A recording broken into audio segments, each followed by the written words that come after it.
This European cricket event is proudly brought to you by HCL Software, Rado and 1xBet. Hello, good morning, good afternoon or good evening depending on where you're tuning in from around the world. It's a beautiful, glorious day. We are at a fantastic venue. The sun will be shining all day. The forecast is good and we have 5 matches to be played here today. That's what we as cricket lovers say is going to be a great day. I'm Rico Full. You're watching the European Cricket Network and our tour of Bulgaria continues today on day 3.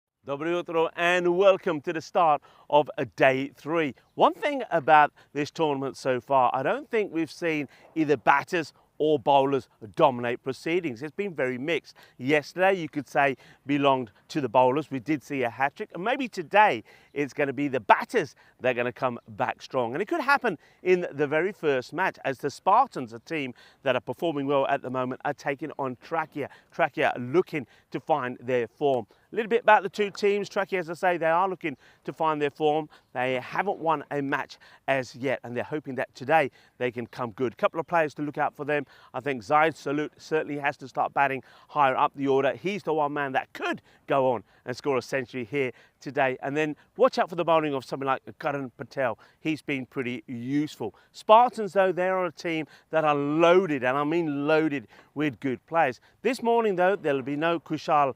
He is taking, I think, the match off. We might see him a little bit later on. Remember, the Spartans played this first match and they played the last match in the day, which is going to be up against the Sofia Stars. So that is going to be an all-star cast out for that one. So this morning, there's no Kushal, but one man who does come back into the side for them, playing his first match this time around, is Siddharth Nath. Now, he was absolutely fantastic when he was playing here last year, so it's a good replacement to come in for them. They've also got Adrian Dunbar and Chris Lakov, 2 men who found their form with the bat last time round, and Ali Rasul certainly will be one to watch with the ball. But the key player for them today could be Jacob Gul. He's been putting on some good performances in all their matches so far, but maybe this is the one where he will go big. I can give you the news from the coin toss, and that's that Trakia. They have won the toss and they will be having a field first. Join me back in the commentary position. I'll first give you a little insight to what happened yesterday, and then we'll talk a little bit more about these two teams. Hello and welcome. And let's admire some of the beautiful views from around this National Sports Academy as well. Surrounding this Vasil Levesky cricket ground looks absolutely outstanding. And while we look at those views in the background, we can talk a little bit about what happened yesterday. The Sofia Stars, the reigning champions, were first up in action against the All Stars. It was a battle of the stars, but it was, well, thanks to Murad Khan and also Suraj Negi making a good start for the Sofia Stars with the bat. It was them that were victorious, 148 for 5. Proved too much for the All-Stars, who went down by 48 runs. And despite a good little knot there from Jinit Pulus, and it was Murad Khan who was the player of the match on debut as well on the European Cricket Network.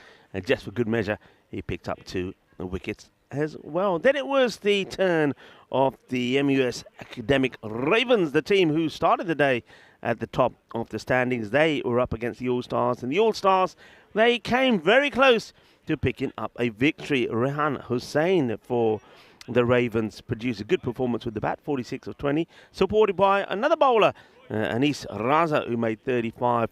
They got them to 190, and it just proved to be enough with a win by 1 run. Rehan Hussain took 3 for 13 and gave himself the player of the match performance. He's the leading wicket taker in the tournament so far. Got 1 wicket more than Prakash Mishra, but has played more matches. Sofia Stars back in action, wanted to make it 2 wins out of 2. And we thought they were going to be well tested here by the Ravens. And it looked like it was going to be that way because with the bat, even though Shiva Mishra did score a very fine half century, they got to 116. We thought that was going to be below what they required. But the Ravens just never got going. Their top order didn't click. And Oli Raza and Lekat, the two bowlers, put up a bit of a fight with the bat. But they went down by 34 runs. So 2 wins out of 2 for the Sofia Stars. They would be back a bit later in the day to see if they can make it 3 out of 3. But before then, it was time to see the All-Stars back in action against Plovdiv to see if they could register their first win. It wouldn't be because Plovdiv were far too strong for them, and that's when we saw that amazing hat-trick from Mohamed Sufyan, the first one here in Bulgaria this year. They couldn't score a run off him. He only bowled 5 balls and he took 4 wickets, including that hat-trick. He was the player of the match, despite a good performance there also from Mani Baragi. Took 2 for 14 and scored 44, but a hat-trick is a hat-trick, and 4 wickets and no runs, that was quite sensational. So Plovdiv winning by 9 wickets with 16 balls to go, but they didn't miss out on taking all 4 points, and that could prove pretty vital when it comes to the end of the group stages on Saturday. Last up then was the Sofia Stars taking on Plovdiv. Bakhtir Tahiri scored a fine half century, 53 not out. He was of 27, and Shiva Mishra 46 of 17, and Shiva was very good with the ball as well, and that's why he was given player of the match performance in that match, as it was a win by 49 runs from the Stars. They were unbeaten in 3. And the standings look a little bit like this. So the Sofia Stars are second in that table behind the Ravens, but they have played far less matches. We'll see those standings a little bit later, but let's have a look. We had a quick look there at the team sheets, and well, there's the standings. They're just playing around with me today. So 1 point separates the Ravens and the Stars. Plovdiv are there in 3rd. Spartans at the moment playing here are in 4th. But you can see Trakia and the All-Stars. They're the 2 teams that look like they're on their way out at the moment. So this is a big match for Trakia. If they can get a win here, they put themselves back in contention to finish in the top 4. Remember, the top 2 play in the qualifier number 1. That means they both have the double chance of getting into the final. Right, that's all of that done. Now, people, be warned. We'll be watching the skies today because it is World UFO Day. Yes, it is. We know they exist, just the evidence has never been found. So keep an eye out for UFOs today, wherever you are. And a good morning to everyone as well. Hello to John Heasham, and who was joining us early this morning. Ghulam Mustafa, hello to you as well. Christopher Ward in the chat this morning. Christopher, hello. Hope you're well. Hope you are all well. Let's get ready to go. And a few people asking, is Pavel Florin in the squad? He is. Will he get a bowl? I think he might get a bowl here today. Right, here's the first. The battle of bat versus ball. Short one. Down the leg side, is it? It is. It's probably pretty high as well. That'll be one for the over 2. So we'll start with a wide there from Waleed Khan, the captain. And can he inspire his team to a good victory here over a very strong and powerful Spartan side after losing their first match against the Ravens, where they were bowled out for 55. They've come back strong. Waleed's trying to bowl with a bit of zip, but at the moment he's got to get his radar right. He's bowling in the wrong areas here to Siddharth Nath. So this is Siddharth, who hasn't played this time until this match. We did see him. He was the number 2 top scorer last time round.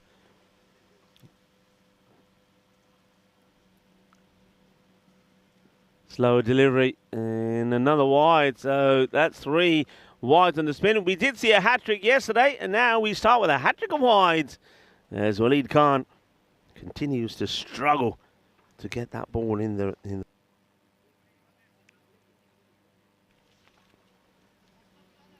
gets back to his mark. Got to get this right.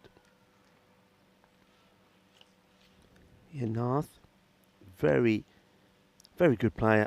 Scored 315 runs last year. Plays that one out. Also, like the man who pipped him to the most runs for the Spartans last time around, Kushal Krishnakuma, who made 399. Also a left-hander.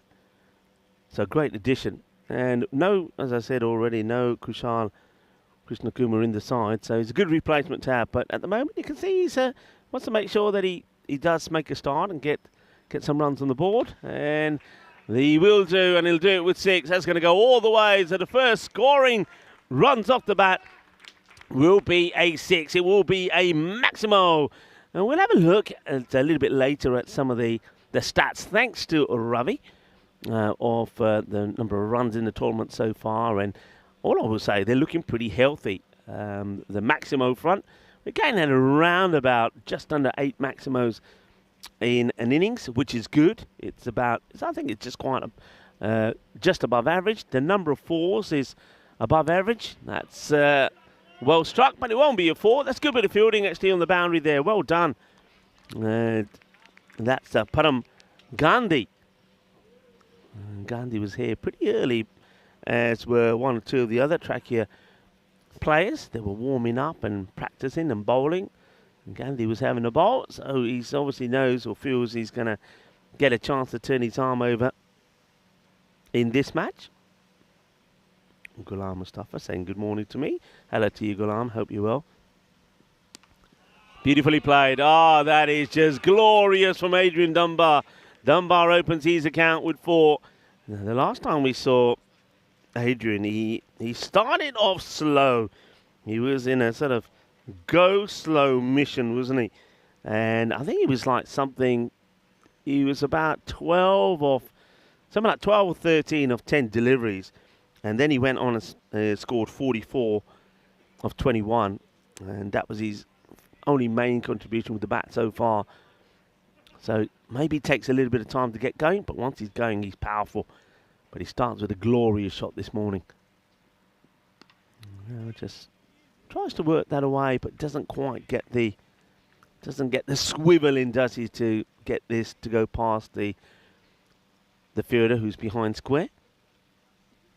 Hello to Dani, to Shahid, and Pure Entertainment is in there as well. Oh, Pure Entertainment, that's what we give you, the best and the most entertaining format of cricket on the planet, Cricketainment. And we certainly had plenty of that yesterday. And, well, we've got all sorts of weird and wonderful creatures coming into the igloo today. Daddy Longlegs. We've had doodlebugs in there as well. Speaking of doodlebugs, very good morning to my daughters. Probably just about waking up now, getting ready for another day of work. Here we go. Thank you, Ravi, for the stats after 10 matches. Over 2,000 runs. Total maximum is 139, but look just below it, 7.2 per over. That's good. 9.1 on 4s. That's very good. Total number of wickets went past 100. And wickets per 10 overs, 5.2. And that's about average. So things are looking good. But the runs per over, will that go up today? Maybe. We'll go back to that one in a moment. Well, this could be pretty close. Ivan's having a good look. Says not out. Well, let's see this first before we go back to that stats graphic. He's coming over the wicket. The ball is coming back into, impact outside leg, not out. They're pretty straightforward in the end from Ivan. Yeah, we were having a look at that batting first graphic. We'll go back to that in a moment. There we go. Average 117, highest 149. And batting first, winning 6-4. Slower ball tried by Sanchit Saini, but it gets that wrong. Yeah, 6-4. So basically, teams batting first have won more than teams that are chasing. And Spartans will hope that's the way things stand. And now have a quick look at overall. So we're a fair way behind. Oh, gone. Absolute beauty. Oh, Jagade Fatte, says Saini. Beautifully bowled. And after the slower ball goes wrong and a few people had a little bit of a laugh at him, he gets this one to knock the stumps over of Siddharth Nair. What a lovely delivery this is. Let's look at this again. So he just gets this to come back. Yeah, he does. Gets it to come back, and it's not the return that Siddharth wanted. There's the stumps gone. What a delivery. That has really done a bit. Come back in, knock the stumps over. One thing that does, and I want to talk about this now, right arm over bowlers, why do you automatically come around the wicket to a left-hander? Stay over the wicket, because that happens. That's a great example of why, you see a lot of bowlers, right arm bowlers, as soon as a left-hander comes out and about, we're coming around the wicket. Why? See what you can do over the wicket first. So that's the end of Siddharth.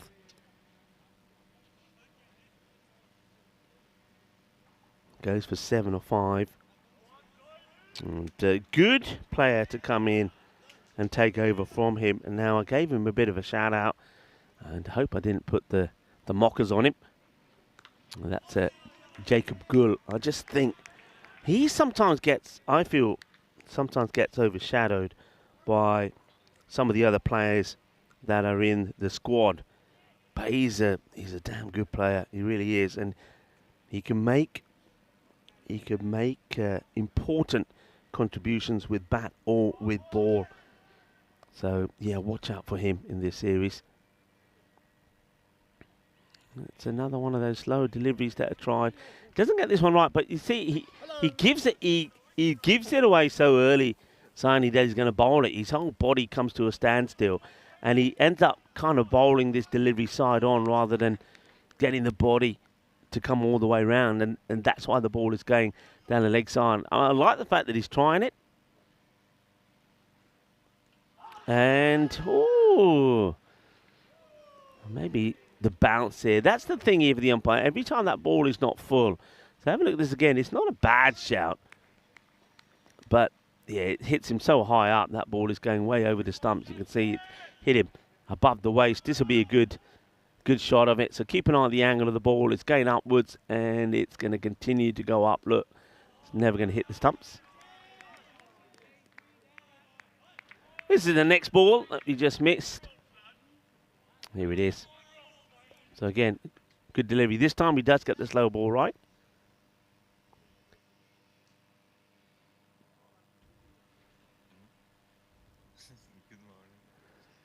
And gets a dot ball in. And not a bad over at all. So 2 overs completed. 16. But what I want to say, good morning to Rainus, who is doing the production remotely today. Rainus, how are you? And, we can't hear you, but I can hear you. Rainus says he's good. He's cycled in to the office today. Did you, Rainus? What's the weather like there in Riga today? Rainus is saying it's sunny and it's great. Hey, Rainus, that's one thing. I've said this to Alex as well. Alex is around as well. That's one thing we have to work on. We've got to be able to hear you. That's what I want. I want the viewers to be able to hear you when we talk. So we need some new tech. I'd like to be able to, like they have on some of the radio stations. It's the talk shows on the radio. You can, when the presenter can talk to the producer and you can hear the producer. That's what we need. So work on that. Pass that on to Two Circles. A little request from Rico. Right. That last over wasn't a bad bowler at all. They only went for 2 runs. And the first one from Waleed went for 14. He will continue, Waleed Khan. Let's see if he can be a bit more accurate. Short ball, that works well for him, but that will be the one for the over, so he can't bowl another one. So does like to bang the ball in.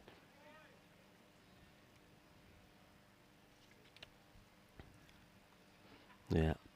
Arnie Boguashni saying that Gul is a good batter. He really is a good batter. And he's a hard-hitting batter. Jeffrey Mobbs. Buenos dias. Good morning to Jeffrey Mobbs, or Dobro jutro. Welcome. Welcome to a sunny Bulgaria. Oh, that's a blast. That's a biggie. Adios, Bolota. That's going to go over the driving range and into the bunker. Jacob Gul, right on cue. There you go, Arnie. That's what I was talking about. He is good. He's powerful. He hits the ball so hard. He's one of few batters, actually, who can club the ball like that and get it to sail. And I mean sail over the offside boundary. I know a lot of batters like to hit straight. A lot of batters are powerful hitting over cow corner. But this guy, he can muscle it big over the offside as well. And that's a good example of it. Cracking hit. Huge six.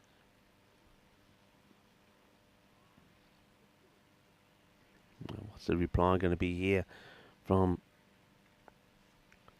the captain? Goes Fuller. That's a good delivery. And it's well watched and well played by Gul as well. So they just made a few changes to the lineup. So Jacob Gul coming out before the likes of Chris Lakov. I think that's probably because they feel that he's got a bit more power. And he can certainly accelerate in the power play. I think that's a good sign.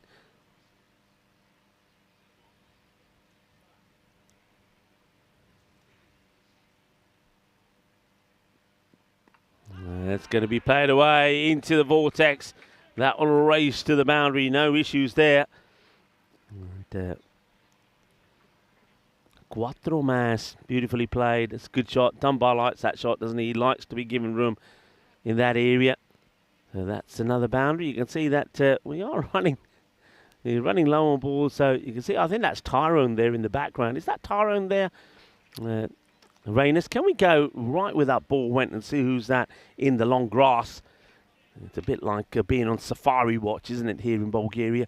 I'm pretty sure. Maybe after this delivery you can see who that is there. I think it is Tyrone because that's a great shot. Oh, this is epic.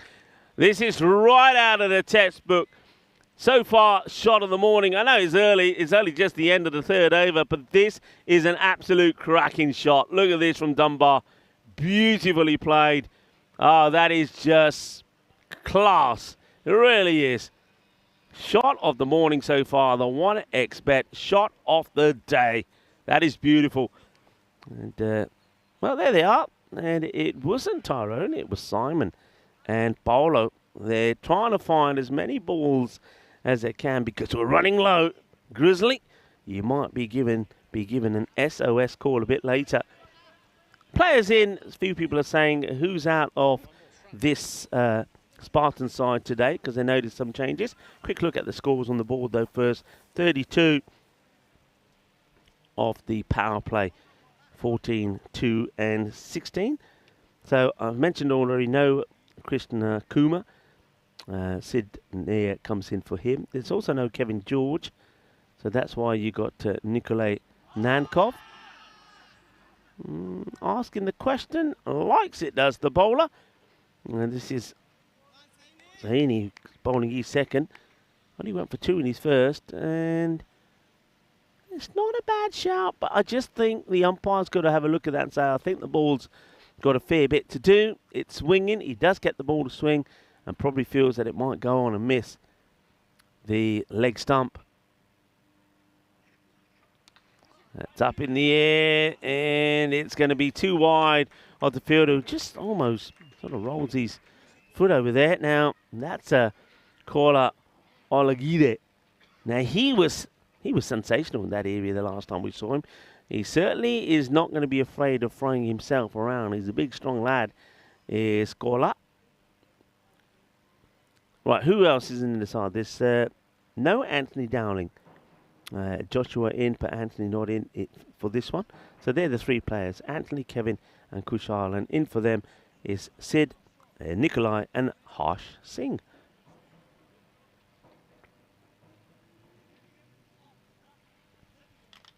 $38 for 1. So and he probably feels he's a little bit unlucky with that one sailing over the boundary. Comes back. Slower delivery, but when he's bowled this slow ball, can we see this ball again, please, Rainer? Just have a look at the body. So he's coming in here, but watch here. Slows right down, but look where he's releasing this ball from, and look how he releases it. So you see the body falling over. So the whole body falls over to the left, and then he's pushing the ball, trying to push the ball through slower, but he's not really getting the body right behind it. That's a better one. So on that one, you see, he stays a lot straighter. So he's pushing, as he's pushing the ball through, his body's going in the same way. He's not collapsing over. So he needs to try and do the same with the slower ball. Has got it right once, but once out of 3 attempts. Saini again, in again to Gul. Gul right high in the air, catching opportunity. Bowler wants it. Saini under it, big moment, and he doesn't get anywhere near it. Doesn't get anywhere near it. And Jacob Gul will get a life on 13. बहुत बड़ा chance सीगा. जे catch for हो जाता ना, game change हो सकती सीगी. But he's missed it. He's put it down. बच गया Gul. And that's a big moment. That's a massive moment. And Saini only has himself to blame.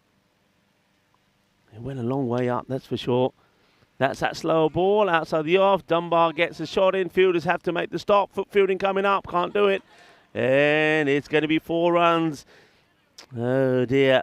I don't think Shub is going to be too impressed with that bit of fielding. He just knew this was going to be a foot fielding attempt. The fielder never looked like he wanted to get down and get dirty for his side. Look, you just knew it. And, yeah, that's not the best. There's Shubi. Hello, good morning to Shub. Also got Simon. We saw Simon and Bolo here. We've also got Samir, Joe Foster at the ground.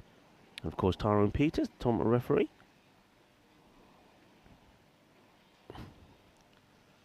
Things happening in this over that can change this match pretty quickly. The drop catch, the misfield. That's played out in the off. Now this one should be dealt with and will be. This time, no issues for Abbas Zahidi.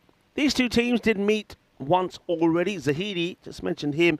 He didn't have a bad match, actually, when they met last time. He scored 33 of 18. And that was when they were chasing 145 for victory. They got to 131, going down by 18 runs. It was a good effort. But it was Kushal Krishna Kumar who made 62 of 25 in that player of the match performance that time around. Chris Lakov also scored a fine 30. Okay. Scores on this one, 45 then. 4-1. Going okay at the moment. They'd like to get a few more wickets, but the run rate is going at around about just over the 11. But they want to try and keep it at that. Dave Patel.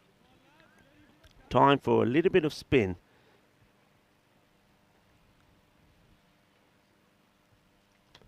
And he too will start with a big wide. Yeah, Dave Patel, and I think the combination of him and probably Karan Patel, that'll be quite key, I think, with the ball, the two spinners. If they can get going and keep it tidy, could make a difference. Bobbles away to Abbas, who does well.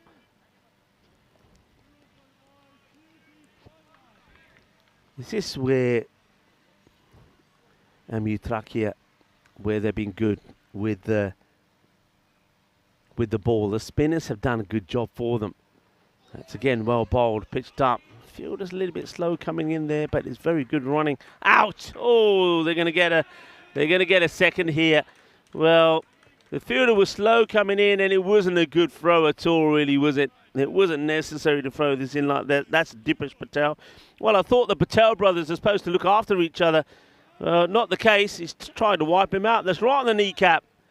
And they're going to get an extra. You've got 4 Patels in the side, actually. You've got Curran in there. You've got Bav.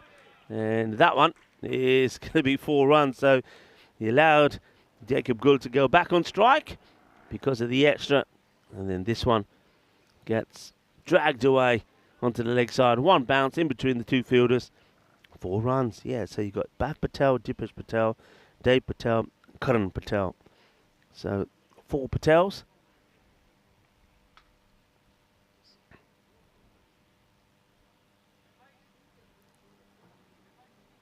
A few changes in the field. 50 has come up. It's in the air. Fielder thinks he's going to get a play on it, but he's not. It gets over him. It's another powerful strike from Jacob Gul. Another one that sails over the offside, this time over extra cover. Just has the power, doesn't he, to hit over there. It's almost like he's got that golfer swing.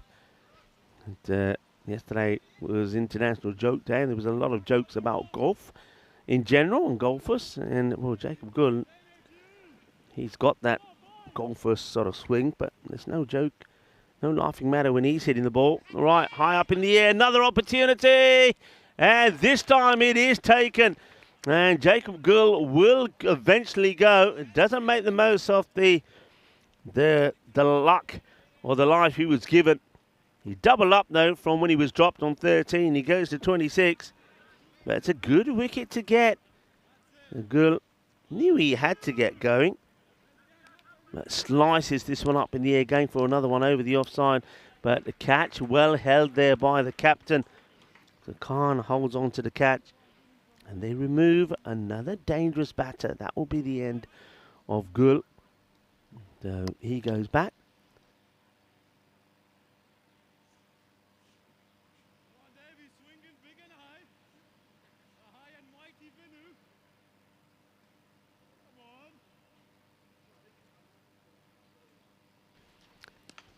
As gets played away out on the offside. It's just going to be a single. Yeah, so Waleed takes the catch. And Dave Patel, the spin, does work. It has worked for them before. And the thing about this is they'll try and keep that going all the time. And a good opportunity for me to say a very good morning to our viewers around the world, wherever you are tuning in from. We have got the camera working so far here today, so you're going to see me and no duck cam today, though I think people might have preferred seeing the duck on the camera opposed to myself, but it's great to have you with us. I think we're going to have another wonderful day of action here in Bulgaria, and who knows, yesterday we did see that hat-trick. Today we might see a century. I feel it. I feel there could be a century here in the day. Let's wait and see if I'm right. Good start from the second spinner, and it is Karan Patel that comes on. I think other teams that are watching this will probably be thinking, all right, we know what we've got to do. I think I touched on this last time when Trakya were playing and they had the two spinners. You got to attack these guys. What you got to do is say, right, if we attack the very first spinner that comes on, so in this case it's Dave Patel, and it normally is Dave Patel. Dave, or is it Dave? I think it is Dave, but we go with Dave. But attack him, and then you're basically saying to Waleed Khan, the captain, right, all right, your spinner's gone for plenty. Are you going to bowl another spinner? Are you going to bring him back? It makes him change his plan. And that's what you got to do. That one from Dave Patel did go for 15, but he did pick up another wicket. In the air, and he was never going to catch it. I got the feeling he was probably standing the wrong side of the rope anyway. He goes for this crocodile style. It's hit well, and let's see where his feet are here. Yeah, look, as soon as he lands, I think he takes off, actually, from outside the boundary rope. So that was always going to be 6.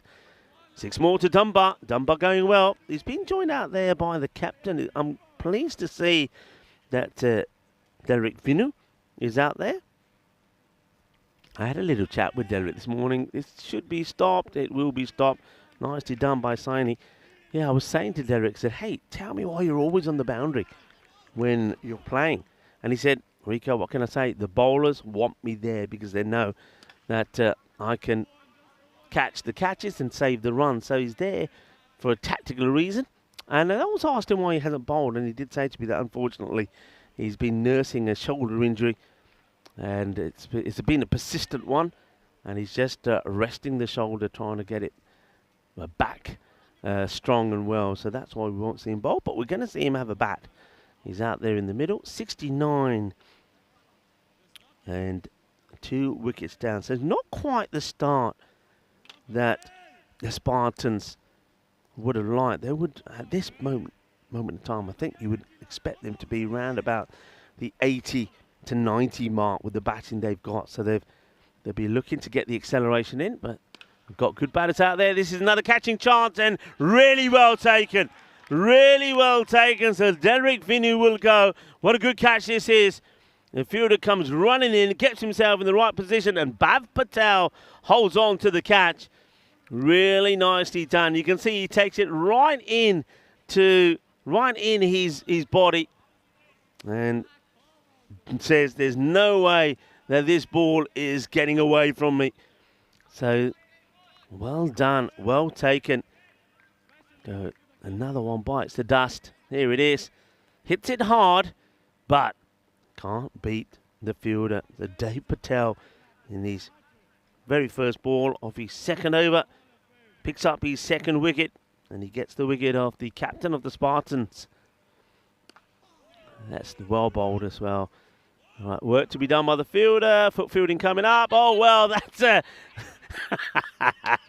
that's one way to do it. Don't worry about putting a foot on the ball. Just give it a good kick. And this is Abdur Khan.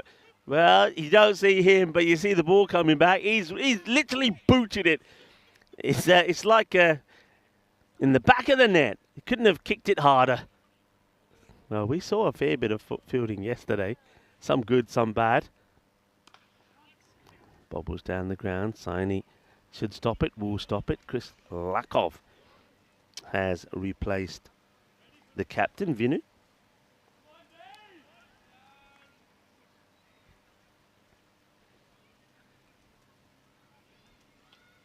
Oh, that's a good shot, isn't it? That's a good shot. He's fetched this from outside the off. Adrian Dunbar, he's the danger man at the moment, isn't he? I mean, look at this shot. That's an incredible hit. I mean, he does like to cut and play outside the off, and that's what I was expecting, but he just literally says, you know what? I'm going to fetch this from outside off and put it away. That's the next delivery, a little bit fuller this time from Patel. Dunbar just trying to sweep it away, but doesn't quite make the right contact. Lakov, another very... I mean, these two could be opening the batting, could they? I know Dunbar's been there from the start, but Chris Lakov, he's another very good player. Though sometimes he just gets himself into a bit of a rut and just can't get the acceleration going. So I think he's somebody, and he'll admit it himself, he's more adapted to the longer format, the T20s, the one-day game. T10, sometimes he struggles. 80 then at the end of the 7th. 3 wickets down. 18 balls to go. At the moment, that score around, expected around that 120. Let's have a quick look at the calendar. And we'll see this a number of times in the day, but what it will show you is that we're halfway through the year, and pretty soon we'll be in Belgium, Germany again. They're in Krefeld. The city of silk is Krefeld. And talking about silk, that one was silky smooth as well, like the Microlino, this one, as it goes across the outfield. Beep, beep. Microlino mobility partner. And that's 4 runs, a little bit too short. Karan Patel. So third over a spin, and they haven't really been able to attack the spin in the way they would have liked to. It's up in the air. Nobody's going to catch it. In fact, they can't stop it either. It was walking the rope was the fielder, Gandhi, there. But that's going to be another boundary, 4 runs. I think it just bounces inside the rope. You can see the fielder just trying to get behind it, but ends up overrunning it.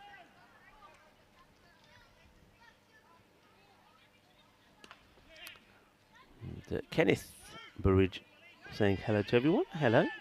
Chris wanted a second. Probably would have got there because it's not a good throw. They might still even think about it, but it's almost like Adrian Dunbar says, nah, I want the strike. I want to stay on strike.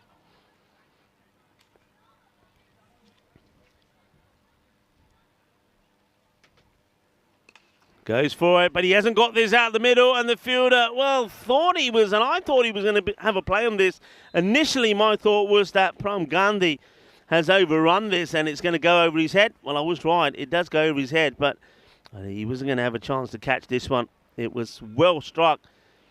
And Dunbar, the danger man at the moment. This one slightly shorter, bobbles away. We'll take the single. A ball to go, then a ball to go, spin.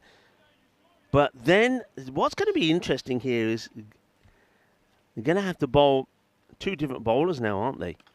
As that one's played away, and it's Waleed, kind of well watched. He bobbles up and catches him on the chin on the second bounce. So end.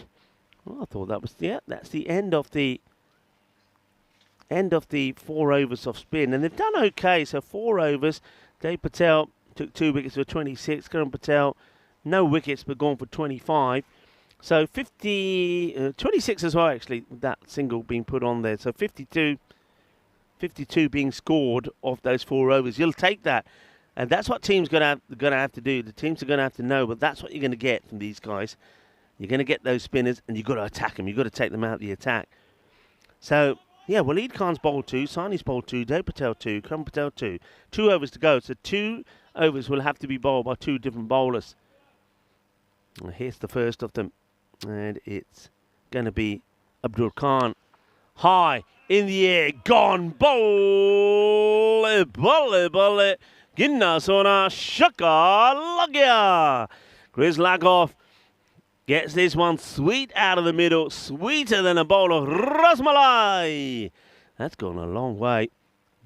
6 runs smashed. Right, what next? I'll have to wait for that ball to come back. Doesn't quite go into the athletics ground. And just let the fielder come back, says the umpire. Saini is back. Khan again. Better delivery. Fuller. Well bowled. Well watched and played by Lakoff as well. He knows his role. Put the loose ball away. And take the single off the good balls. No dots. And get Dunbar back on strike. Dunbar moved to 40 of 16.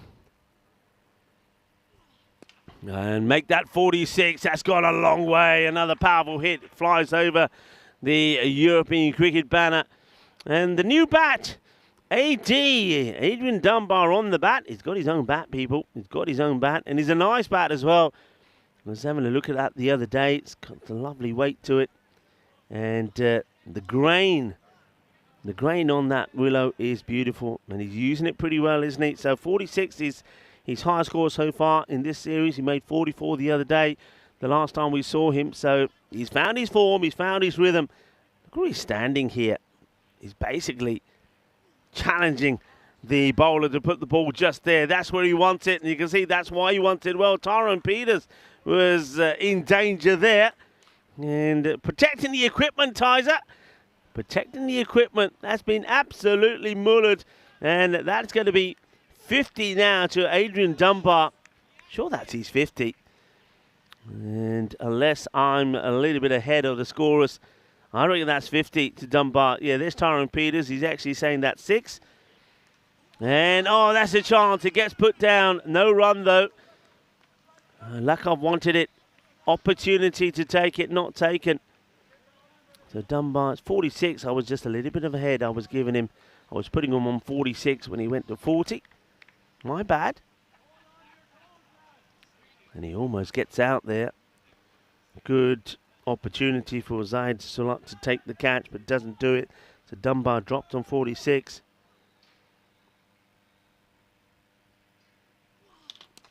And that's the one he wants. That's where he wants it. And he gets it delivered right on that spot. And this time it will be his 50. 52 of 19 deliveries. What a good knot that's been. Adrian Dunbar back to his best, it would seem. Really good, powerful innings from him.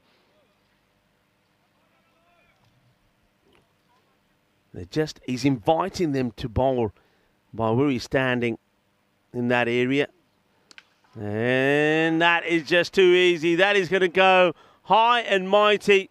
Where's this one ends up? I think that's gone into the athletics field. That one is not coming back. Well, there was somebody, I think, was mowing the grass there earlier. Maybe the groundsman might get that back for us. Let's hope he gets it back for us and doesn't run it over with the mower.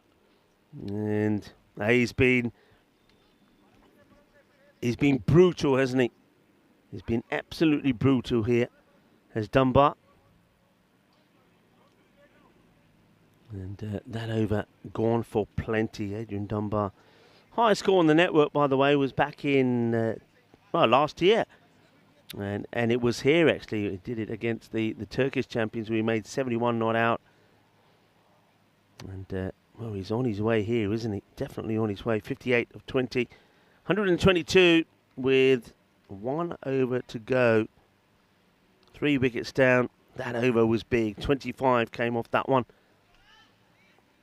And that's the danger, though, isn't it? That's what I was reflecting on.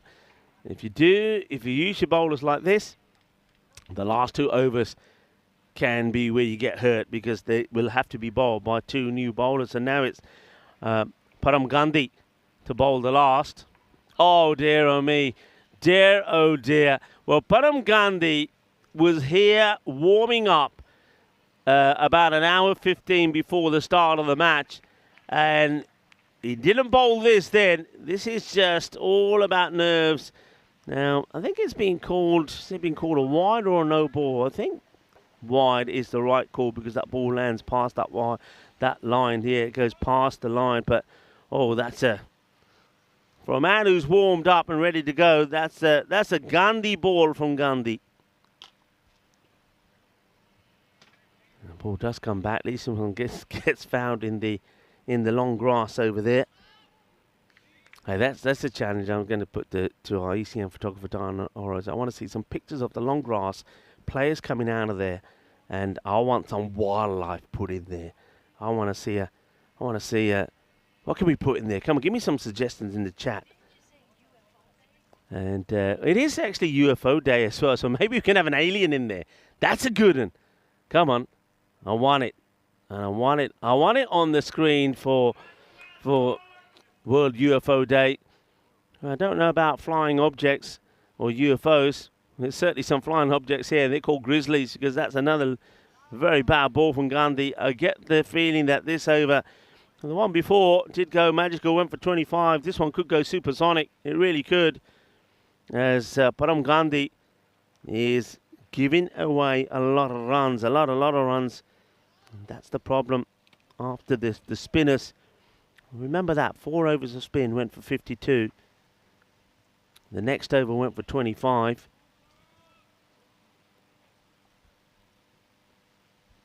But the acceleration's been good so far in the end of the innings. That's going to be a catching chance, and that's well held. That's actually a very good catch taken there by Abdur Khan. And well held. He's leaning forward. But you can see that he just literally, you'll see a good shot of this. He literally, as he's running forward, sticks his arms out. You can see he wasn't really expecting it, not walking in with the ball. So he had to make it harder for himself. But it sort of lands nicely in the palms of his hands. But that was a good shot there from camera 4 when you saw him standing. Well, of course he's standing there. He was moping. He was sulking after being battered for 25 in the over. He had his arms, look, you'll see him there. There he is again. But you saw that last one. He was just standing there, arms crossed. And he's, no, I don't like this game. I don't like this game. Nothing game for me. And then the next thing, the ball coming his way, starts running in a bit late, catches it, says, oh, I like it now. Gets his name in the book for the right reasons. Okay, new bat comes in. It's Ali Rasul, the top bowler. And, well, he said, I can hit the ball pretty well as well. That's been absolutely crunched. But Dunbar likes that one. And Rasul does as well. Have a look at this. It's not the best of deliveries. It was always going to be going down the leg side. But Rasul, he's picked it up beautifully. And that goes all the way to Gandhi. He thought things were going to get better for him when he took the wicket. 6 from the first one to Ali Rasul. 15 off the over. There's still 3 balls to go. And still will be 3 to go. But that's 16. That's been the issue here, hasn't it? They just haven't worked. Just haven't worked out the bowling plan. I mean, you could have broken up maybe the openers early on. You know, start with Waleed and Saini. Maybe do something like we saw the Sophia Stars do. Now, this is a catching chance. Fielder is never going to take that. To be fair, that's one that Waleed Khan, the captain, needs to be calling and saying, I'm going to take the catch. Because he's the one running to the ball. He doesn't really call it. And the opportunity doesn't get taken. Yeah, just going back to that, the Sophia Stars and a few other teams have bowled almost 4, 5, 6 different bowlers first and then gone back to bowlers. So that's something that you can do, but you just got to try and break up this, everybody bowling themselves out, because you then get to this situation which is not work for them. And that's going to be 4 runs. Your fielder's coming across. So is he going to get there? I think he might get there. It doesn't come off the bat as quick as I thought. And also that side of the ground is not where the vortex is. So single, ball to go.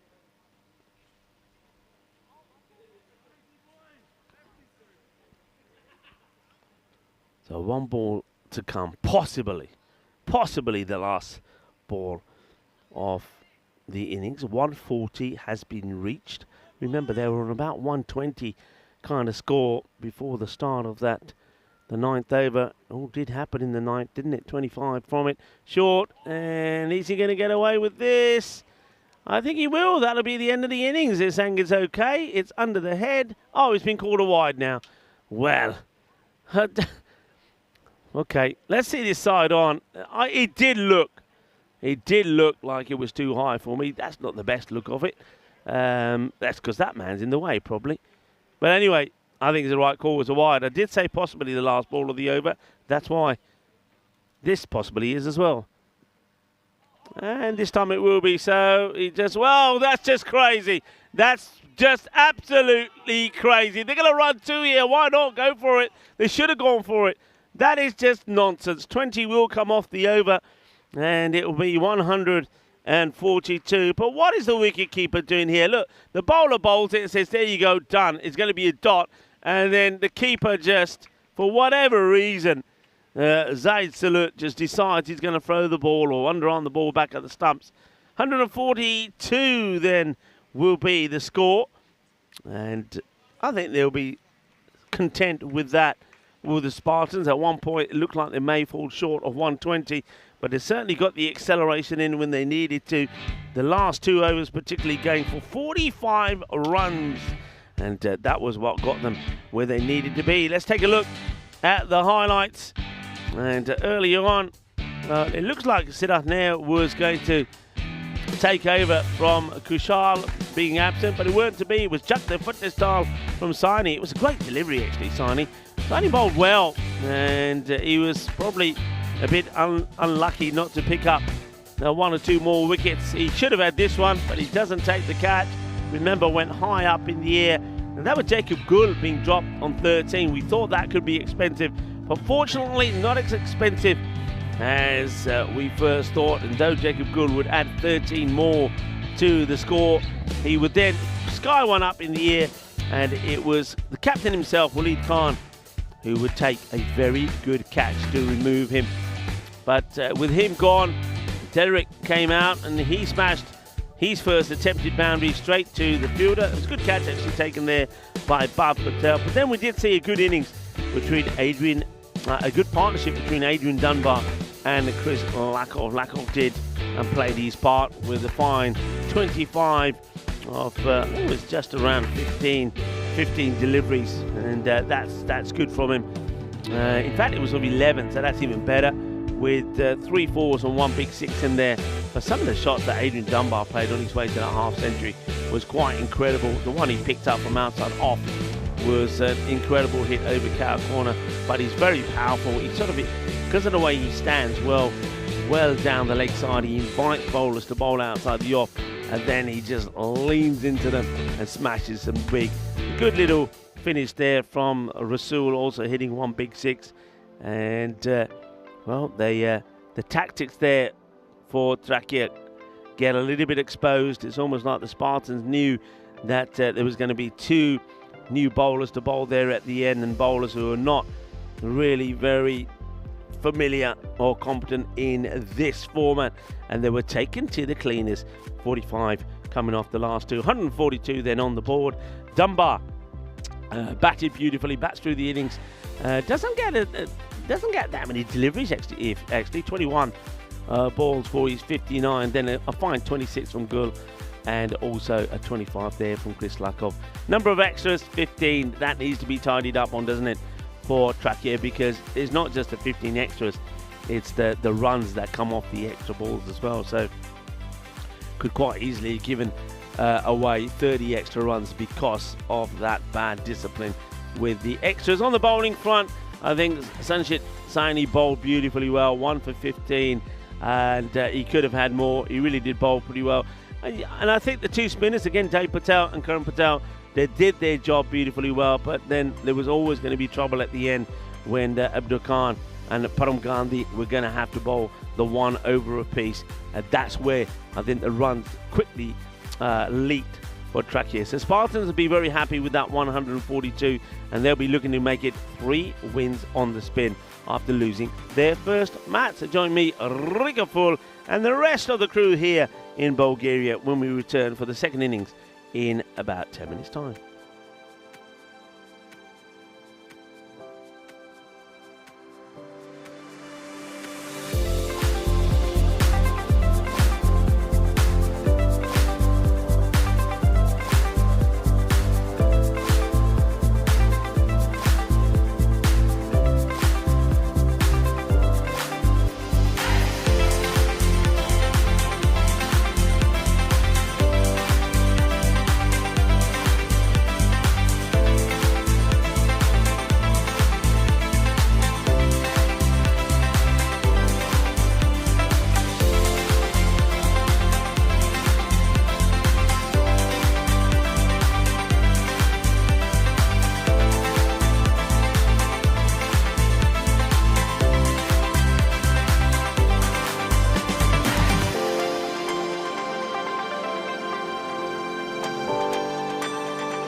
This European cricket event is proudly brought to you by HCL Software, Rado and OneXBet.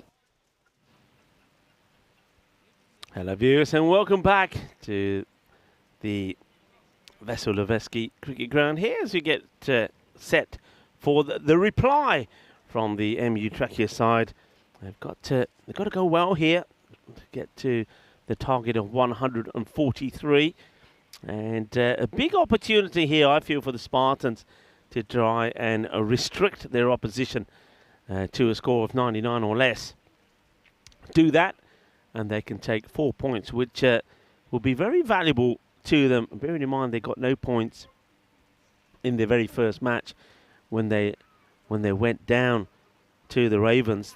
This is a chance for them to make amends on that one and get themselves started to catch up with some of the top teams, the Ravens and the Sofia Stars.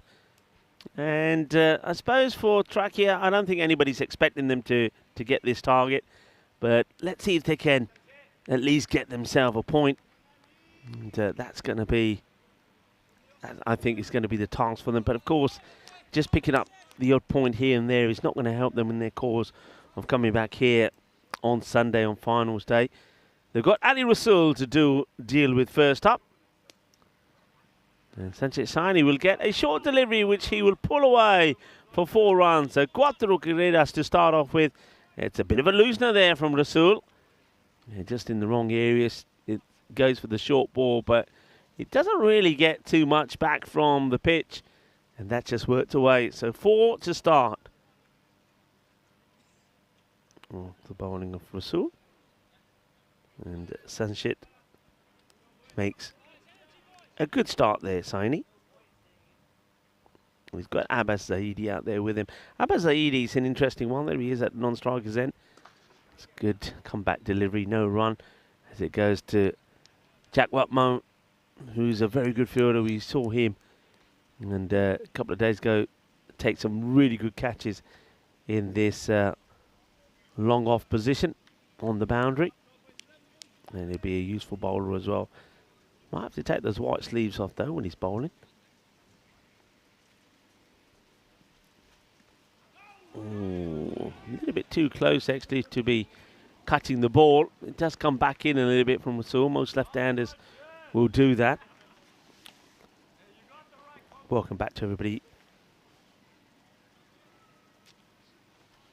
in the chat as well. There's John Hisham and Jules are there. KG. Hello KG. Hello to Ashu. Who else is in there that I noticed? I saw Manny was in there as well. Hello Manny. So we're going to miss this time. As you can see Ali Rasul now starting to get into his rhythm. And Lovepreet was saying, any chances about batting team to win? I think he's meaning about the team track here now coming out there. Me, personally, I don't think so. Lovepreet, but we'll have to wait and see. Zahid Aslam saying good morning to my European friends. Well, good morning to you as well. He's in San Francisco. How's it in San Francisco? Zahid, thank you for joining us this morning.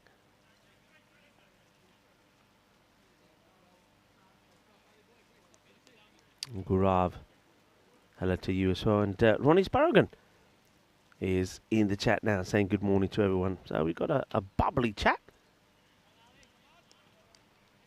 And KG saying hi to Ronnie. Jack Motmo just making some changes in the field there. Trying to tighten that offside up. But he's getting a fielder. That's Nikolai Nankov a little bit closer. But he's not close. You want to go his bat because that is going to go for 6 runs. Good hit from Abbas Zahidi. 6 runs from him to start. Yeah, I was about to say Zahidi is an interesting one because I was watching him bat the other day, and it was actually in this match first time round when he scored 33 of 18. He was moving around all over the place, backs away a lot from the ball, but he did score runs, so he can do it. 42 matches since the Golden Ball. We saw a hat-trick yesterday, and I feel that something special has got to happen here today. Maybe it will be a century. Maybe it could be a Golden Ball. Who knows? And we'll have to wait and see. Rodolfo Rosa saying These early dots is an early sign, no chance for a win. Well, that was a 6, and that is going to be another boundary as well. So, well, Rodolfo Rosso, you never know, Rosso. You never know, because all it takes is a flurry of boundaries and things can change. Chris Lakoff then. 2 deliveries, 2 boundaries. You won't like that, will Chris? He needs to press the, what's the button you call for the Mario game when you get the special features come up? That's what he's got to do. Oh, that's hurt.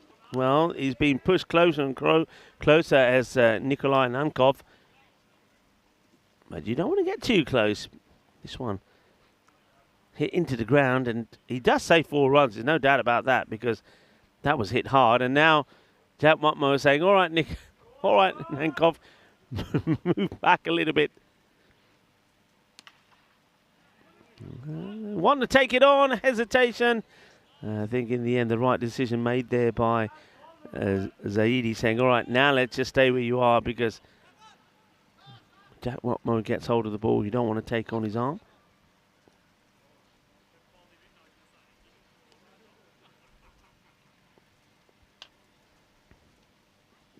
Oh, that's pretty high. Now, it's gone for 6, but is this 6 or is this 7? It's a slower ball that gets attempted.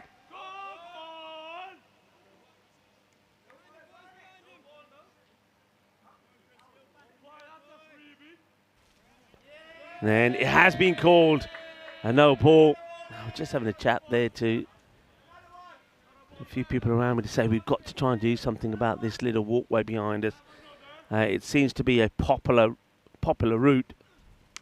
It's going again, and that's going to be 6 more. 6 carreras más. The free hit gets capitalized on by Abbas Zahidi. 6 carreras más. Arriba, Kidna Sona. Shakalagya is bounced over and into the athletics field. Look, my tip here would be, I don't know if Paolo or Tyron can hear me, is if we've got some ground staff here, get somebody to stand behind me in the road and just basically, you're stopping people from coming past, or you're keeping an eye on them when the ball is being hit. But more importantly, you can maybe stop some of these balls going into that the field behind us. Well, there's a man who's walking with a lot of helmets going past us now. I think probably because we're going to see some kids in the sort of adventure area, but I'm glad that he's got helmets, because they might need them. Not just because they're going to be in the slides and the rides and the climbing frames over there, but because the Grizzlies will be going there as well. And I'm going to take the single. Pavel Florin does the fielding. Good pick up and throw from Pavel. But the batters will get one. So you see about the backing away. That's what Zaidi does. But he's got a good eye. He's got a very good eye. He may not look like a classical batter, but he can certainly hit the ball. 13 off 1 ball. Ouch, says Jules. Oh, well, this is ouch as well. That's I think caught him on the inside part of his leg. Let's look at this again. Or more in the belly button, actually. And over comes to an end. Chris Lakoff doesn't go magical, but he will go for 19. That takes the score to 30. And a much better start from Trakia that we saw from the Spartans, that's for sure. All right, Ali Rasul looks like he is going to bowl himself out. His first over went for 11. Delric Vinu setting the field. Nice to see Delric so far. He's inside the circle. That's probably because they haven't got, or not putting a fielder out there on the offside at the moment. Probably because you know that Abbas Zaidi is not going to be looking for cutting the ball. He's going to be looking to go there. And that's what I'm talking about. He just has such a good eye. He's got natural talent in hitting the ball for 6, Abbas Zaidi. So that's another one that gets away. And I tell you what, at the moment, the Trakia boys They're making a lot of noise. Now, the thing about somebody who's got a good eye, we see that shot again. It's not a bad delivery. It's straight. You can see that Rasul's going for the stumps. You don't. See, you don't. If somebody's got a good eye, you think, you know what? Forget it. Outside the off. This is high. This also could get away from the fielder. It will get away from the fielder. 4 more runs, so 6 and 4. And Abbas Zahidi is hungry for more. But thing is, going back to what I'm saying, so yeah, you don't want to go at the stumps to Zahidi because unless you can guarantee getting that Yorker in, you're going to be in trouble. So you've got to make a change in the field. So bowlers have to bowl outside the off, and you can't pitch the ball up, short of a length, outside off, but get the field right. Third goes back, backward point goes back. So you give the bowler a little bit of protection in that area. Rasul again. And that's what I'm talking about. So look at the difference between the two deliveries. When he's pitching the ball up, Zahidi stands still and whacks it. When it's outside the off, he goes walkabout. You see his swing zone. That's his swing zone. He takes a step down the leg side, watch again here, and swings hard. So if the ball's straight, he's going to whack it because he's got a good eye. But once it's outside the off, that ain't going to work. But he could get an edge on it. And that's where the field at the moment doesn't really work for the bowler. Pavard gets down, makes the stop. And a good stop because that ball does divert or spin away from him. 10 off the over so far.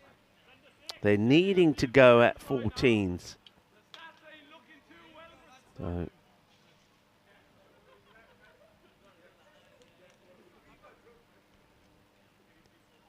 here comes Rasul.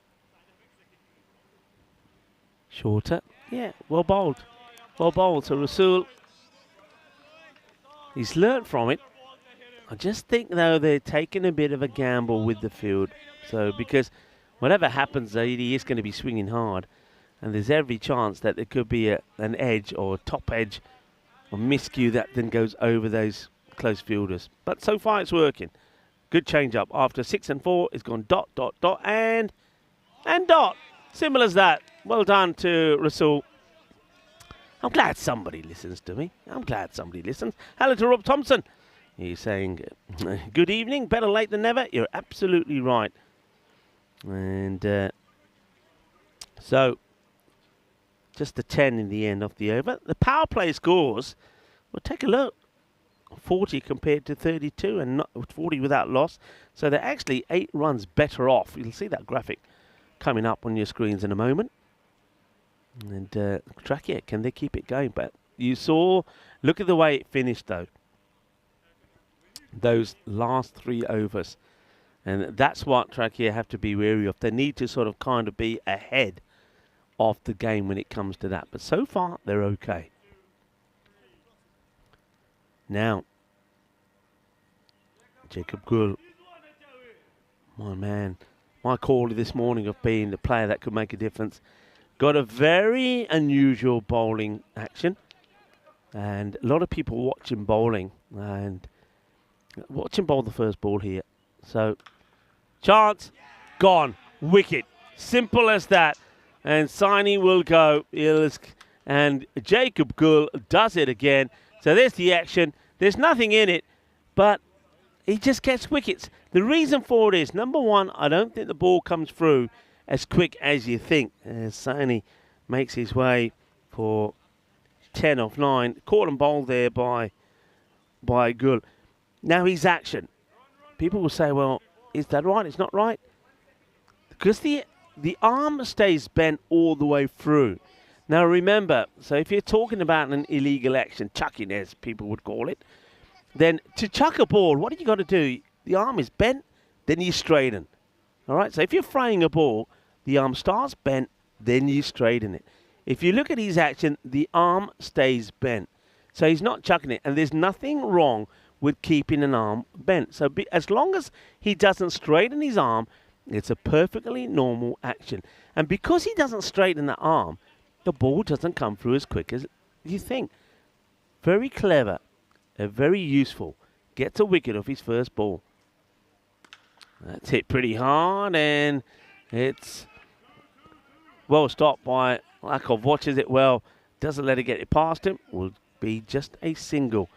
This is Zahid Salat who comes out. Good guy to come out of this point of the game after the dismissal there of Saini. Soft dismissal, really, for him. All right, Abbas Zahidi.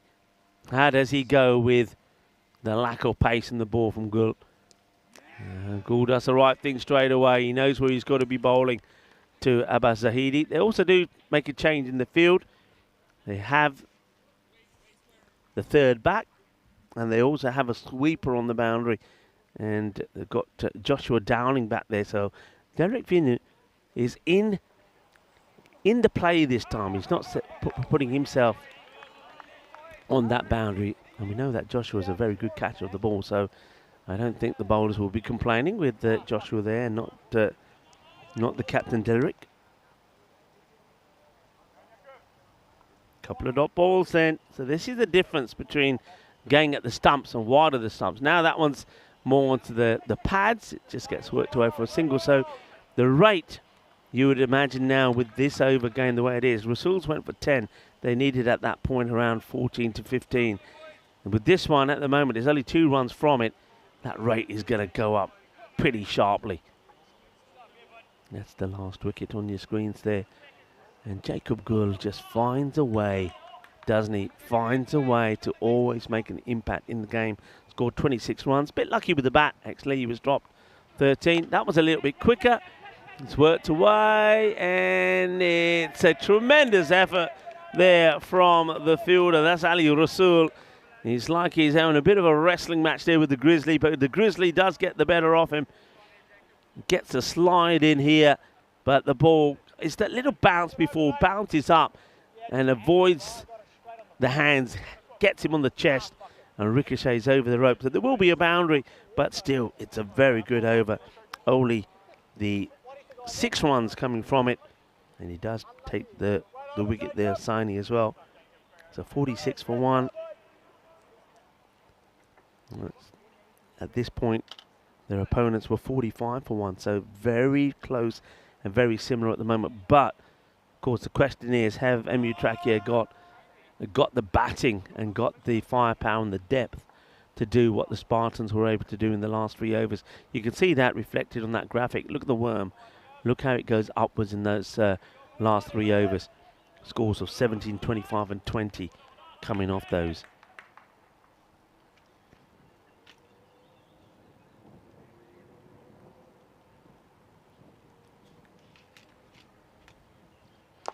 That's it pretty well. Catch it. Go on, catch it. Oh, well. Well, we got some spectators sitting on the bench. And I'm saying, come and catch it, catch it. And you know what? He doesn't even protect the lovely lady sat next to him. What is that all about? Well, what's happened to the gentleman of the world? And, well, at least there was no drinks to knock over this time. They're making him go, I like that. Well, you should have stopped it. Go get the ball now. Well, good hit, though, Zahidi. And it has gone, though. You see, he owes the Grizzly ball now. All right, another one out there. Another one has to be fetched. Right in the air. Is there anybody there? Coming in. Can't get there. Just dropped short of Joshua. So they'll take the single. 50 came up with that maximum, by the way. And Zahidi has now moved to 37. And he's scoring his runs pretty quickly. Siddharth near with the ball. And just leaves that alone. Well, it will be called a wide, actually. Have a look at this again. It was kind of a late call. Let's see here. And that's not a wide, by the way. And it goes back to what I was saying yesterday. I can tell you what that is. That's 6 runs. That's been smashed out of here by Salat. He's absolutely muscled that over the boundary. Big hit. It's in the slot. Kiss it goodbye. Yeah, I was talking about this yesterday. I don't like batters telling the umpires or asking. I mean, you know, it's not their job. Let the umpires make the calls. And I know I was speaking to Tyrone about this yesterday, and he was saying that he had words with some of the umpires or it's not some of the umpires, beg your pardon. He had words with some of the captains following discussions with his own umpires about some of the, I suppose, behaviour of some of the batters and the captains who are spoken to. So I expect to see that better today. Right, Sidafner didn't have the best of starts to this match, playing his first with the bat. Can he get a breakthrough with the ball? That one's dragged away. A lot of work to do here for Rasul this time. The ball is not as fearsome as the one he was trying to get to the last time round. Hello to Paul Kemping. Paul, hope you're well.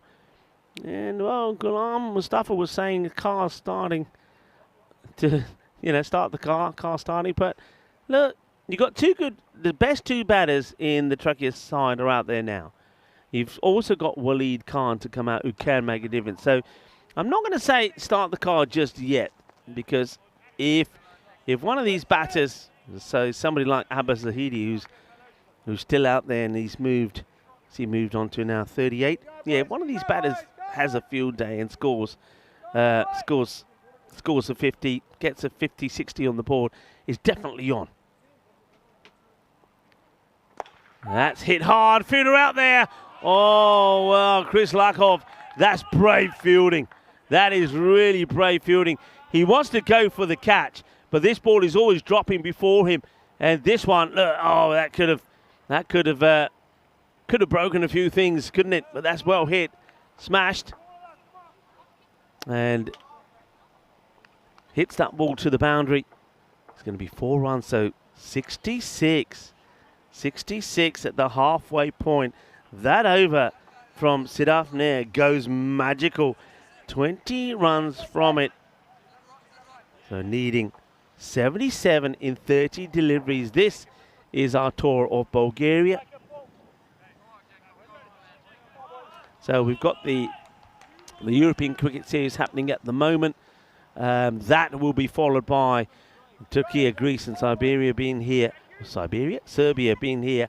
They're going to send me to Siberia pretty soon if I carry on like this. Anyway, T20 Women's International action. And then we will also have Turkey and Gibraltar here joining the home side when it's T20 men's action.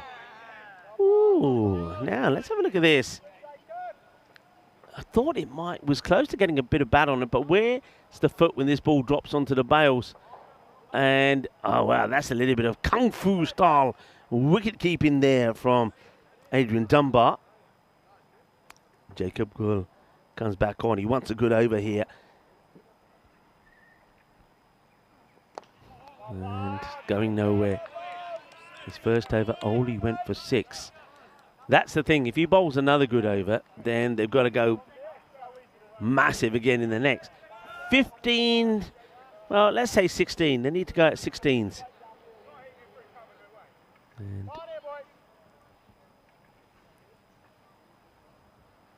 Zahidi on 38. Gets a short one. Chance, gone! Jalebi delight! And is that man again, Jacob Gul, takes the catch. Shaba. That's the end of Zahidi, and that could be the end of this run chase from Trakia.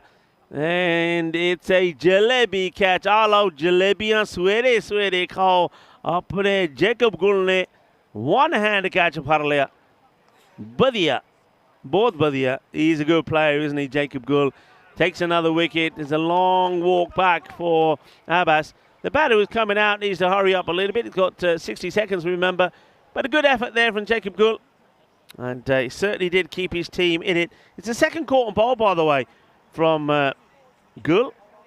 He had Saini caught on board for 10. And now he's got the wicket of Abbas, which gets taken. And Abbas now will have to depart after putting, once again, a good entertaining knock in there. 38 of the 20 balls. It is the captain now, Waleed. I'm glad to see that Waleed is putting himself out there.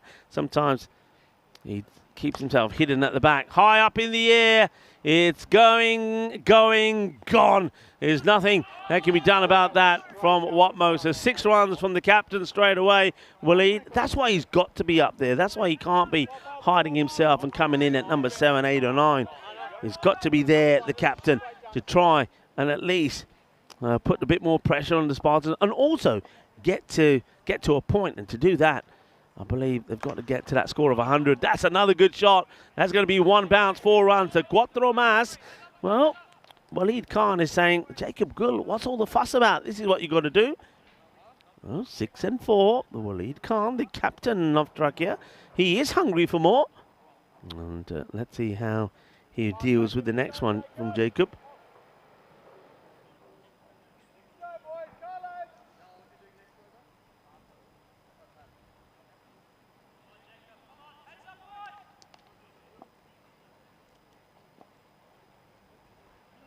A little bit fuller. Oh, it's in the air. It's going to drop before Fielder can get to it. That's Joshua. So just will be a single.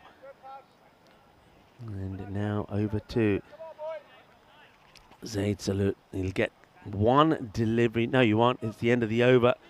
So 77 at the end of that over. So wicket falls at it. It goes for 11 runs. And just like that, already Jacob Gul. I know there was an excellent knock there from Dunbar, but at the moment, those 2 overs and just 17 runs from it is just as good as the half century that Dunbar scored. 59 off just the 21 balls from Dunbar. Didn't forget a lot of the strike, even though he batted all the way through the innings. Right, here we go. The moment a lot of people have been waiting for. Is this the best thing to come out of Romania? Pavel Florin will start with the ball that gets played away and hit away for 6 runs. 6 carreras as Waleed Khan hits the short ball away with a little bit of ease. Pavel, he's travelled around, hasn't he, when he's played the game that he loves so much. A game that he gives so much back to as well. And he comes for his second, slightly shorter. And he's got him. The bails have come off, but how the bails come off? Is it off the keeper? Well, let's see this. Pavel is saying, how's that? Let's have a look at this. I think it's come off he's missed it. I thought he chopped on here. Let's have a look. And no, it comes off. Comes off the wicket keeper. We know what you're up to there, Mr. Dunbar. Well, Pavel. Wow. Look at him. He's absolute. I've never seen anybody who has celebrated a dot ball so much. Pavel Florin. All right. Waleed started with 6 and now a couple of dot balls. He doesn't get this one away and it goes to Jacob. They'll take the single. So, well, Waleed Khan's got 1 out of 4 away. Let's see how Zaid Salut goes about it, the informed batter. There's a love, this story about Pavel is quite fantastic. Remember, he bowls this way because the story goes that he got injured, so couldn't bowl the normal way, had to change, but wanted to keep playing the game. That's going to be just a single. So he adapted, didn't want to give up playing, adapted. That's why he's got this bowling stance. And of course it was in 2019 when he hit the headlines. And I think he's always been there, always been in them, and he'd love to be in the headlines here again. And just watch out for it. I bet you any money they've rehearsed a wicket celebration. That normally is the case with Pavel. You make sure they have. If he gets a wicket, and it's not going to get one in this over, but it's a pretty good over. Started with a 6. And Oli goes for 9. So well bowled, Pavel. And that means that rate now will really go up to around about that 19 mark. And the score moves to 86. So should be getting a point, Trakia. Whether to get the victory or not, we'll have to wait and see. But they're going to have to go pretty big from here on in. And let's have a look at what's coming up next. So the Ravens will be in action against the Sofia Stars. Now, I hope that's not correct because looking at that graphic, the Sofia Stars, who struggled yesterday with a man down, looked like there could be 2 men down. So maybe that player who is supposed to have been here hasn't arrived. But that doesn't look good. Let's hope that there is still some time. It's about 40 minutes before the start of that match. Let's hope that they do get the 11, but there's some changes there as well from the Ravens. Suleiman Orech comes into the side and Mubarak Ali comes back. In the air, Fielder's not going to get there. It will just be a single though. And this is Joshua.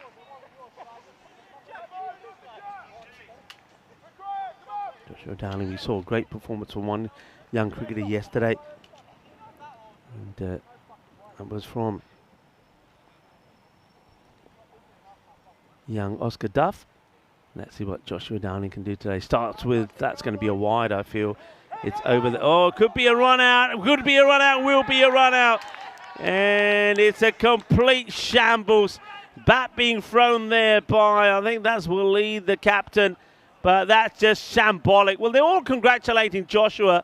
I don't think Joshua's got too much to do with that. I think that's all got to do with Adrian Dunbar, who does well to get gloves on this anyway to stop it going over his head.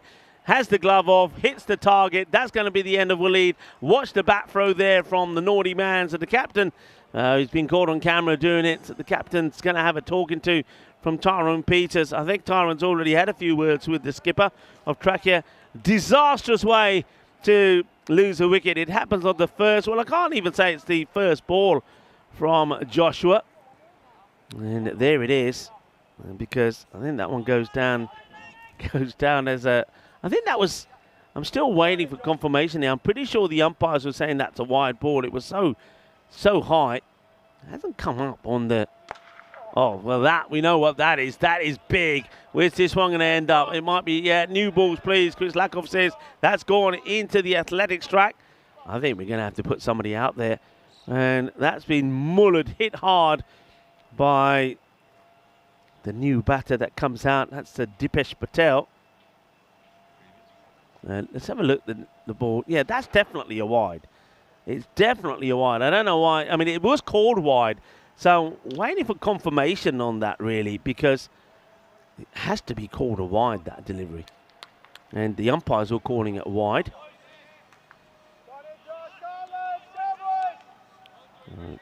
We'll see if that gets changed there. I think it just hasn't reflected on the graphics. So, yeah, that second ball wicket is down there, but it needs to be a wide in there as well. And that's something that the scorers, I think, have to sort out there. I think that's...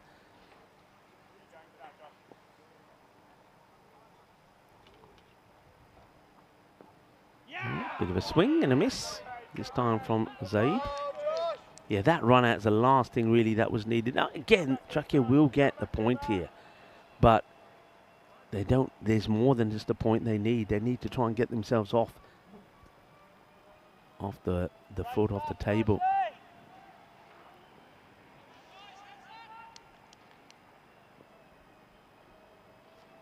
Starting the day in sixth spot, and just by getting a point keeps them in that fifth spot. It means that they will get a point gap between them and the All-Stars, who were on the same number of points as them at the start of the day, but they're in sixth because of a bad net run rate. So Josh, still think that needs to be updated. That's still not correct. I think the scorers are going to have to sort that out. I don't think the wide is reflected on it. That's been hit pretty well, and he's going to go all the way. Bolle, bolle, bolle. And not only does that bring up the 100, it means that a point has been secured for Trachea. But they need to go pretty big to try, to try and win the match. Pavel looks like he's walking back to have another bowl. Well, they've got to go after him. He's going to toss him up there. You've got to go after him. Go get a magical over here, and you give yourself a chance. Apologies for the graphics, I think, because they're trying to sort that wide, the wide out. It's going to take a little bit of time to get it sorted. So I think if that is, yeah, I think we're going to have to just wait for confirmation on what the scores are here. I'm not going to hazard it. Well, 6 for 3. What is that about? 6 for 3, 7 for 3. What's going on? Somebody, what's going on? Well, it is World UFO Day. The aliens have arrived, and the aliens are making a mess of the scoring system at the moment. Right, Pavel coming on the bowl. He's bowling to the captain here, Zaid Sulat. He's not the captain, actually vice captain. Got to go for it. Just got to go ballistic. If you get out, you get out. You got to go for it. Okay, here we go. Goes for it. Going, and gone. 6 runs. That's what you got to do. You just got to back yourself and go for it big. The first one goes for 6. Pavel says, don't worry. Pavel always says this. So here it goes. Look at Pavel. Look at that hand there. He said, come on. And 6 runs. But Pavel says, don't worry. It happened in the last one. We can do it again.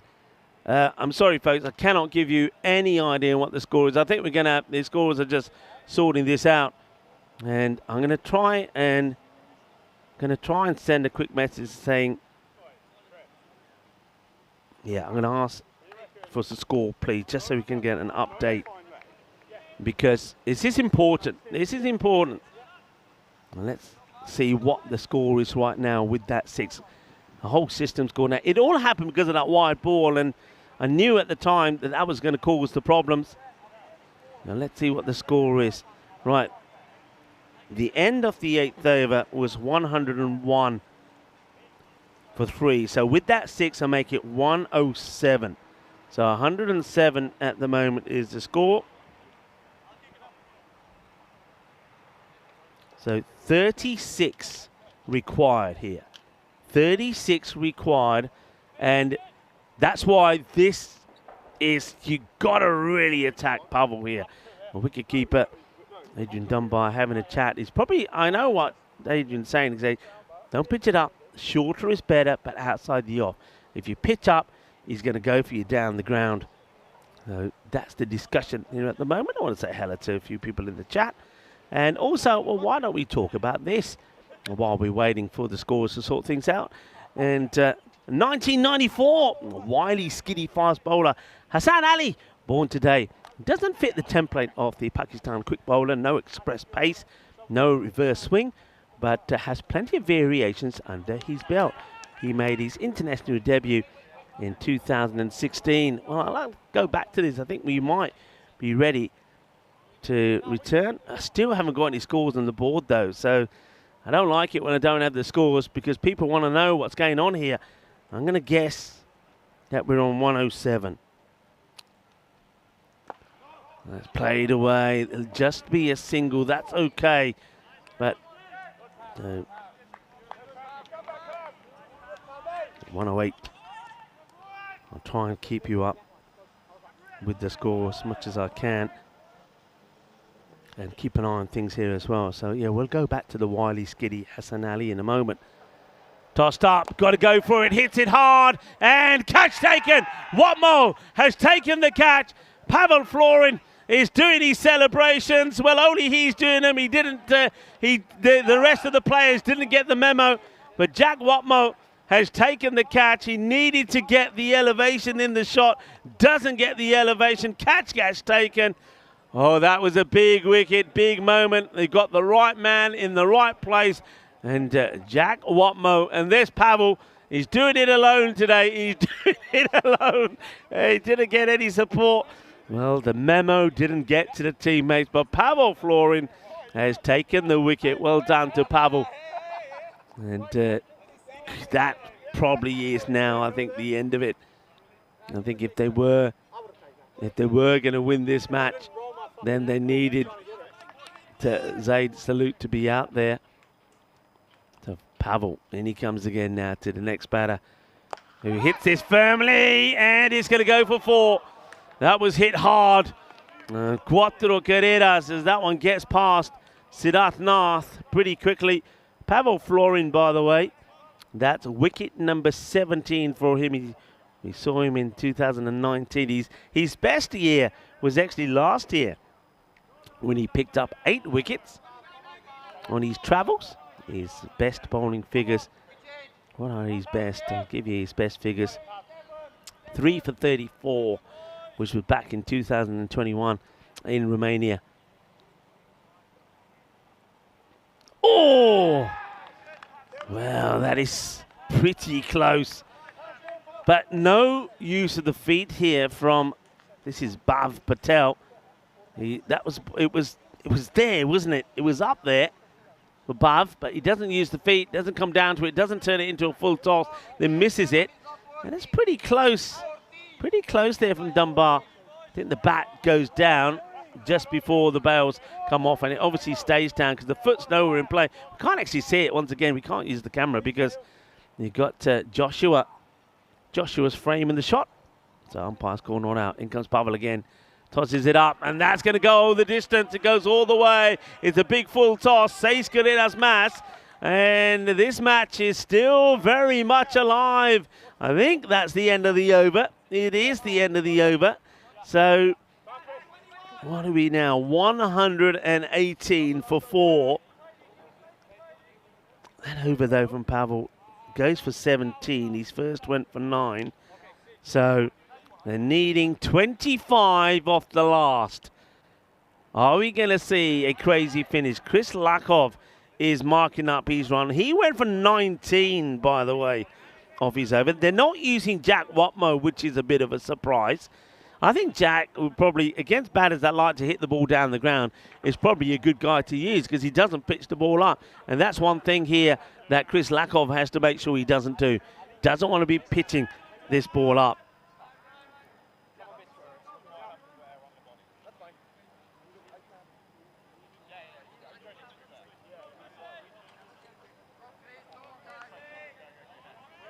Chris Lakov then. Chris Lakov to go. Bowling here to Dipesh Patel. 14 off 4. Oh, he's missed it. Oh, the dot ball kills you here.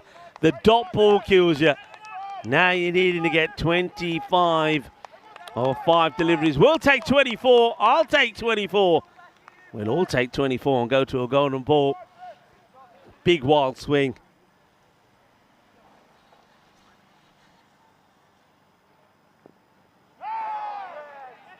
They're going to run here, and it's going to be a bye. I suppose it keeps it realistic. That's the thing here. It keeps it realistic. So probably you had to take that run. Bhav Patel gets back on strike. Trakia, remember the last time these two teams played? Trakia fell short 18 runs, 144 to 131. And this time it's 142 to what they're going to finish on. 119 it is at the moment. It's a good delivery. It's a good delivery, and that's it. That's the match done. The match is done. Trakia will pick up a point, but that could be them done as well, you know, as they'll have just the 3 points to show from the 3 matches that they've played. But it will take the Spartans up to second spot on with 9 points, though they have played 2 matches more than the Sofia Stars. That's a good hit. That's going to go all the way, but it's come a little bit late. They needed this at the beginning of the over. Get them now into the 120s. 125. So we're at a point where we needed 18 of 2 balls. Impossible? Yes. Unless we see a 7-up. Chris Lakov, surely he's far too good a bowler and player to allow that to happen. And just concentrating to get this ball in the right area. The batters will be thinking about getting 2. They will get 2, but it's the dot balls that have killed you and hurt you in this one. And that catch that was taken by Jack Watmo on the boundary off that over from Pavel, that was the key, wasn't it? That was the key wicket, getting Zaid Salut out on 23. He looked like the man who could have done the damage, but he had to go for it. I said you had to attack Pavel. That was the over. If you're going to win the match, you're going to do it in. And that's going to be the end of the match. And also, it's going to be the end of Bhav Patel. He'll go for 18 off the 7 balls that he would face. And Chris Lakov picks up the wicket right at the end there. And it's a victory for the Spartans. Once again, the Spartans against their opponents here. The Trakia side have to do it the hard way. This time they win by 16 runs. Last time these two teams were up against each other, it was a victory by 18 runs. And it was very similar. It was Trakia were always in the hunt. And if a few things went their way, it could have made a difference. And one thing that certainly makes a difference in this match, if you have a look at the extras, for example, only 4 extras given away here by the Spartans. 1 bye, 2 wides, 1 no ball.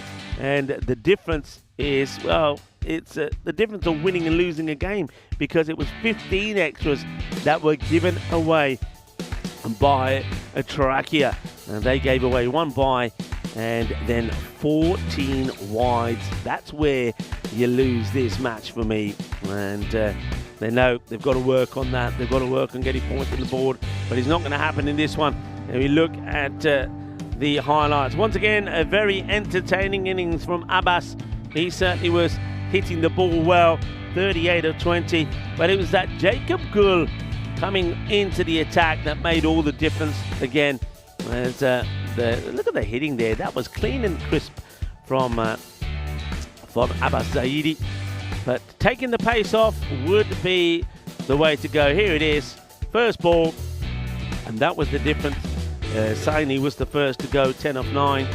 And then, well, Sinath Nair didn't have the best of matches, did he? Wasn't able to go well with the bat. He was out for 7 of 5 deliveries. And with the ball, the one over that he bowled did go for 20. In fact, that's the one that got Trachea going again. And then is Jalebi time.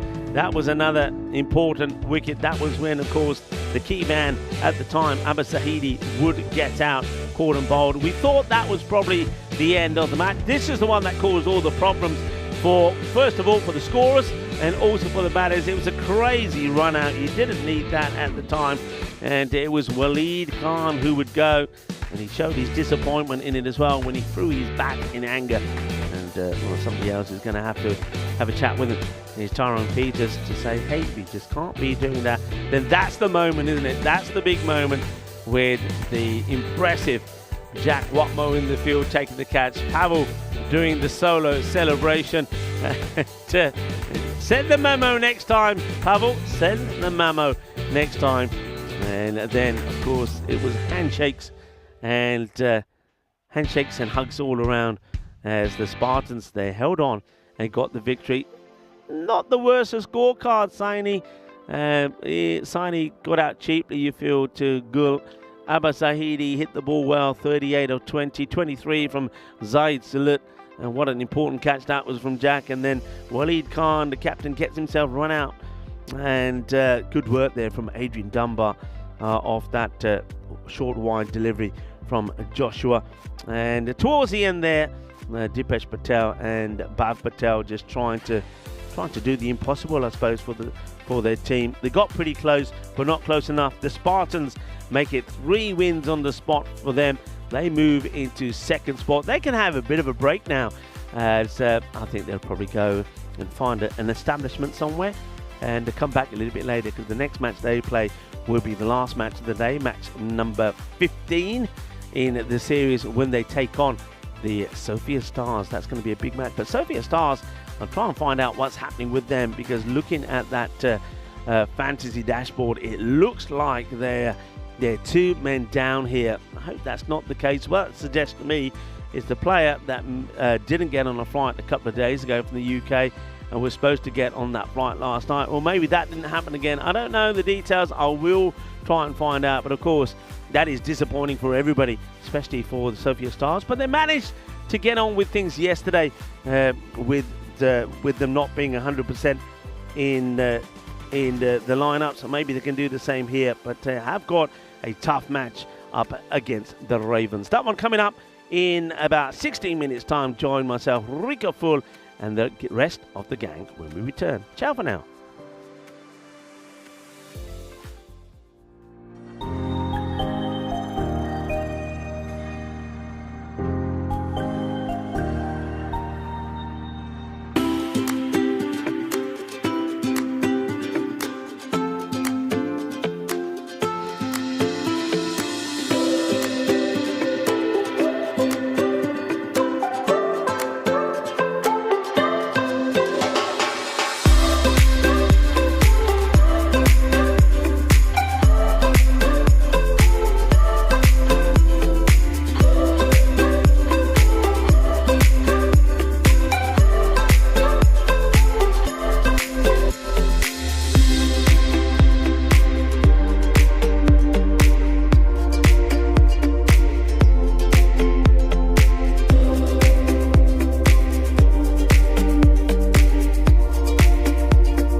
This European cricket event is proudly brought to you by HCL Software, Rado and 1xBet.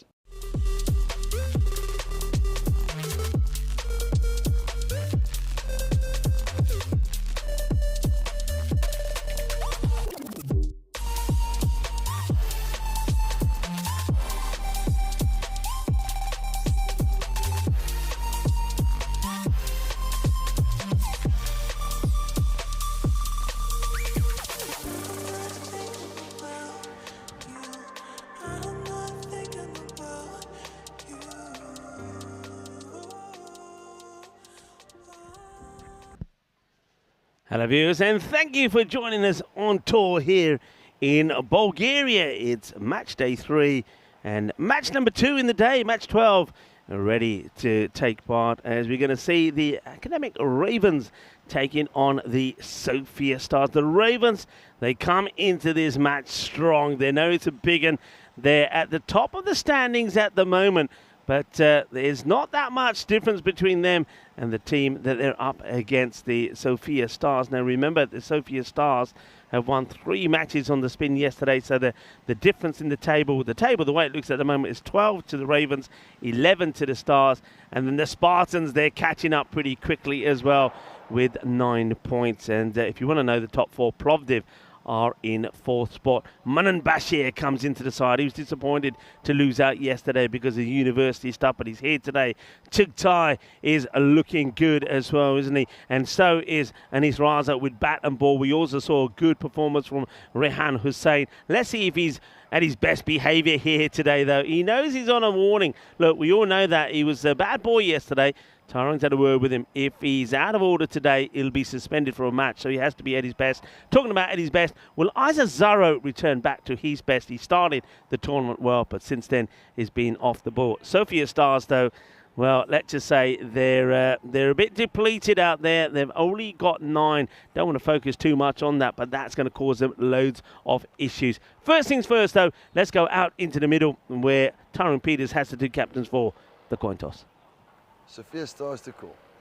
Head. Head is the call. And it is a head. Okay, they're going to have a bowl first. Thank you very much there to Tyrone Peters. So Gungdeep Singh, they're going to have a bowl first on that. It's a risky one, isn't it? Because it means it's going to be a long morning out there in the middle in the heat. Temperatures currently around 28 degrees. We'll once again get into the 30s. And there's going to be a lot of gaps out there, let's face it, a lot of gaps out there. And all I can say is that the Sofia Stars and Prakash Mishra just once again being let down by a couple of players for whatever reasons. It's the way it is, it happens. I don't think anybody likes it, we just got to accept it. But we are told that for their match later on in the day, that the players that are absent should have arrived and will be playing. That we'll have to wait and see. Some of the changes there for the Ravens. You can see that Mubarak Ali comes back into the side for them, and you're also seeing that we're seeing for the first time Suleiman Awarach is also coming into the side, and they've got a good opportunity, the Ravens, to get a good win here over the Sofia Stars. So 61% to 39, but that's based on having a full 11 out there. So Sofia Stars, I get the feeling that, for me personally, I think the Ravens are big time favourites here. Players that are not here for the Ravens, the changes, there's no Usman Akhtar and Abayan Zafar. Those 2 players are out. Mubarak Ali and Suleiman Awarach are coming into the side. And also Manan Bashir, remember, though he was listed yesterday, he wasn't able to play. That's why there was a bit of a delay in one of those matches. Unfortunately, university issues kept him away. So we are ready to go, and we are going to start with Gungdeep Singh, who's going to bowl the first. Welcome back to everybody in the chat.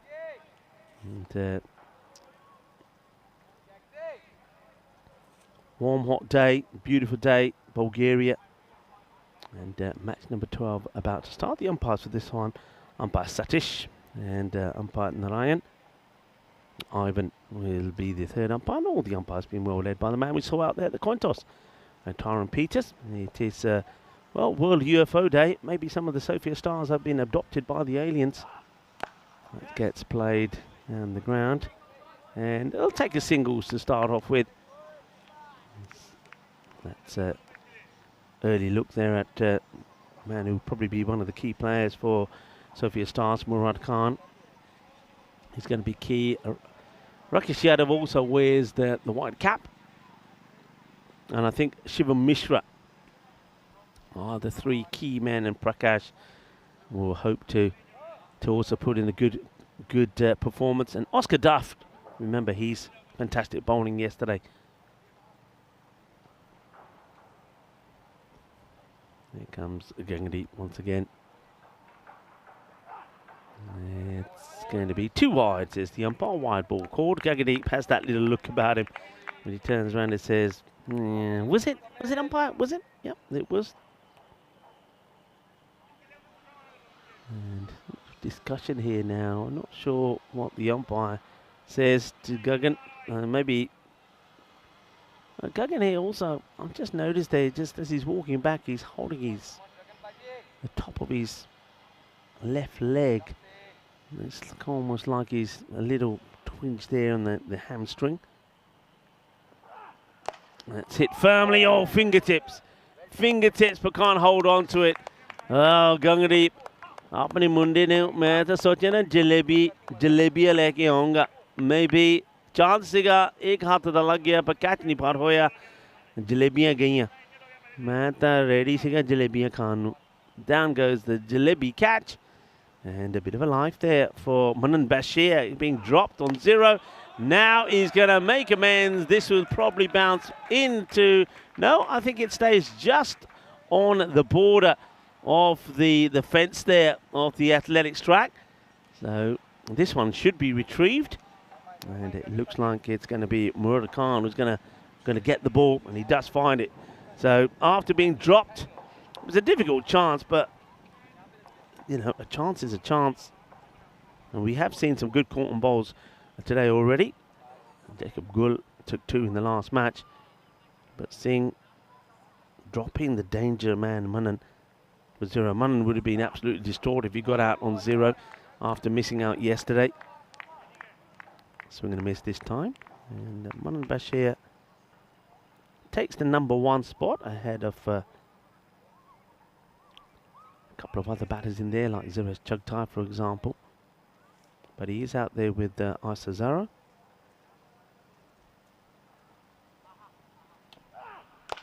High and gone. 6 more. Balle, balle, balle. Kinna sona. Shaka lagya.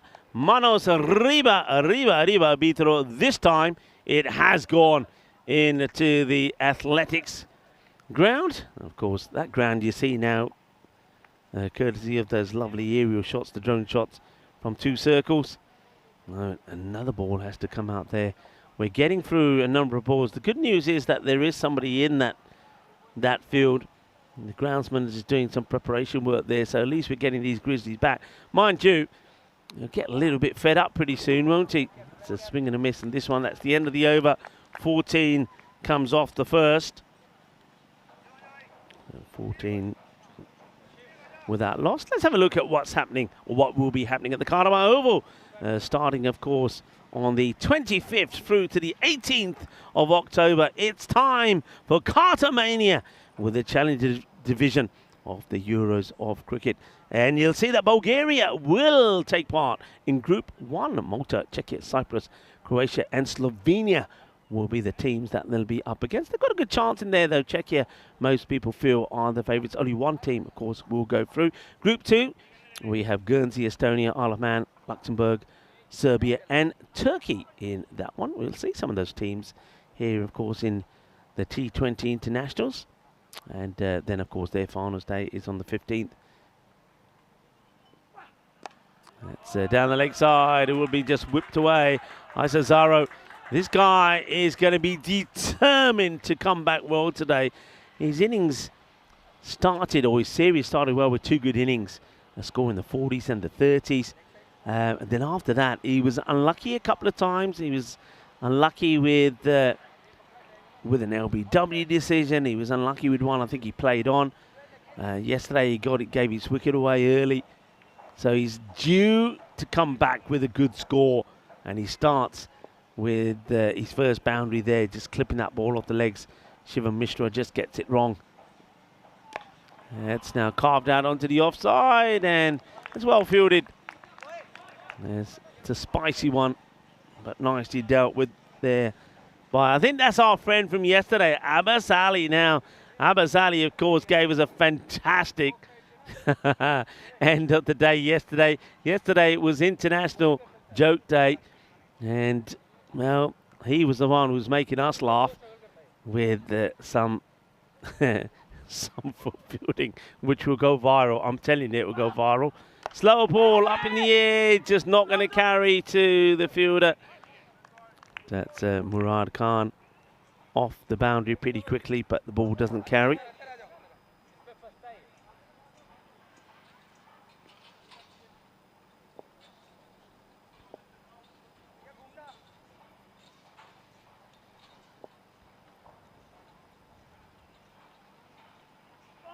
Slower again. It's a double bluff. 2 slower deliveries.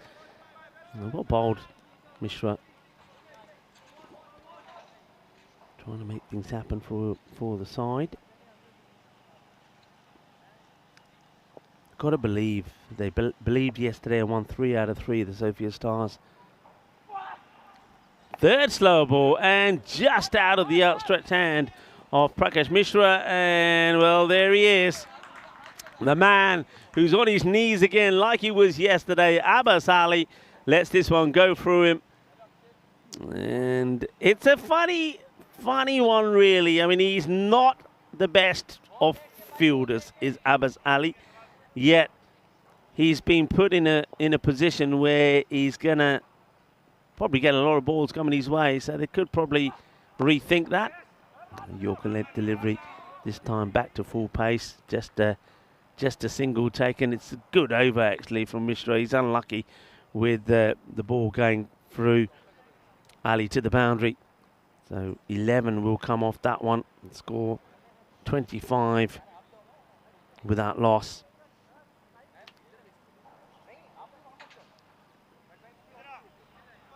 Beautiful day here in Bulgaria. And not far, of course, from the centre Sofia, as we once again take a look at the tables and how important this match is. Sophia Stars have the opportunity, if they win this, to take top spot away from the Ravens. The Ravens will be keen to go back to winning ways. Yesterday, remember, they did go down to the Sophia Stars, so this is a rematch of that match yesterday. It played delightfully. Beautiful shot from Isa Zaro. There's nobody there at third. Now these are the issues.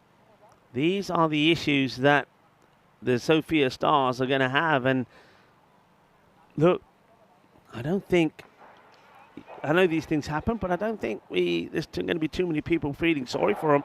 You haven't got 11 men out there. There's going to be gaps, and you're going to get punished for it. And they can't afford to have a third.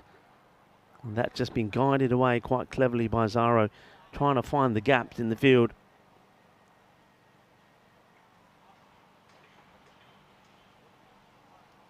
And Sahil Kumar. It's been hit firmly, and it's going to be 4 more. This time he goes with the power rather than the placement. And Abbas Ali not going to be able to do too much about that. So there's another boundary. Very quiet out there, the Sophia Stars. You don't hear too much talking.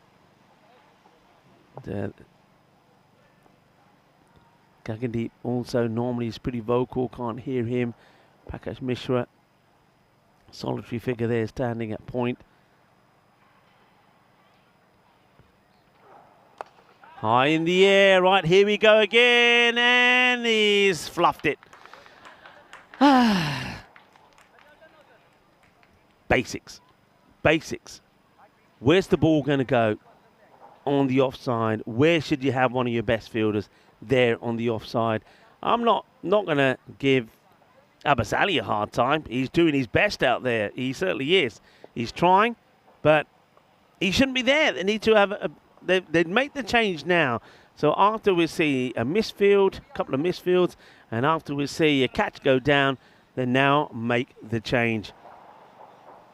Zaro gets dropped on 19. That's well picked up there by Robocop. There he is, Robocop, also AKO known as the Terminator. So yeah, they make a change now. It looks like Yadav has gone on that boundary. High and mighty, 6 runs, and this one will go into the athletics track and be going around the track because that's been hit with a fair bit of power. It's a glorious stroke. That's his best shot. That's his go-to shot. It's a Zaro. Beautifully played. Look at the elevation. Look at the pose. 1xBet shot of the day. You beauty. Absolute beauty there. Great shot from Zaro. This is turning out to be an expensive over.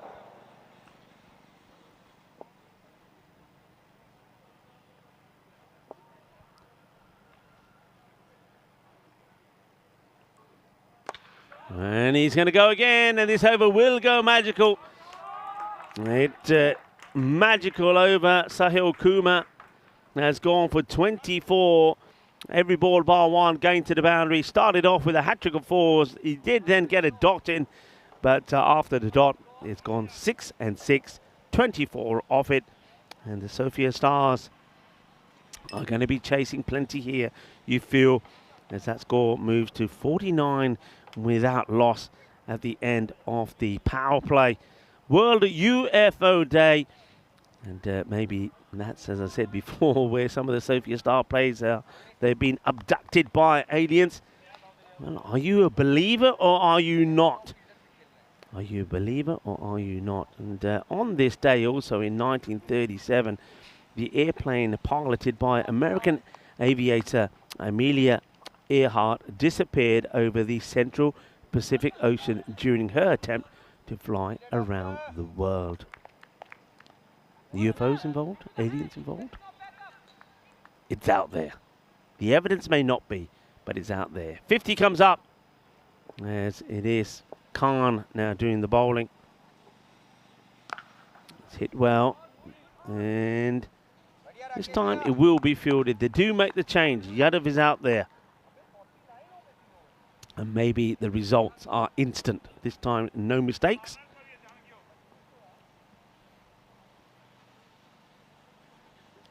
Murad Khan, good player. He's going to be all the good players actually for the Sofia Stars. That one's dragged away out of the leg side, bobbles away, and will get picked up by Gugandi. Just need to raise. I mean, I know you're not going to get the same noise decibels from not a full squad, but they've got to make some noise. They've got to cheer. Oh well, they might. No, they won't. The bowler's done well to recover. That's Khan. And every time there's something good, every time there's a good ball, a dot ball, every time it's a good save, it's got to be heard. They've got to try and get that little buzz going. John Hisham saying it's Diana will have to get that pose from Zaro when he hit that shot down the ground.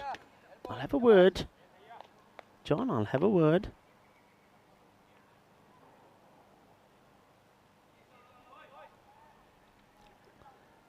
Let's talk about, let's give you a question.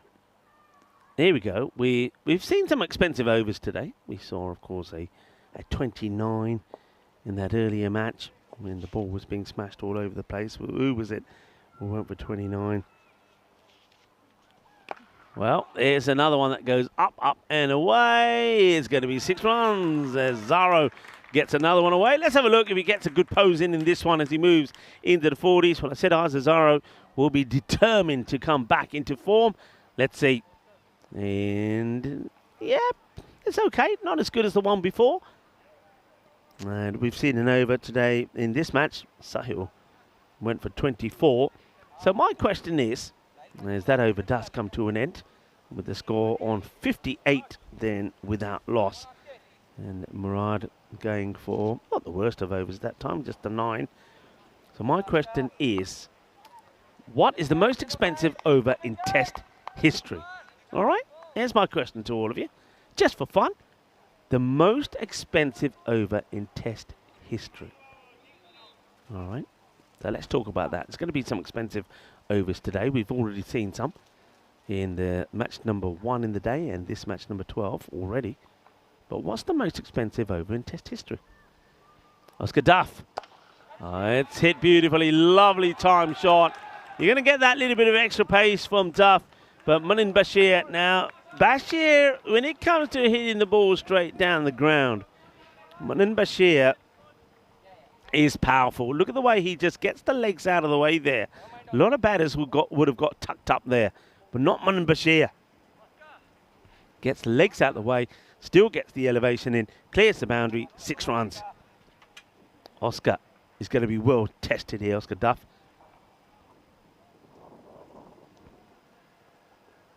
Shorter, he's unlucky. He's unlucky. It's a good response from Oscar Duff. He decides, well, I'm not going to pitch up, I'll go shorter. Bangs in the short delivery. It's right at the batter as well, but he swings hard, Bashir. It goes over the wicketkeeper, Negi. And now they're going to have fun trying to find that delivery or find that ball. It's been found pretty quickly, actually. Well done. Good field was out there. I think that probably ends up resting on the fence. So, most expensive over in Test. Smashed and gone for 6. Tremendous effort there from Shivam Mishra. If anybody was going to catch it, it probably would have been Shivam. But crunched out of the middle of the bat. There it goes. And just have a look at Manan Bashir. He's got that little kick of the foot. And 1 or 2 batters have this. And I've seen it from Ishan Patel in Barcelona. But watch the foot when he plays the shot, when he goes to the big shot. He almost like has a little reflex kick of the foot before he hits the ball. It's up in the air, and this one also is going to get away from Gagandeep. It's going to be 4 more runs. And every ball so far has gone to the boundary. 6-4, 6-4 is the way it's going at the moment. And Manan Bashir is in the mood to Bashir. He's bashiring it here, there, and everywhere. And making up for the matches that he's missed out on. Missed out on 3 matches already. As Bashir, when he did play, he scored a fine 44 in 1. But you've got 2 batters who are looking very dangerous at the moment. Duff will have to try and go short and outside the off. High in the air, catching opportunity. Shivam is after it. And he's put it down. Oh, the one man you'd want to be under it is Shivam. And I think that ball's come down and it's caught him a little bit as well, Mishra. Oh, boy. Manan getting dropped there. Dropped on 35. And Shivam has put him down. That gets Zara on strike. 79 without loss. Getting to the halfway point here.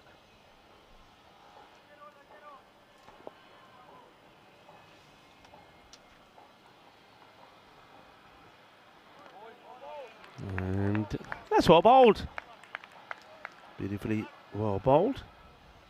And that takes us to the halfway point. So no extra runs coming off it, but 79 runs on the board already. It's a good opportunity for me to welcome you from wherever you're tuning in from around the world. I should be saying either good morning, good afternoon, or good evening. It's lovely to have you with us. Great to have so many people on the chat already. Remember, if you are watching, don't forget to like what you're seeing. Give us the thumbs up. And also tell your friends and tell your family. We are a family and we are growing all the time. And we're grateful and loving your support as well. Another very warm day here in Bulgaria, in Sofia. And temperatures will be around that 32 degrees. So it's going to be hard, tough work here for all the players And it's going to be tough for Sofia Stars. They've got this match here, and then they will play 2 others today, back-to-back here, and then they play the last match in the day as well, which is going to be a very important one when they do take on the Spartans. So plenty of action coming your way on the World UFO Day. I want to hear your stories. Are you a believer or are you not about UFOs, or maybe about aliens in general? And I like to, well, I think, yeah, there is. I don't believe that we are alone in this universe. I don't believe it. So well, tell us what you think. Let's hear from some of your stories as well. In the air, second chance for Shivam. And this time he does take it. And Bashir got dropped by him once. But Shivam gets his revenge, gets his man. Murad Khan gets the breakthrough. And it comes right after the end of that 5th over, which went for 21 of Duff. Well, Duff is probably thinking, well, Shivam, I'm going to duff you up because you didn't take the catch off me. But why did you take it of Murad Khan? The key thing is, though, think team, think positive. You've removed the dangerous Bashir. He'll go for 36. And could have been removed a bit all earlier. Look at the reaction there from Bashir. He knew that this time round he wasn't going to get lucky. And, well, don't take it out on the equipment, Manan. You saw Manan as he shakes his head, and then as he's trundling off, he punches the bat in disgust. It's not the bat's fault. And they can't be blaming the bat. As he goes for 36 of 14. Well, he survived ball number 13, didn't he, when he was dropped on ball number 13? But for him, it's the unlucky 14. Good catch from Mishra. I did say at the time, it's not normally, doesn't normally drop him, but he does make amends, and it doesn't hurt them. That drop doesn't hurt them. That's the main thing. So Shivam Mishra will put that behind him and say, yeah, okay, I did drop him, but I get a second chance. You don't often get a second chance in life, and he's taken it. So that now brings Zerak Chugtai, the left-hander, out. He's going to watch this one go down the leg side.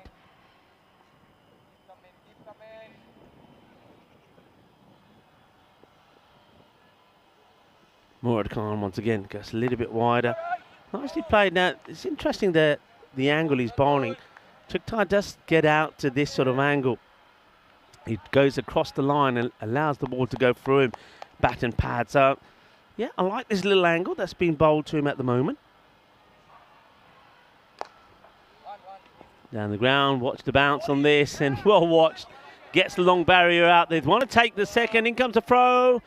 And they will make it. That's still well fielded. I'm not going to, you know, I've walked around this outfield. Let me tell you, folks, it's a bit uneven, it's bouncy, it's bubbly. When the ball's coming to you like that, your number one priority, here it is again. Watch the way this ball bubbles around. Number one priority is to get the body behind it.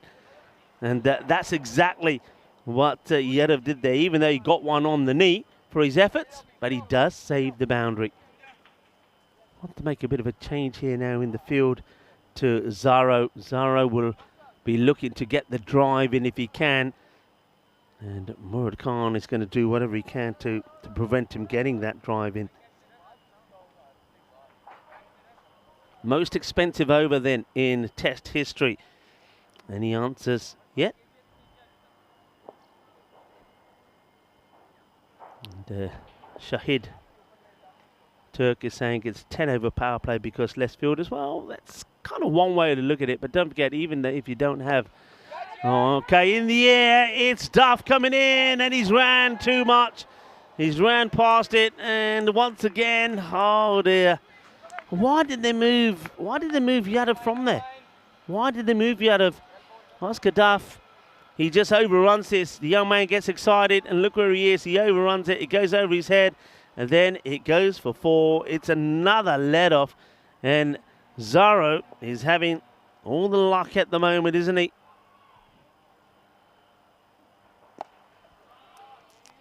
And that is going to get past the fielder. And Zaro will bring up a 50. Well batted. 50 up there from Isa Zaro. 50 of 19 deliveries. And I said that after those 3 low scores in his last 3 innings, he would be keen to come back strong, and he did come back strong.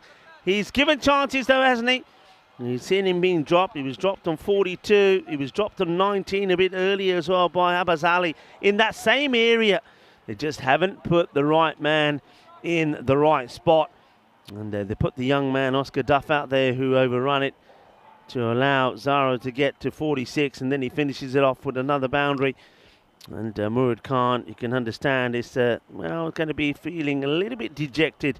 21 come off his 2 overs. That last over going for 12. But should have had more than just the 1 wicket there. So 91 for 1. Prakash Mishra now.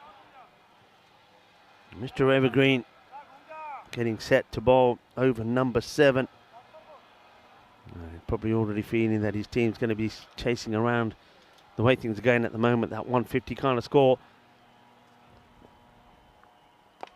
All right, doesn't get this out in the middle. Another big moment. And it has been dropped. Oh, can you believe it? And this time it's a good player who you would definitely expect to take the catch. That's Murad Khan. They just couldn't catch a cold if they tried here today, could the Sophia Stars. And Chugtai dropped. Zarak being dropped there on 3. And it's Khan of all people that drops him. And Prakash Mishra, the captain, what must be going through for his mind? Who wants to be in the captain's shoes when you have a morning like this? First of all, the problem with the availability, and then of course chances are there and you're dropping them, and when you haven't got the full 11, you've got to take every chance that comes your way. One gets worked away, and Shivam does the fielding, one hand pick up and gets a gentle throw into Prakash.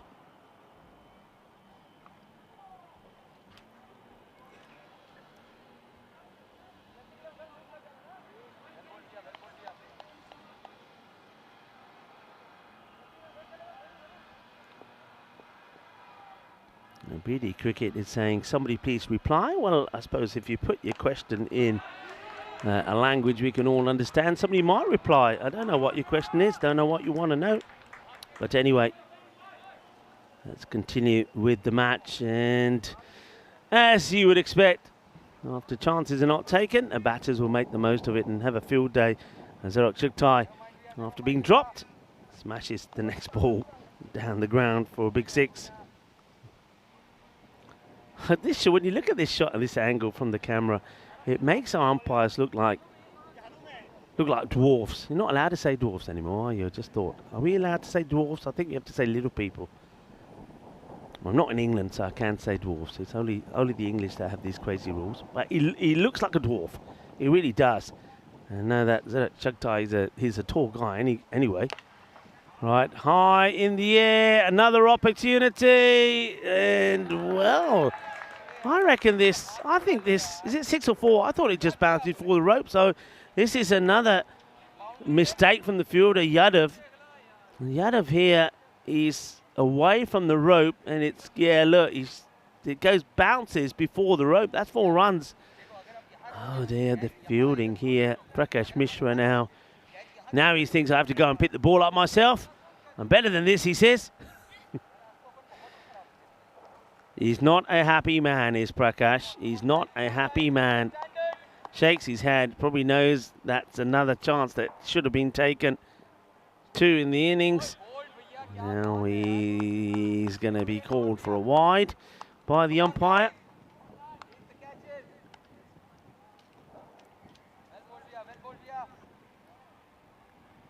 Well, somebody's saying that the side boundaries are good, are big. They're not. They're the same. 50 metres.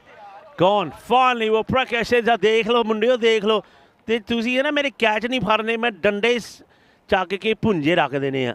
Yeah, if you're not going to take the catches, well, what do you want me to do? There's only one thing I can do. That's bowl at the stumps, and he does. So we'll get the wicket. Big swing here from Chugtai. Chugtai swings, and he misses. So that's going to be the end of him.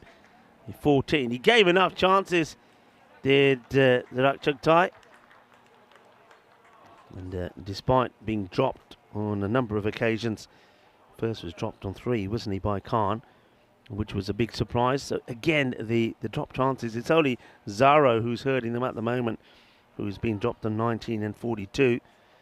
But Prakash now is joined at the top There's a leading wicket taker. Well, somebody's having a good practice swing.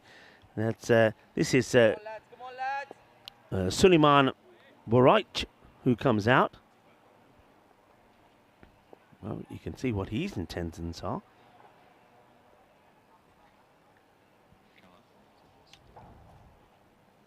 And it just pushes this out. Wants a single, not going to get there. It is the end of the over, so 7 overs complete. 104, good over that from Prakash. And despite all the things not going his way, he'll only go for 13 and will pick up the wicket that he deserved. Let's take a look at where we'll be travelling to for the remainder of our 2025 season. From Bulgaria, we go to Belgium. From Belgium, we return to Germany after being away from Germany for a couple of years. Sweden, we go back to Sweden, to Stockholm, to Rains Park in England. Croatia, Germany again, in Kiel this time. It's been a few years since we've been to Kiel. I think probably about 4 years. It's a beautiful city. We'll go back to Romania, to Hungary, to Switzerland. Then after that, we have a long stay at the Cardamom Oval for the Melto Shield and the Western Shield, the ECC, the European Cricket Championships, and then Italy, Cyprus, Malta, 2 venues in Spain, Valencia and Alicante. And we finish once again in Spain, back at the Field of Dreams, the Cardamom Oval, for the Euros of Women's Cricket, starting on the 1st of December. Short delivery down the leg side, and going to be 4 runs. Just bounces just before the rope. And this is another one that will have to be found by the fielders, which takes me back to the question that I was putting out there to all of you, just for fun. What is the most expensive over in Test history? I'll leave that out there for you. The most expensive over in Test history. Hey, this is something from John Heash. I'm going to try and read this, John, since I've got time. 60 years ago, I was riding home on my scooter. I saw a light in the sky very, very high and not many satellites. I thought it was a star drifting across our universe, so I called my mum to show her. John Heasham, an experience of an unidentified flying object, maybe. That's played in the gap. Yeah, it is. Shivam can't stop that. It's going to be 4 runs. Zaro is going well here. Isa Zaro returning back to form. And just haven't bowled too many deliveries just inside that wide line. Had they outside the off stump. Prakash Mishra doing the teapot. And some more young kids go past behind us. That's up in the air. Now maybe somebody could get to this one. No, it's going to drop before Shivam. It's going to be backed up by, well backed up also there by Sahil Kumar. Just be a single. Yeah, thanks for sharing that with it, John. I mean, there's a lot of strange things that happen, don't they? And by the time she came out, the light had turned 90% angle. This is still carrying on from John. I looked to see if there was a second light in the sky, and there was none. That's why I believe. Thank you, John. I've had weird things, I think, happen to me in the past. I think I've mentioned this before, when, you know, you're sort of somewhere and you see something behind you. Well, this one is a delightful shot. Look at the timing of this from Zaro. Beautifully played. Not the best of deliveries there from Yadav, but the shot is superb. Look at how he makes the bowler bowl the ball straight. He jumps outside the off here, says, go on, put it, go for it. And if you don't get it right, I'm putting it away.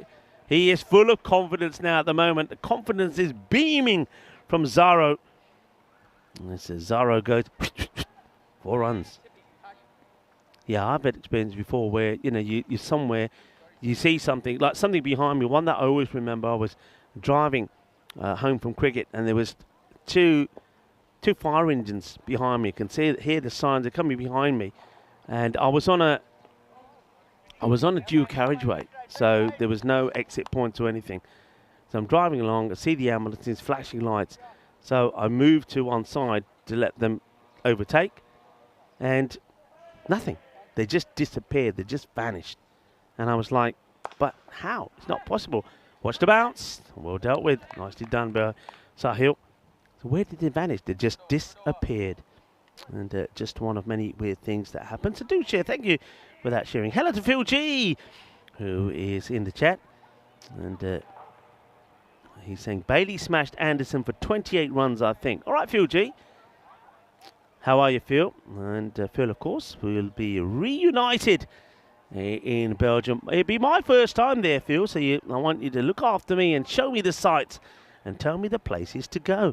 Mind you, I'm still waiting for somebody to tell me about the nice spas around here. Remember that I said yesterday that spas in Bulgaria is a thing. It's number 2 only to Hungary. So I want to find a nice spa. I could be off tomorrow, and we might have Vinny Sandy doing remotely. Vinny will be doing the first over of the next match, the first innings of the next match. I hope it's just more than an over, Vinny. It gives me a chance to have a bit of a break and get some lunch in. 120 on the board at the end of that over. Prakash comes back, starts with a short delivery, which is going to get the punishment. And the punishment really it deserves, to be fair. Zaro, he's on 100 watch, you know, folks. I'm going to call it. He's on 100 watch. He's hitting the ball well. And I did put a call out early this morning when I said we saw a hat-trick yesterday. Will we see a century in the day? Well, Zaro, if he can manage to get most of the strike, it's definitely on. And Prakash coming back on after that over from Yadav, went for 16. Prakash's first wasn't the worst. 13 off his first. And could be gone. And I think that's out. Well, there you go. It's a proper commentator's curse. It happens. You mentioned the C word, you mentioned the century, and Zaro will get himself run out. I think that's an easy decision there for the umpire. So that will be the end of Isa Zaro. He'll be thanking me later. I'll buy you a drink, buddy. Don't worry about it. Prakash Mishra will get another wicket. He now is the number 1 wicket taker in the series. And I think that takes him to double figures, actually. So, but that's the end of a very good innings. And 71 of 26 deliveries, 4 sixes and 10 fours. And Negi does the work. And Prakash using all of his experience and cunning skills to get the wicket, but they're already staring at a big run chase, aren't they? The Sophia Stars, as Rehan Hussain comes out to bat, and he wants to get funky. Misses out on this one. Suppose it's a good shot to try and attempt because there's nobody, I mean nada there behind the wicketkeeper, whether it's to his right or his left. Hussain, I mentioned this already, he's a guy who's going to be watched very closely by Tyrone Peters. Tyrone Peters will have his beady eye on him to behave himself. He's after his helmet throw yesterday, amongst other things. I think he's been told you're being warned, and any more of that, you'll be suspended for a match. It could be even worse, depending on. Hopefully, he won't do anything, but depending on what could happen. That's well bowled from Prakash. I would like to see Negi be a little bit more confident in himself and stand up. I think he allows, because he's not standing up, he does allow batters to bat outside their crease. He doesn't really put any pressure on them because he's too far away. That's well bowled from Prakash. The batter this time, it's Suleiman, who Suleiman came out in like he was ready for a real battle. He was ready for war. He was swinging that bat around. He was like, come on, let me get after you. But he hasn't hit a boundary yet. It's 4 balls for 2. But Prakash follows him there. He wants to give himself some space. That's something what Hussain might try and do as well. No, he stands still, hits it firmly, and it goes straight to the fielder. Well fielded. In comes the throw. So good tidy over from Prakash Mishra. Started off with a big 6. But then he came back with the stumping. It was given a wide, actually. That's why we saw that extra delivery was called a wide. But he would still get the wicket stumped off a wide. 130 on the board. They would have wanted that 150, I think. It would certainly look like they were going to get the 150. But some good overs there from Prakash. One going for 13. That one going just for the 10. Keeps the score to below at the moment. There's the bowling figures there. So Prakash Mishra 2 for 23 and 1 for 21 from Murad Khan. He was unlucky though. He should have had a few more wickets. Okay, going into the last.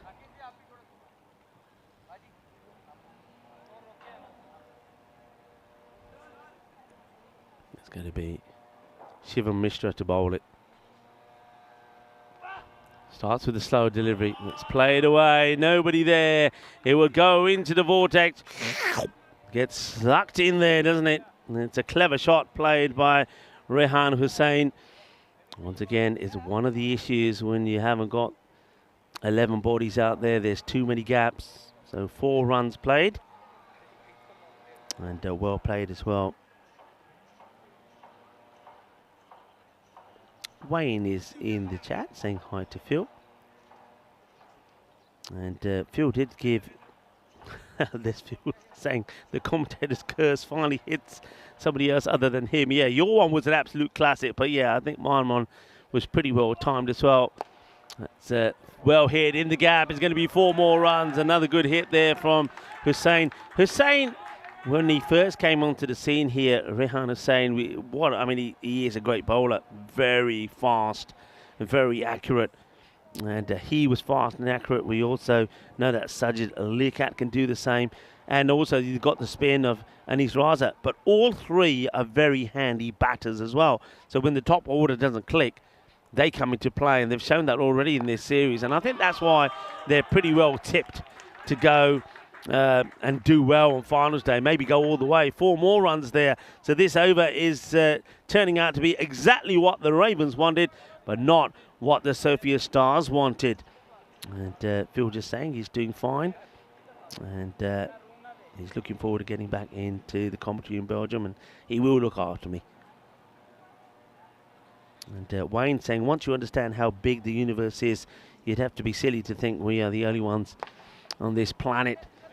As that one won't go to the boundary, it's just going to be a single. And he's saying, not sure if there are aliens, but there's stuff out there. Yeah, Wayne, I'll agree with you there, 100%. And the reason that Wayne is talking about that, it is World UFO Day.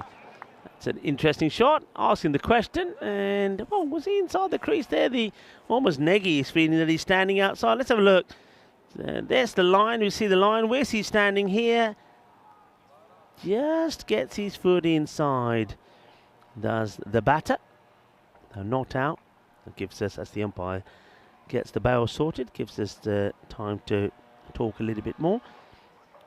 And yeah, Phil G was also saying Bailey in terms of the most expensive over in tests. And yeah, keep your answers coming in. I'll give you the answer to it a little bit later, as that one gets smashed away. That is big. And I'm also reminded that yesterday I didn't give you the answer to the other question which I put out, because so many things happened in that last match. And of course that was who's the only player to take 4 wickets, 4 in 4, and also score a century in first-class cricket. Now, I'll give you the answer to that after the break as well. And for those of you that were still wondering, so I'll give you the answers to both the questions, the one from late yesterday and the one from today as well. But let's take a look at the highlights. It could have been very different if that one was taken. The thing is, apart from Zaro, who finished on 71, other batters gave chances.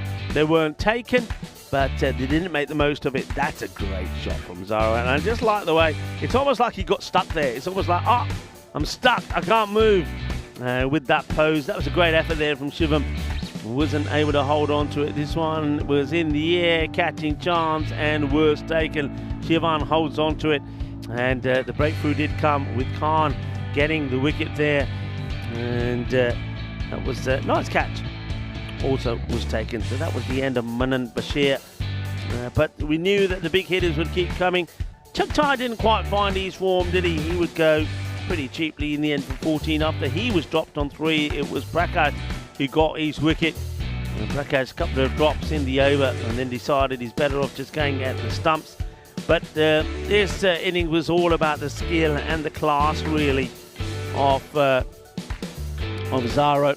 But he would go as soon as I said it looks like he could go all the way and get a century after pounding the ball before that for a big 6 to get to 71. He would get himself stumped by Nagy, who threw himself and the ball forward, catching the batter out of his crease. And then I suppose things did slow down a little bit. They wouldn't get to 150, but they'll get to 149, so it will be an exact 150 chase, only losing the 3 wickets in the process. And Rehan Hussain, 15 off 7. And Suleiman, interesting choice to get Suleiman out there. I suppose just a chance to give him a knock, really. He hasn't played so far, so I don't mind that, actually, from the captain, Yusuf. But I think ideally, and you probably would have gone with someone like Raza, perhaps, to go out in that area, or even Daniel Ali. But Suleiman gets a chance, but hit the 1-6 out of the 8 he scored of 6 deliveries. But it's all about Zaro, 71 of 26. Manam Bashir, 36 of 14. And then everybody else just made a little bit of contribution on the bowling front. And I think you're going to find ourselves saying there's a lot of bowlers were used there. I think 7 in total. Prakash Mishra, 2 for 23. Didn't quite go to plan for Oscar Duff this time round. He was exceptionally good yesterday, but goes for 21 here today. And the one over from Gangadeep, who never came back, and that tells me that Gangadeep could have a little bit of an issue with his hamstring, because he was holding that at the end of that over. So we're going to take a bit of a break here now. We'll be back in about 10 minutes time for the reply for the Sophia Stars, needing 150 for victory.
This European cricket event is proudly brought to you by HCL Software, Rado and 1xBet. Hello cricket lovers and welcome back to another beautiful day in Bulgaria. It's a lovely day for cricket. The sun is shining, temperatures around about 29 degrees, gentle breeze blowing, and well, I feel I've got one of the best seats in the house here. Talking about the views, isn't it absolutely stunning? That is the National Sports Academy here at Veselevsky. Quick look at the bonus point equation with that score of 149, 104 or less if the Ravens can restrict the Sofia Stars. One thing I will say, I think the Ravens have probably got the best bowling attack in this series if they all bowl to their ability. This man is going to be good. Starts with a wicket. We're going to see a royal duck. A royal duck. And it is Rehan Hussain who will take the wicket. Surak Negi has played an okay shot, but he's found the safe hands of the fielder. It's a wonderful catch as well. Royal duck to start the match, or start the innings. There it is. What a wonderful catch that is. Oh, he's absolutely pumped. And I get the feeling that that might even have been the captain. I don't know who's taken the catch. It will come up on the screens in a moment. But, well, a royal start it is for the Ravens. And the Sofia Stars, remember, they're down on numbers, but they're down on luck as well. Negi's hit this pretty well, but he's in the air. But what a catch that is. That's outstanding. It really is an unbelievable catch. And the big smile looks like Yusuf. It is Yusuf. I thought it was. I know that smile anyway. What a catch from Yusuf. Incredible. Royal duck. Golden duck. And, well, yesterday at this point, we had James Pond coming in to the frame and doing his bit. Well, James Pond is here.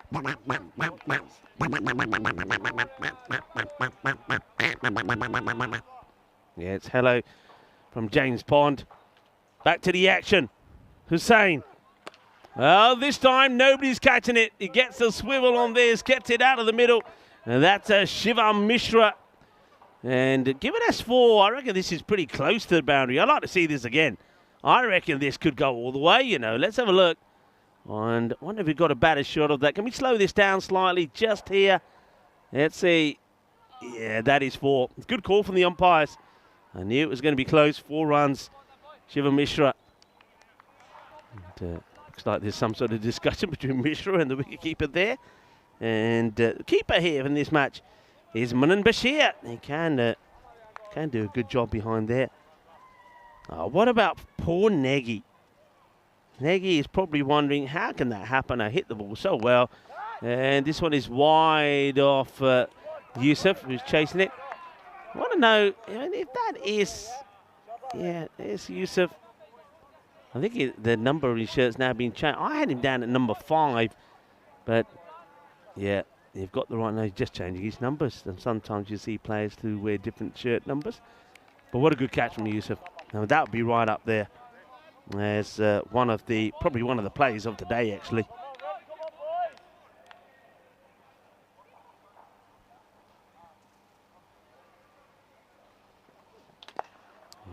Played away, and it's going to be another boundary. It's a funny all over, isn't it? It started with that, with the wicket, and Rehan Hussain, after taking the wicket, was all over the place. He was making all kinds of gestures. I don't think anything that would get him into any trouble, but he was full of beans, is the way to put it. And now, Shivam Mishra has come out there and hit 3 boundaries on the spin. Hello to Ian Smullen.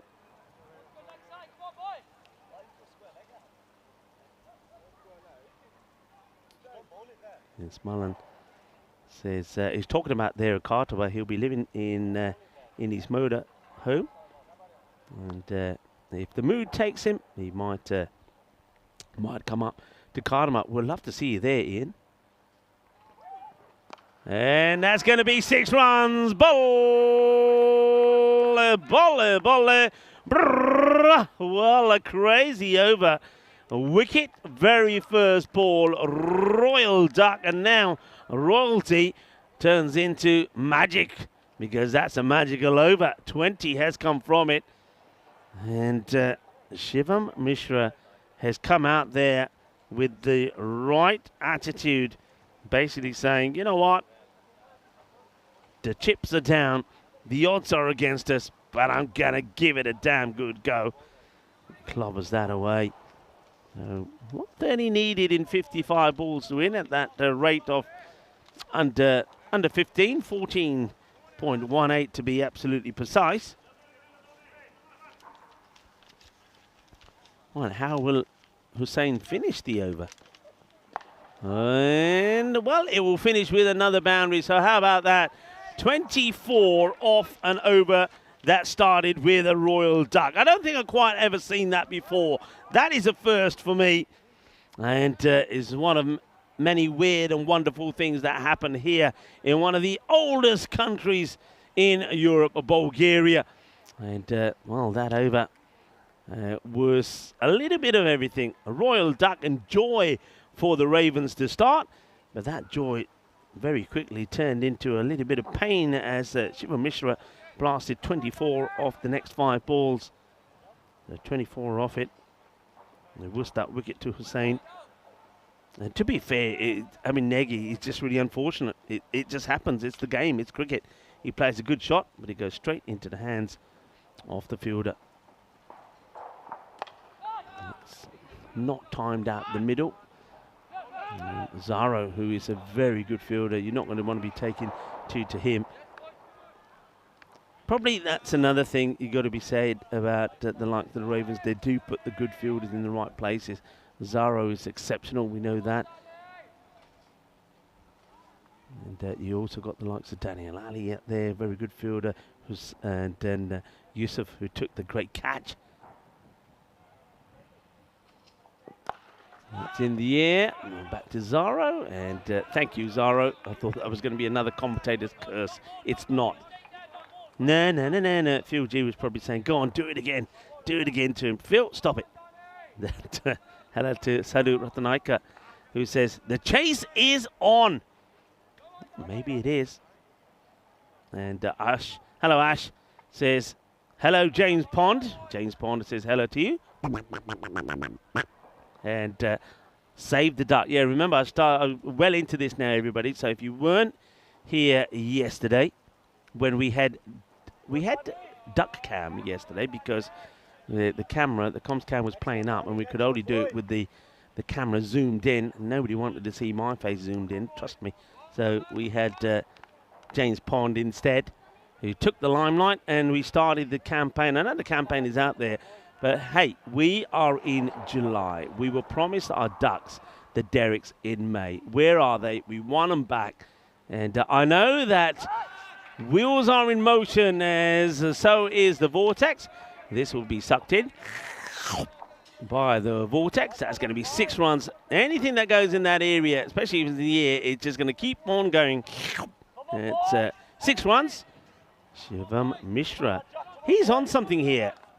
30 off 7. That's quite incredible. Murad Khan, who is the other opener, it's only just got started. But yeah, I know that here at the ground, Bradley. Good morning, Bradley. That's going to be 4 more. What a hit, Shivam. Oh, I'm liking this. Cuatro carreras más. Daniel Ali, the bowler. And that's going to be another one gets put away.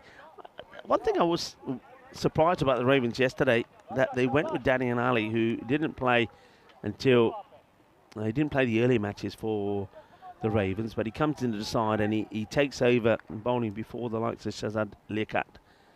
I don't know why they made that change, because they've taken a liking to him, have the batters. That's going to be 4 more. And now all of a sudden, after the joyous start from the Academic Ravens when they took a wicket of the very first ball, they have been hushed up pretty quickly here. And by one man, that's Shivam Mishra, who just keeps on pounding the ball to the boundary at an incredible rate, actually. It's moved to 38 off 9 deliveries. And that one is going to get away as well. Make that 42 of 10. Striking at over 400. Quite sensational. This time it's a bit of an error there from the field. Fielder couldn't stop it. Gets away from him. Here it goes. Strikes. I think that might be Yusuf is in that position. So that's 4 more. It's the end of the over. The Sofia Stars at the end of 2 overs are 44 for 1. The opponents won 25 without loss. 44 for 1. They're just going for this. They're just putting their head down and saying, you know what, we're going to go for it. We're going to whack it. That rate is now at just over 13 required per over. All right, they've got to keep it going. That's the thing. Can they keep it going? Well, if Shivan can stay there, this definitely can. Right, they will make a change. And Lakat will come in. He starts off with a leg stick Yorker, which straps the pads of the batter. But Murad just doing the right thing, thinking, right, I'll get out of the way. I don't care whether I kick it, whether I let the ball hit me, but I'm just going to get to the other end and say to Shivam, keep on going, fella, keep on going.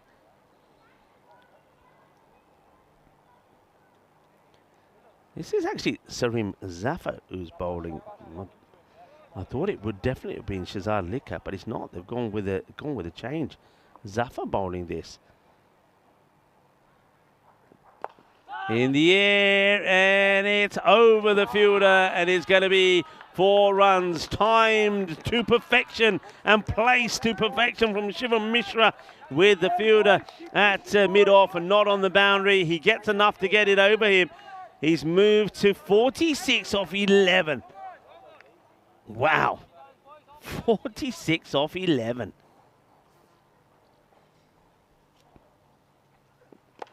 Right, in the air, high, nobody there, chasing after it. Where's it going to land? It lands and gets away from the fielder. Will it? Will he recover? Might have done. And what will they get here? I think, do they get a couple? No, just only take a single. Do they only take a single? What they've done here, so he's hit this. He thinks he's getting a boundary. He's walking. The chase is on there from Yusuf, who now does it. We can't see from that whether he stops that or not. I don't know if we have a better look at it. Do we have a boundary check on this at all? Arenas? Oh, I don't think we've got anything on that, so you're going to just have to take the honesty there of Yusuf. They only take a single. That's crazy. That is crazy. You've got to take at least 2 there. Rod Khan. Oh, he places out, and he's going to get this through the gap. Chugtai is after it. There's a race between him and Yusuf. And Yusuf, well, has he stopped this remarkably? There's going to be another time where they only get a single. This is crazy. Yusuf has, on 2 occasions where there could have been 4. Let's have a look. He's chasing this. Does he just get the foot on this in time? No, that's 4 runs. 4 runs this time. And he could have broken his foot as well. You don't want to be doing that. That's 4. And that means that will be, 4 to Murad. That's his first boundary. Didn't time it right, but gets the boundary. It will also bring the 50 up.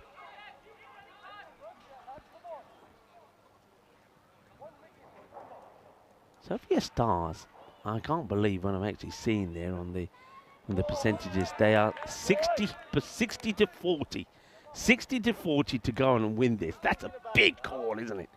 A big call. It's actually very much the way it started, around about 60 odd to 39 or 38%, something weird like that at the beginning of the match for Sofia Stars to be the favourites. I didn't think at the time that was probably correct. I thought then it was probably more Ravens would be the favourites by something like, I don't know, 55-45, something like that, be close. But they are in top. And at the moment here, I don't think the academic Ravens quite know what's happening here. I did say, and I maintain, that I do believe that the Ravens have probably one of the best bowling attacks in this series of all the teams. But you probably heard me say yesterday, and I'll repeat it again today. I do also believe that the captain Yusuf is not using the bowlers the way I certainly would at the right time. This now would, for me, be the bowler, the spinner, Raza, coming on, and it looks like it is. So this is fine. But what I don't quite get is why in those first 3 overs that Shazad Likat has not bowled one of those overs. I don't quite understand that. And I also don't understand. Oh, that's a great shot. Let's pause and talk about this first. It's a one-handed Maximo from Murad Khan. Have a look at this. You'll see one hand coming off the bat pretty soon. Watch. Oh, what a shot. Incredible. Incredible hit for 6. Slog sweep for 6. Raza, the spinner, comes on. They want to attack him, don't they? They want to attack. The over-by-over score so far, 20-24. 2 magical overs. 11 of that one from Zafar. That's better. Good comeback. Good comeback. Yeah, I just feel that Yusuf hasn't bowled the bowlers in the right way. He's got the right bowlers, but he makes too many changes. And sometimes those changes, they can cost you. So he's allowed at the moment the Sophia Stars to stay in this match. Zaro doesn't miss him. And he won't miss this one either. Takes hold of the catch, and Murad Khan will depart. That's a big wicket. Murad has been one of the informed batters for the Sophia Stars. And I think here he looks to time this over the boundary. Doesn't get the right contact, and Zaro makes no mistake. Certainly got his hands on that ball. He also has his hands on the player of the match prize so far with a fine 71 and that catch. That's going to be the end of Murad Khan, and Prakash Mishra, the captain, coming in at number 4. Mishra, it's been several years now since we've seen him score good, valuable runs. And he comes in because Murad goes for 12. 12 of 8. Zaro takes the catch.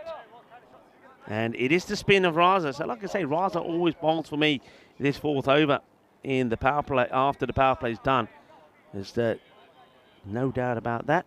Hello to Rhino Cricket. And we've got our very own Rhino, of course, on the network, who did an outstanding job there in Finland. Mishra wants to go for it, and he's going to get there. Prakash Mishra, the captain, gets it in the slot where he likes it, and he pounds that for 6 runs.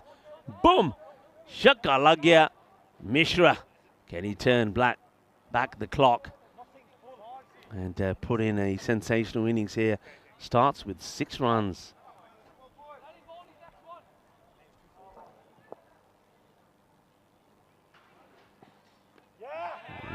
A miss at this one.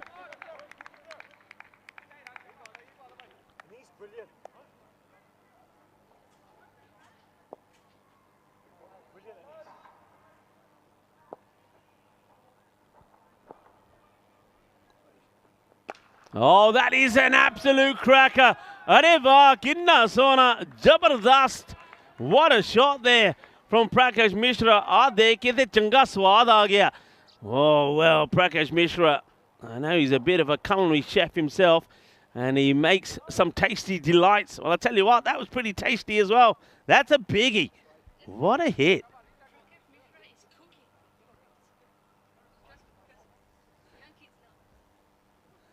Smashed away. And for all those youngsters out there, Prakash Mishra is cooking. Oh, isn't he just? 73 is the score. 73 of 4 overs, 2 wickets down. And things are happening.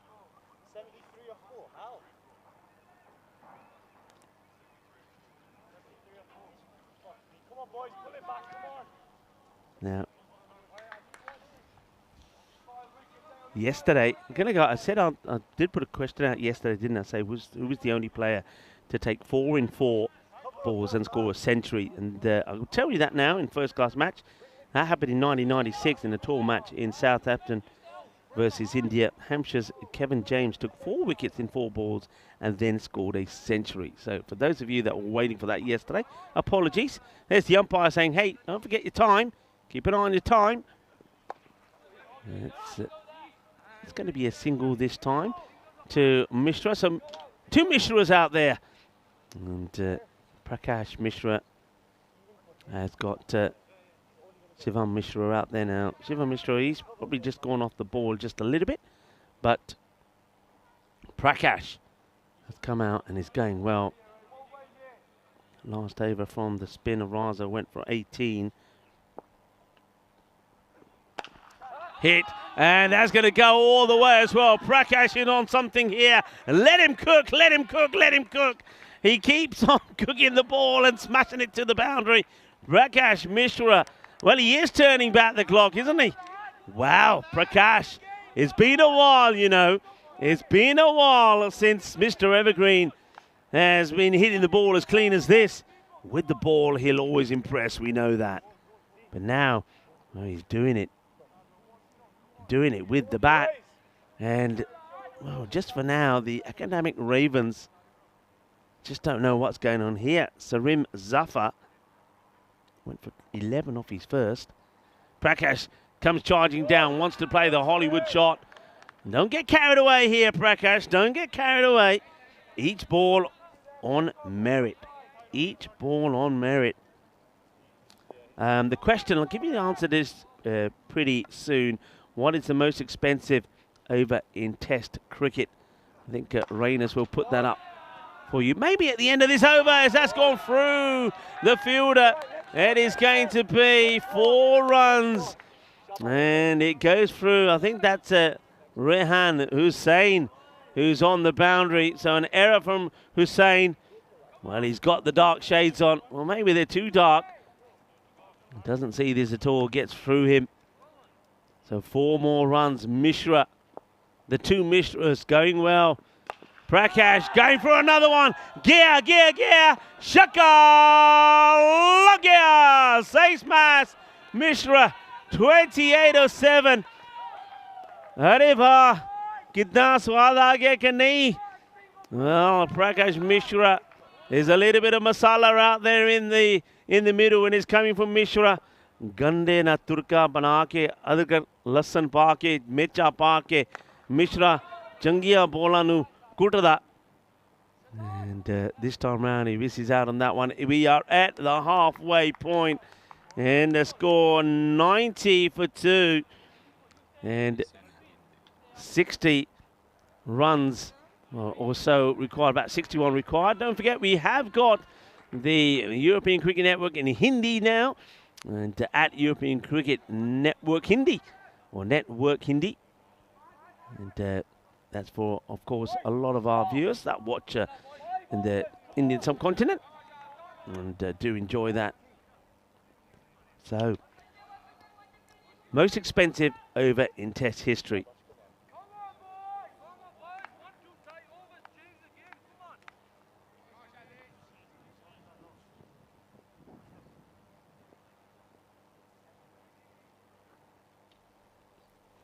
And doesn't feel right, there's Shahid Liaquat. So they've held him back. Let's see if it works for them. Over by over scores here, pretty impressive at the moment. 24, 20, 11, 18, 17. So, yeah, so the most expensive. Now, I've mentioned, let's talk about the ones that we do know, which were beaten, all right? Shot, watch out, coming our way, 1 bounce, and it will be... Oh, dear, dear. I'm laughing because it's something that you can't see, people, as Shivam Mishra has brought up his 50 in style. 50 or 14, 54 or 14. Where we see, where the tree, you can't see this on camera, but where the tree is, we've got some spectators, and the man has got Bashir on the back of his shirt, and he's already got his hand wound bandaged up. He almost has to get his leg bandaged as well. He went rolling down the hill as he was trying to stop it. That's going to be 4 runs as the 2 fielders, Hussain and also Zaro, look at each other and let this one go part through them.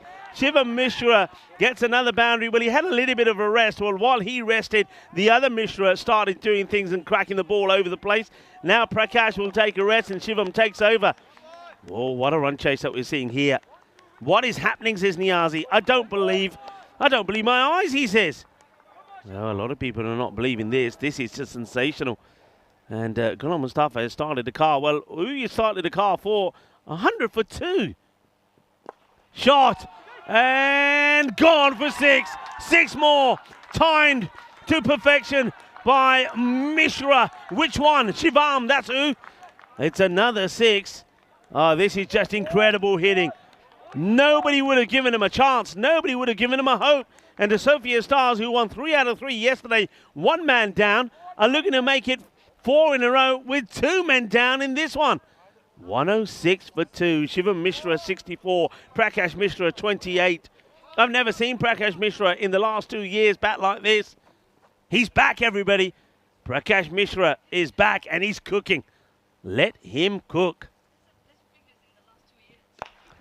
Hit hard. And that also will go to the boundary.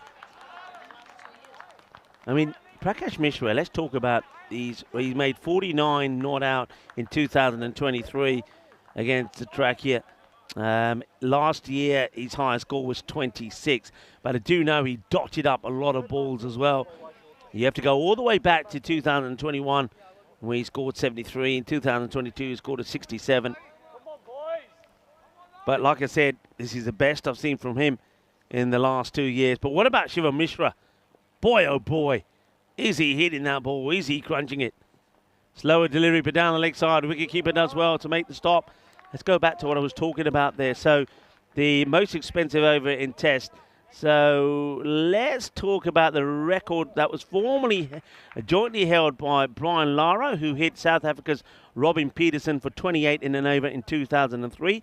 George Bailey, Phil G was talking about this, who took James Anderson for the same number in 2013. And Kashav Maharaj, who hit 4 4s and 2 6s of Joe Root in Port Elizabeth in 2019 and 20. But that is not the record. Any ideas, people? That's been hit towards Zaro, who makes the stop. What a very interesting match this is.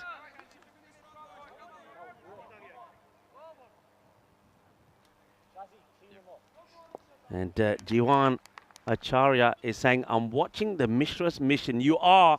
Well, it is World UFO Day.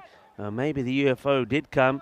And maybe those two out there are aliens. Maybe that's an alien. Maybe that's not Prakash at all. It's an alien who's looking like Prakash. Who knows?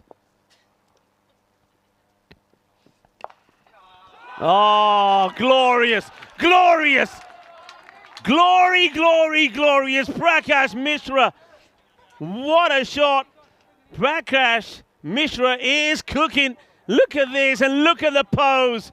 They don't come better than that. Que guay. Que genial, que grandissimo. And Mr. Evergreen, that's the end of the over.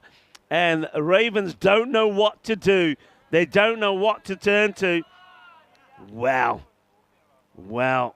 Remember, can I just remind everybody, as we just look at the scores there, let me just remind everybody that the innings started with a royal duck. It was Nagy who went for a royal duck. And then after that, it's all gone one way.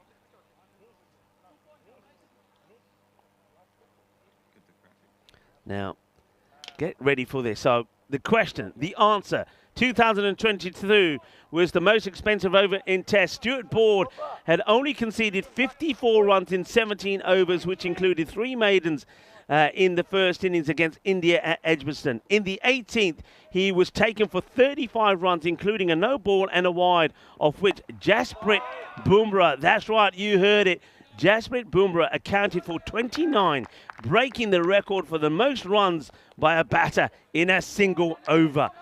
And there it is there. And meanwhile, talking about records, are we seeing a record being broken here? This is quite sensational. Thank you to everybody that took part.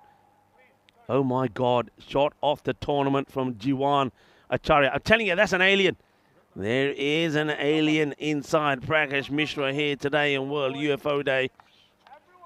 And right, Raza, the spin. In the air.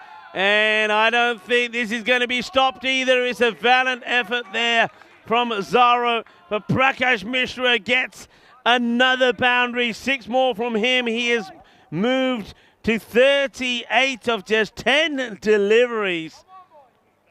And there's a good shot of that again. Academic Ravens do not know what's hitting them here right now. Back to the action. This is going to be played away onto the leg side. The fielder under pressure gets the throw in. That's Yusuf. He can't believe what's happening. The captain, he's hiding himself in the boundary. Surely he's the captain, he's a bowler. Have a bowl. You think he'd have to fancy himself to have a bowl to try and stop this. Just have a look at the rate required. They're needing under 8 and over. Shot, hit hard, and it's going to be 4 more. Shivam Mishra, it's a mystery. It is an absolute mystery what we're seeing out there at the moment. The Mishras are gone berserk. There is carnage out there in the middle. Changia Jutia Paria, Bolanu, Jutia Changia Pania, Kuta Changi Paria. Whatever the ball, wherever it goes, the ball goes to the boundary. It's unbelievable. It really is. And not even Raza can put a stop to this. And they're just starting to get under each other's skins here now. You can feel it. They're starting to get at each other. The Ravens. It's getting hot out there. And if you can't handle the heat, get out the kitchen. In comes Raza. Shivam. Just plays this one away. They did make a change in the field, but he takes a single. Doesn't matter now, does it? Doesn't matter now. I mean, these two, they're going to play the normal way. They shouldn't change what they're doing. But the time of hitting boundaries is gone. They can do this in singles now. They can do this in singles. And this will be one of the most amazing victories that I think I've seen on the network for a number of reasons. Prakash, doesn't matter.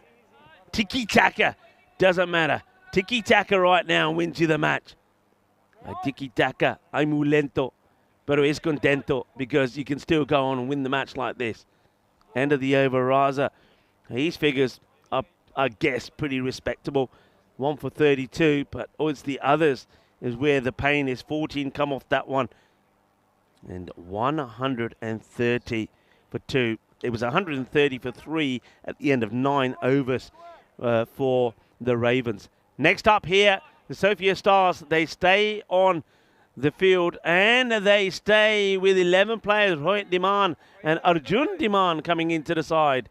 They're up against Trakia, who are unchanged from the team that went down in that tight contest in the earlier match of the day against the Spartans.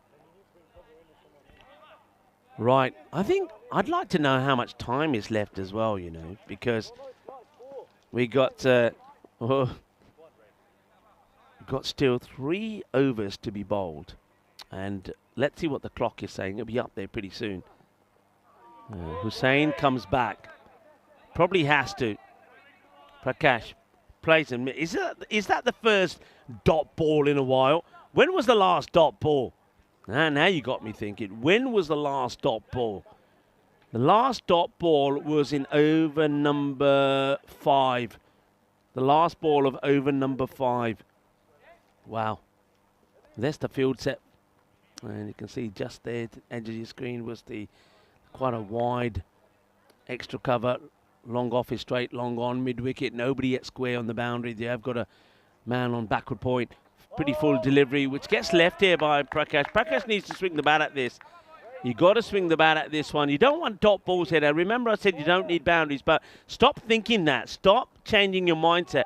These two might as well carry on batting like they need to score another 100 runs, because that's the way that's the mindset they went out there with, and it worked. A ball that's wide like that, you swing hard at it, get a bit of bat onto it, it could fly to the boundary. High, in the air.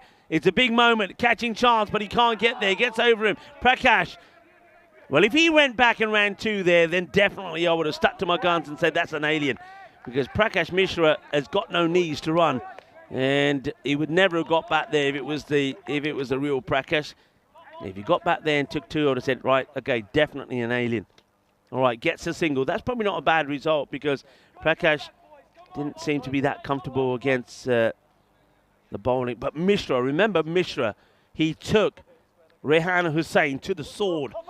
Rehan Hussain took a wicket first ball in his first over. Royal duck it was for Negi, and then Mishra smashed him for 24. 3% chance given to the Ravens. Can you believe it? There he goes again, and that is going to be 6 runs.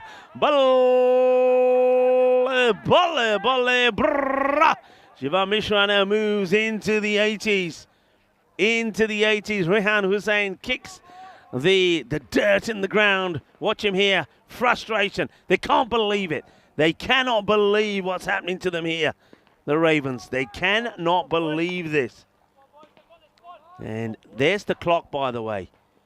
5 minutes and 38 seconds. Full again. Hit out. And that also will go for 4. The fielder saying, now look at them. They're at each other. Look at the bowler, Hussain, gesturing to the fielder. I think that's Lakat out there.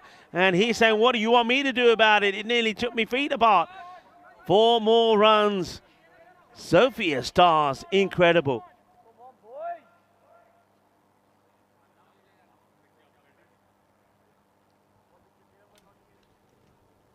Last one of the over. He's gone for 35, as I was saying. Slower ball, and oh! Madre mia! Que grande! Que guay! Que genial! Eso es supersonic. That is unbelievable. What a hit that is from Shivam Mishra. It might have come out slow out of the hands of Hussain, but it went like a torpedo out of the middle of that bat. That is just huge. That is sensational. That is the biggest 6 on this ground so far. It has disappeared. Well, we're not worried about the UFOs. The UFOs should be worried about these Grizzlies coming their way. Sensational. Well, people, can you believe what you are seeing here? Can you believe it? I think I'm having a quick look at some of the comments in the chat, and people are just in shock. 147 for 2, 8 overs. They're not just gonna do this, folks. They are gonna thrash them. 149, 150 is the chase. They are gonna get absolutely peppered in this match. Wow. Well, how many balls will be required? Shazad Likat bowling to Prakash Mishra on 41. 91 from Shivam Mishra. Places away, will take the single. Now, I'm just thinking about this here. There's no way you can do this. Let's take a quick look at the highest run chases that we have had. Now, this won't be on there. It won't be on there. But some people are saying, is this? No, it's not the highest. Not by far. But is this the most sensational? Is this the most unbelievable? Maybe. I know that one. Look, when you're chasing 200, that's sensational. But when you're being played off the park in the first innings, and that will be it. That is the match. The Sophia Stars have made it.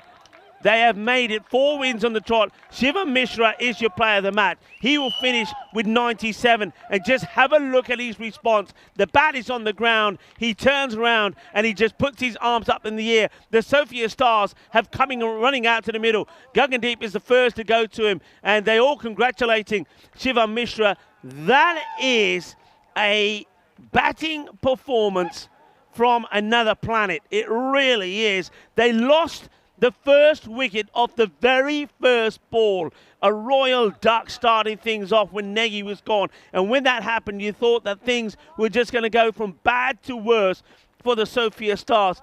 Let's remember the Sophia Stars played this match with 9 men.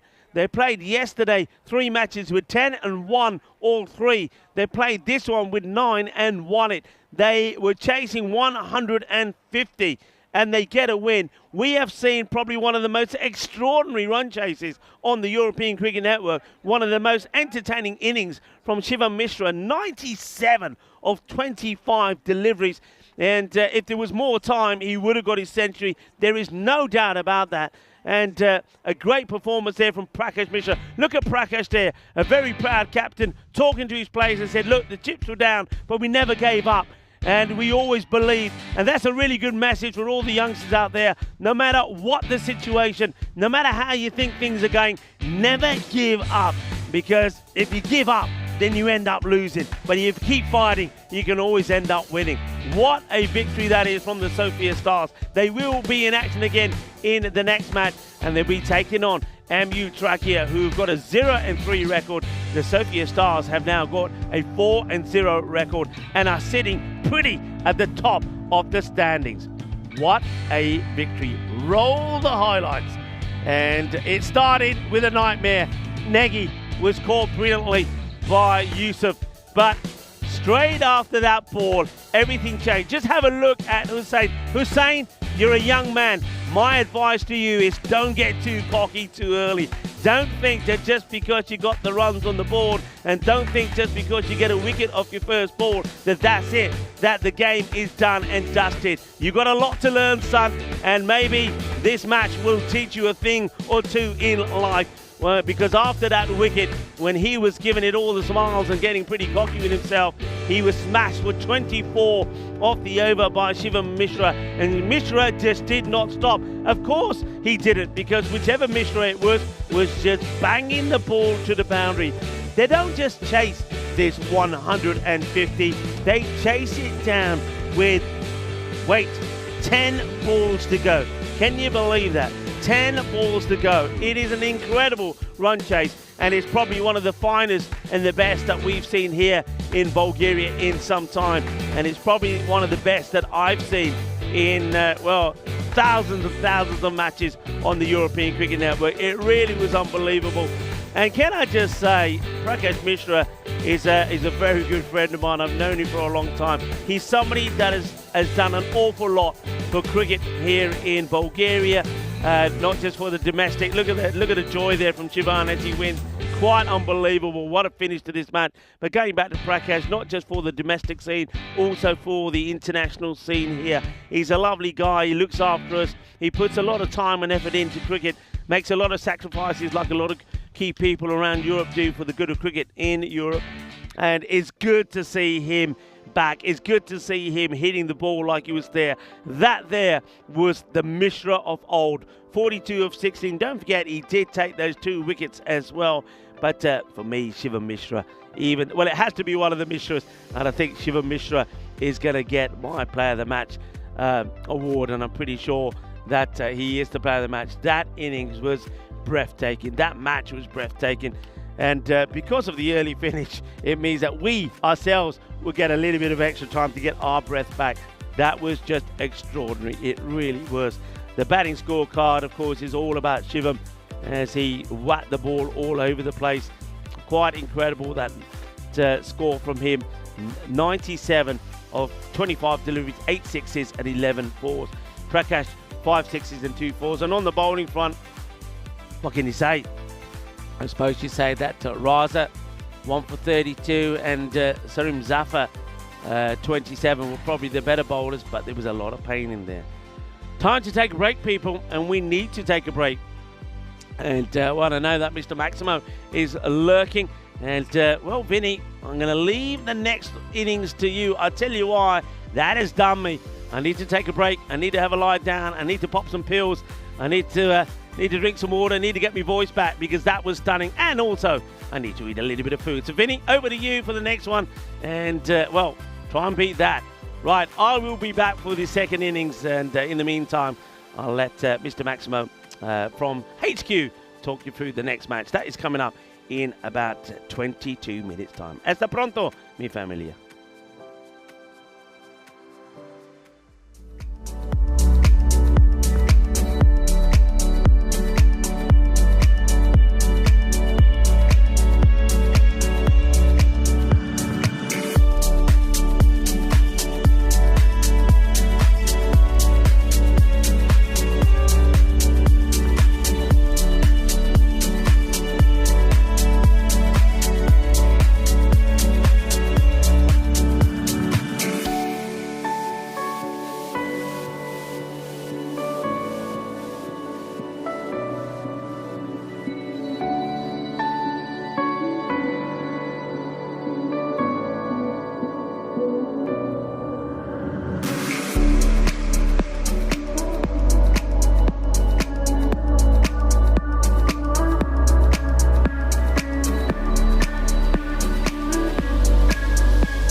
This European cricket event is proudly brought to you by HCL Software, Rado and 1xBet.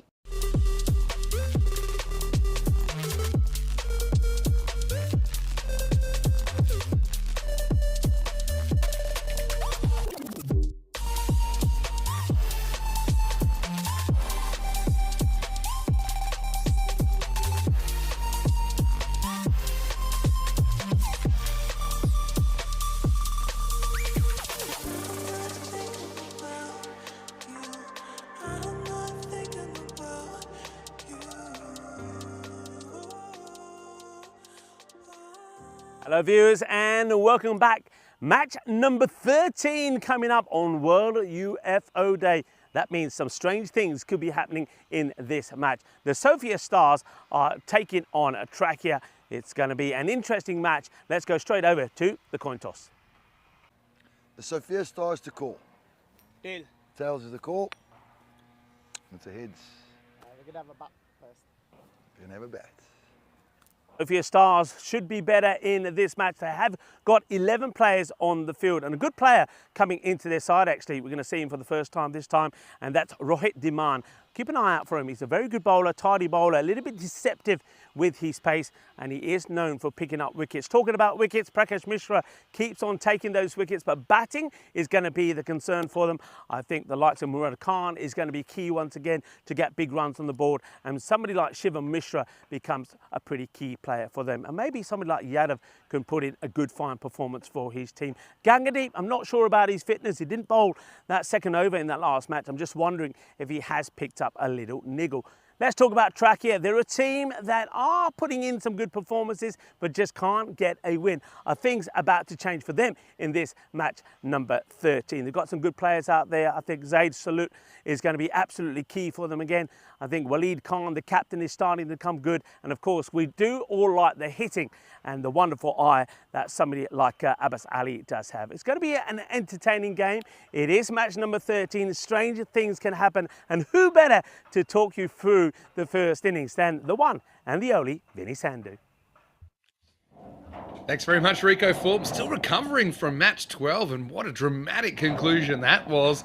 I mean, the Stars really brought one from Mars. I've been calling it 9 men from Neptune because, yeah, it is World Extraterrestrial Day.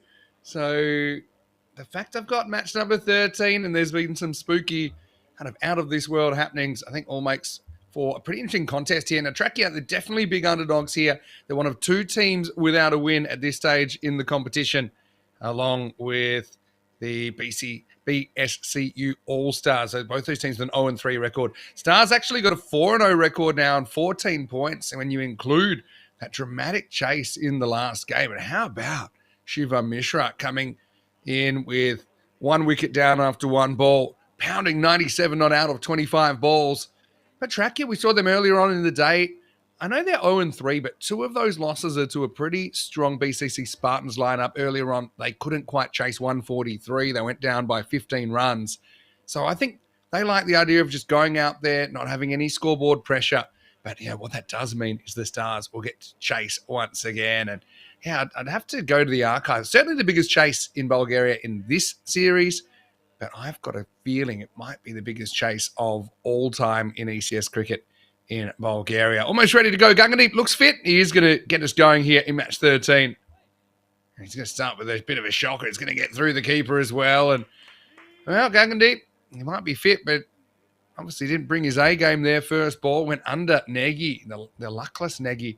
I mean, that first ball of their second innings last game, I mean, you'd say Stars are fresh out of luck with Nagy smashing a cut shot, getting caught, but then it just brought the right man to the crease at the right time. Hey, I want to say a quick hello to everyone in the chat as well. Hi, Paul Kemper, nice to see you. Phil G saying great call, Rico. Yeah, certainly was in the last game. Hello to Gollum Mustafa as well.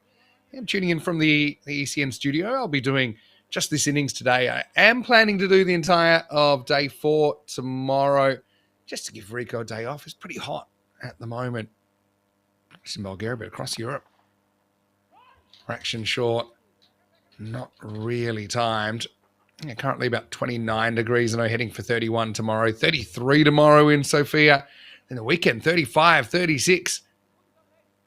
36, 37 next Tuesday. Now, Shoban will be there to assist Rico from Saturday, and then he'll be going through the T20s. But he's going to be very, very hot. I'm telling you that much right now. I'm telling you, it's a pretty comfortable 24 degrees in the studio where I am. Anyway, Zaidi gets his opportunity. Gangadeep getting good movement, but not quite getting it right.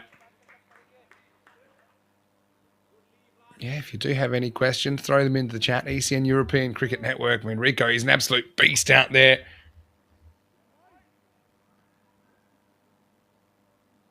But these players also having to deal with the conditions, unfortunately. Gangadeep not dealing so well at the moment. Just can't get that direction right. This has turned into a very long first over. I mean, we've played over 2 minutes of game time. We've only had 1 legal delivery so far. It's a funny time of the year in Europe. A lot of people are on holiday. They make the most of these summer months. Sometimes going to other places in Europe, for example.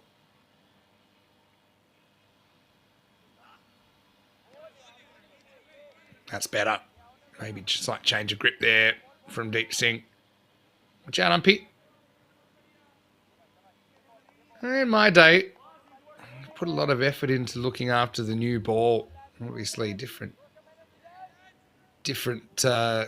kettle of fish in Europe. This ball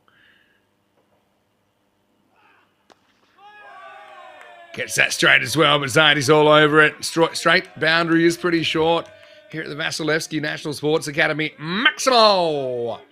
First one of match number 13. And, you know, I just got a funny feeling about Trakia here, that they might be able to pull something off. When you think about it, that's actually a pretty good find from Shivam Mishra and how quickly the game changes. He was causing those just moments ago.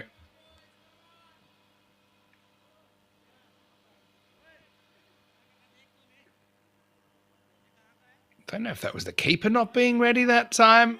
Ran in Gagan. Got to say, the Stars outfit,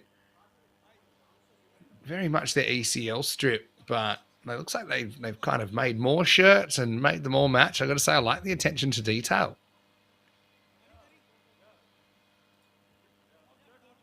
I think that's, if you can see the keeper and what he's doing at the moment, there's a piece of his equipment that came loose. And I'm not really going to go into in any great detail.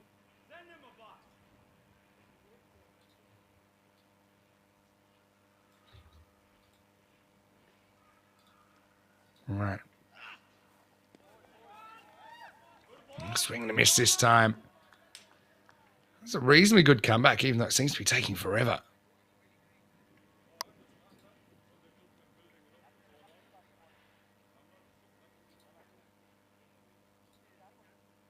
Yeah, I hope everyone's well and you're enjoying the summer of cricket on ECN. Oh, he's got him. Well, Gagan, a bit naughty. He's going to... he's saying it's been a bit of chat. Well, this is suddenly just spiraled out of control. I mean, Gagan, who couldn't hit a barn door at the start of the over, this match goes in. Then he gives it the big point, go that way, and he says, yeah, hello, everyone, and then gives it the... Yeah, you're talking about me. A bit of shade thrown by Gagan there. Careless whispers. And the result is the big wicket of Abbas Zaidi. The first to go. He was good earlier, 38 off 20 scored back in match 11, but right now he's gone for 6 off 4. Felt like he was there forever. But can we get that from Gagandeep Singh? The big point, which is already a bit of a breach of protocol. And then when he's getting a bit of shade thrown at him from the bench, he says, yeah, you can talk, you can talk, you can talk. You're tough now. I'm paraphrasing Michael Richards from around 2006, but how about that? His first over has been a bit of a whole Shakespearean drama, hasn't it? Anyway, let's move on with the game. Zaid Sulat comes out to bat at number 3.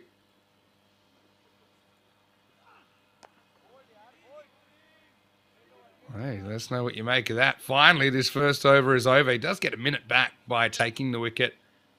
Does Gagandeep, but it'll be 14 for 1. And to be honest, it's a fairly average looking over. If you just look at the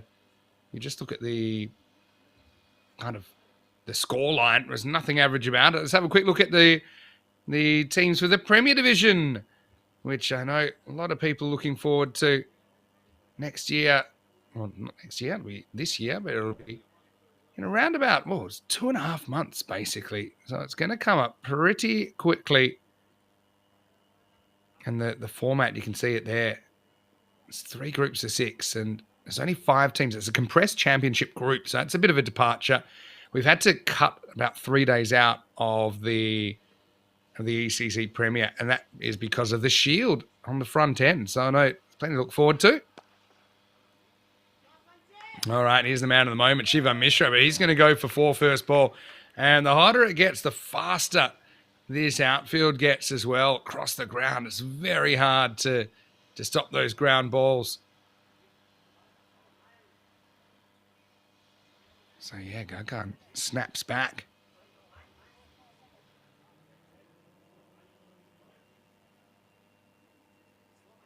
Saini.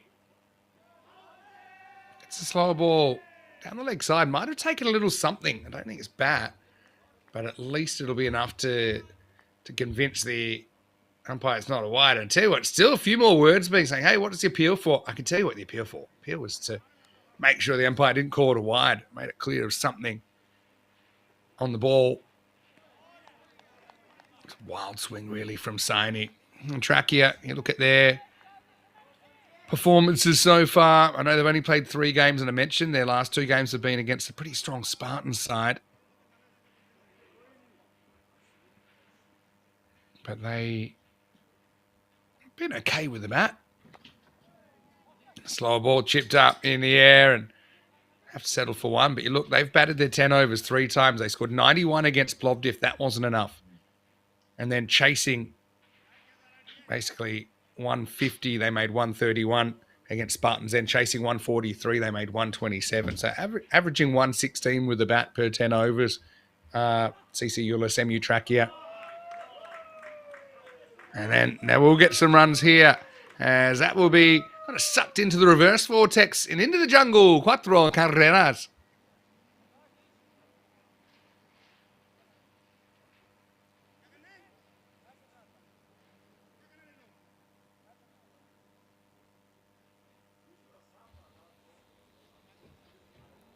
So Mishra, bit unlucky there, I suppose.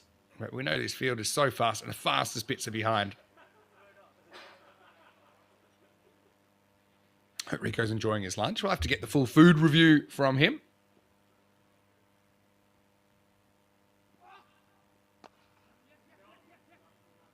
Standing kind of swat, awkward one, well taken. Down there by Gagandeep Singh. He's feeling a long way away from the opposition bench now. That'll be the end of the over. 10 off it, and Trachea 24 for 1 after 2.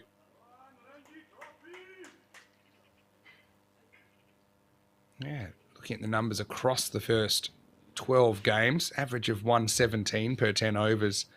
So 119 expected at the moment. It's about par, but you'd have to say the Stars are an above par batting lineup. And especially now they've got the demands coming in, Rohit and Arjun. They no longer have to play short-handed. And Stars, it's almost like that's the toughest bit of their tournament with their availability issues, but they're still sitting pretty on 14 points. Yeah, Stars versus Spartans is always going to be an interesting game. Gagandeep does come back in the 3rd over. It's well tracked by Murad Khan. He's been a really great addition to this Stars squad. Yeah, so we haven't seen the Stars Spartans yet. They will play later on today. They play in match number 15. They also play in match number 18. Also happy to see my good friend Pavel Florin with his first wicket of the series. So he can't really get under this. Again, awkward stop, but there's a bit of a skill to fielding on a field like this. Sometimes I'd like to see some of the best fielders in the world taking this on, seeing how they did. You almost got to accept there's going to be some Tortugas sometimes.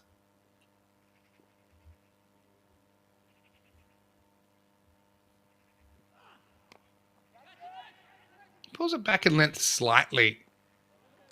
And that's going to do the job. Well, it just kind of popped up, didn't it? And yeah, Sulat, he's going to have to go. Slight adjustment. He's been pretty pitched up most of the time. Check it out in the replay, but he had top edge and knew he was in trouble straight away. So Sulat nicely taken by Negi behind the stumps. So another key batter is removed from the equation, and Gagandeep has 2. The second one falls for CC Ulis MU Trachea, and the score 26 for 2. Oh, now we've got our helmet swap. This could be a 60-second violation as well, you know. Whenever you've got a full helmet swap, I know equipment sometimes is a bit of an issue for these teams in Bulgaria, but yeah, I think that's what they're saying. Let's keep an eye on the umpires here. Still don't see batter at the crease. And let's keep an eye. There's a bit of a cut it out, but I don't know. I'd love to get the clock on Waleed Khan, the captain, coming to the crease. Don't see anything. He's still getting his gloves on. I don't know. Somebody get the stopwatch on that for me. But anyway, looks like he's gotten away with it. Cracks him on the pad, but definitely heading down the leg side despite Guggendie's interpretation of the laws of physics. You can see all three stumps, and if there was a fourth leg stump, we would have been able to see that as well.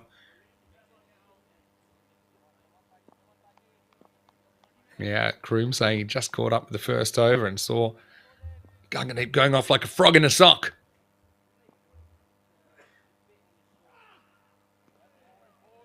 Yeah, it's good location. He's really pulled his spell back well. I mean, Gungandeep had a nightmare first ball. Nightmare first ball. It seemed to take forever. But he's come back, and you look at those figures now, 2 for 16. Hello to Lana asking, Vinny, are you at the ground? I'm not at the ground this year in Bulgaria. Would love to be.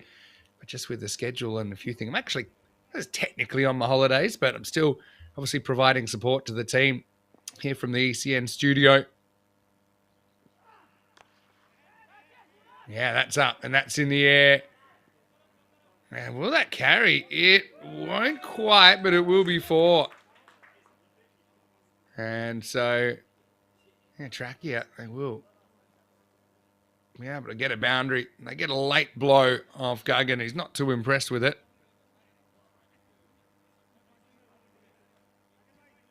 And that will be the end of the over. And end of the power play as well, 30 for 2 off 3.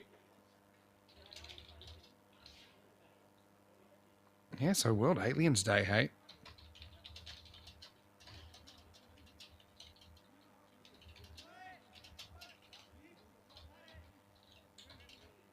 So, Guggen, 2 for 20, you take it every day of the week.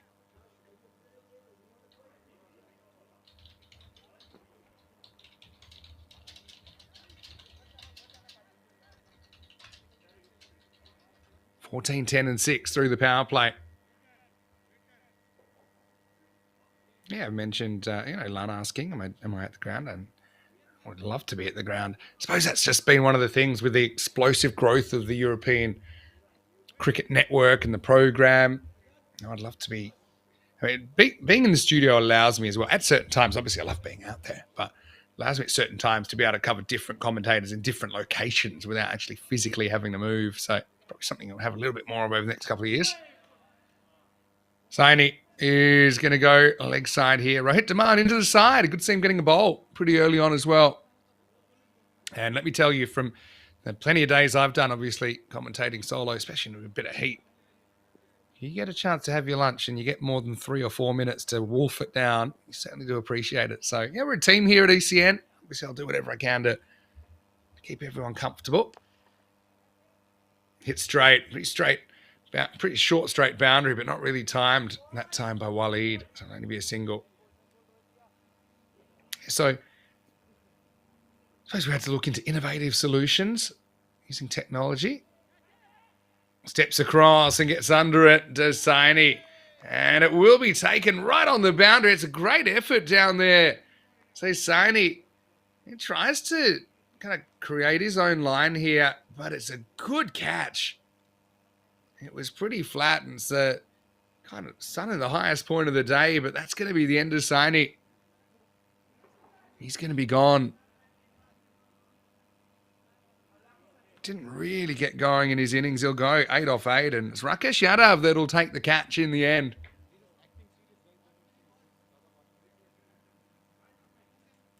And so Rohit Demand didn't have to wait too long to get into the action and pick up his first wicket. There's Prakash. Yeah, the master chef, wasn't he good earlier on as well? So I think with Prakash, there's normally 1 or 2 games where he'll just have an absolute heater. And I suppose in a way, it was all about Shivan Mishra in the last game. But don't forget the support that Prakash provided.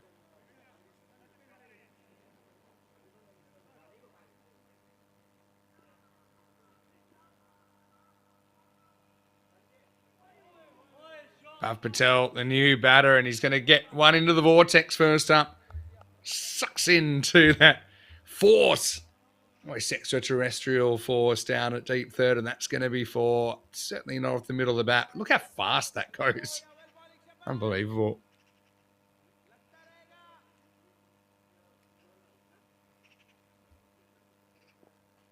Bit of luck there and pocket of suerte for Bhav Patel. That's a good shot, though. That's a classical cricket shot.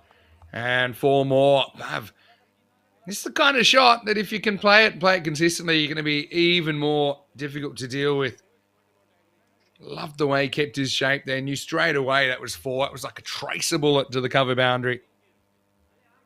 Quacky asking, is this ground, it seems to be relatively bigger.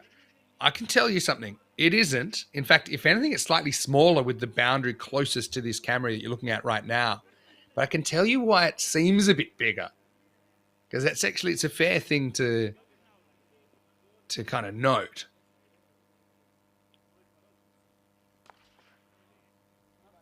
Was around the tram line off the end of the bat, and Bhav will have to settle for 1 this time. That's the end of the 4th over.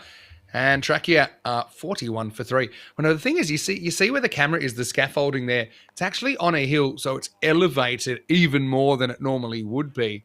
So basically what it means is this, because of the ground, the tower is a little bit closer to the boundary than it normally would.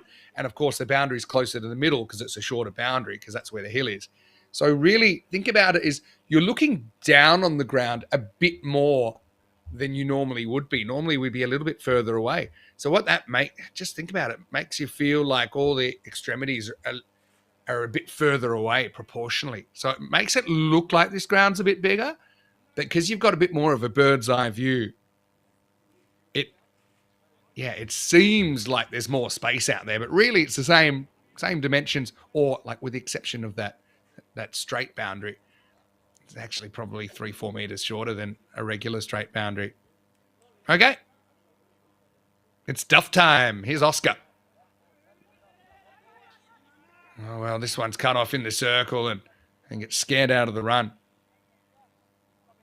Lana asking, how does a team get qualified to play this tournament? Well, these are just club sides in Bulgaria, and I will say that more or less every club in Bulgaria gets the opportunity to play in the European Cricket Series. It's not one of those situations where, like Sweden, there's 70 clubs or something like that, and there's a qualification process. If you're available to play in Bulgaria, you do.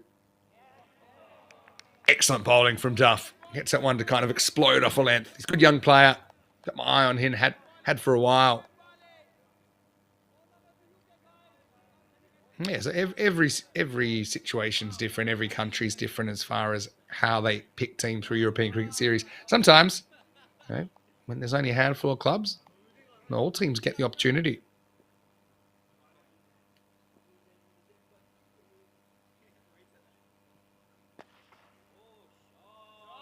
That one is hitting. Well, Duff, he's had some moments that he's enjoyed so far, but that's not one of them. And this is the thing on this pitch with this kind of extra bounce. You can't always trust it 100%. Balls will pop on you. So you don't see as many boundaries down the ground as I think you might if it was a flatter pitch. Because like I said, you're probably looking at 45, 46 meters straight boundary over the umpire's hat.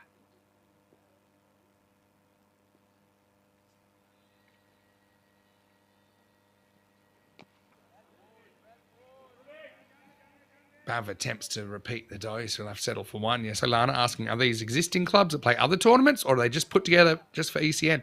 No, these are existing clubs.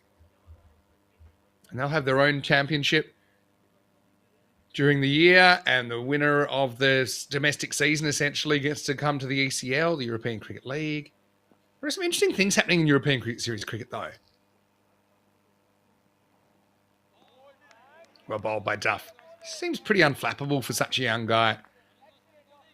So, for example, we've seen sometimes countries electing for ECS cricket to basically mix up their player group and have more or less franchise-style teams. I mean, there's no real money changing hands, but, they're having a draft system. I know that was the case in Jersey earlier in the year. The players wanted it, and that was very, very successful. In Belgium, it's much the same that you see next week. You'll see 7 drafted teams. Good over from Duff. It gets hit once, but really only once. 6 and a 1, and the scoring was done in over number 5. The score is 48 for 3. Yeah, so really it's up to each individual federation to decide how they would like to run the European Cricket Series, who they'd like to invite. And, you think about it, we're dealing with 32, 34 federations. Can't remember how many exactly, but, ECN wants them to have the power to understand how things work best in their country. I think that's really important because they're the experts. And sometimes it's quite obvious. And look at the power lines across this field. If you've just tuned in, something a bit unusual. What are some of the obstacles that you've seen or random things on a field before? All right, it's a nice little clip away. This is Rakesh Yadav coming on, but first ball's not a good one. It's a full toss on the pads and clipped away. Maximo brings up the 50 as well for Trakia. It's certainly given clubs a platform. Some of these clubs have been around a long time as well. Not always, but sometimes. It gives them a real even playing field to test themselves. Some of these clubs have been actually around for 130 years. Or in the case of Hornchurch, I think it's been around for, 240 years or something like that. But then you've got other clubs that are brand new. And of course, it's kind of a developmental time in European cricket. You have clubs that then split into other clubs when they get too big to just have one team.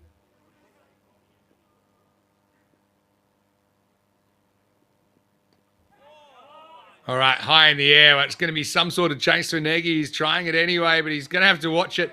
Well, the Vortex got absolutely fed there. I mean, that's gone so far. And this extra little bit of bounce, this pop off the pitch, and you combine that with the top edge. Look where this actually goes into the jungle. It goes over the shrub and straight into the tree. Back some old time.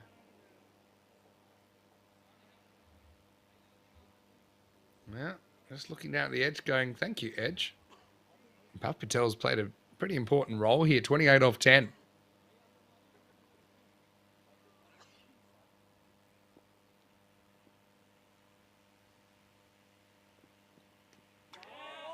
Oh, you wouldn't believe it. You would not.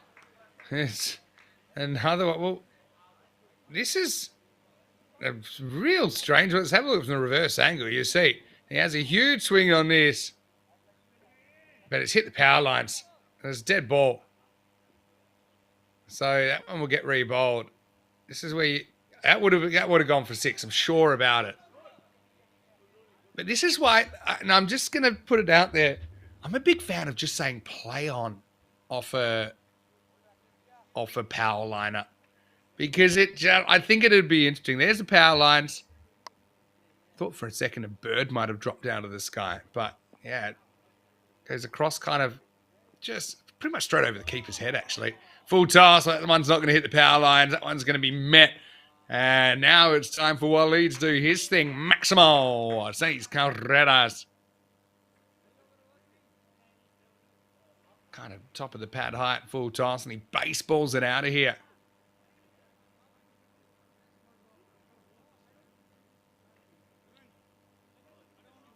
Yeah, so I just think that the power lines are a net neutral. Sometimes they help the batter, sometimes they help the bowler, but I just love to see, ECS is a chaos form of cricket. I just think it'd be fun.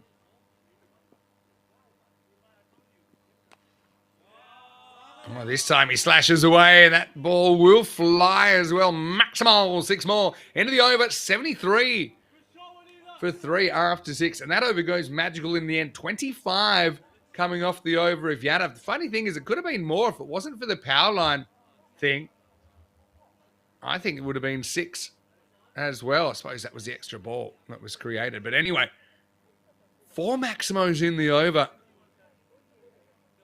Jules saying, is that the first one hit the power lines? Nope. It's probably happened, I think on average, about 3 times a day. The thing is, there's so many power lines. It's not like there's just one line. There's I don't know how many. It feels like about a dozen or so. I do like the improvement in the playing condition this year. They've said, okay, if it hits the power lines, it's a dead ball, but we'll re-bowl the ball. Last year, they were just counting it as a dot, and that'd be so harsh. I mean, that was going for 6. And imagine if you didn't even get the opportunity to have an extra ball as a batter. You basically have to wear a dot, and that's it. Murad comes on. The first one down the ground, but straight into the hands of Shiva Mishra. Having a good day. And Bav Patel, his little cameo comes to an end. 28 off 12 for the Bav. And the score, 73 for 4. A nice take. Just skating to his left there, Shiva Mishra. Yeah, so the thing with, Lana's saying, why don't you just give it a 6 for the power lines? Yeah, but sometimes it is, maybe a catching opportunity. You wouldn't want to give that a 6. And also at the stadium in Marvel, they keep changing it as well. They have a section sometimes. They have in the past had a section where it'll be a dead ball and then a section where it's 6. But I'd actually say play on. No one's really thought of that. Play on would be fine. It's just treat it as part of the field. And if it does hit the roof beyond the edge of the boundary, that's different. But if it hits anything over the field, I'd just say, it's just part of the field. But I like, chaos. This is Dipesh Patel who's come out and hit that one first ball, but he gets lucky. He'll get off the mark. There's a similar stadium in Major League Baseball. It's the Tampa Bay Rays Stadium that they have something similar. It's an indoor stadium, though, with a roof. But it's got levels. Well, that one's hit, and it's hit to the square leg region. And it's going to be lifted away. Not quite for 6, but it will be for cuatro carreras.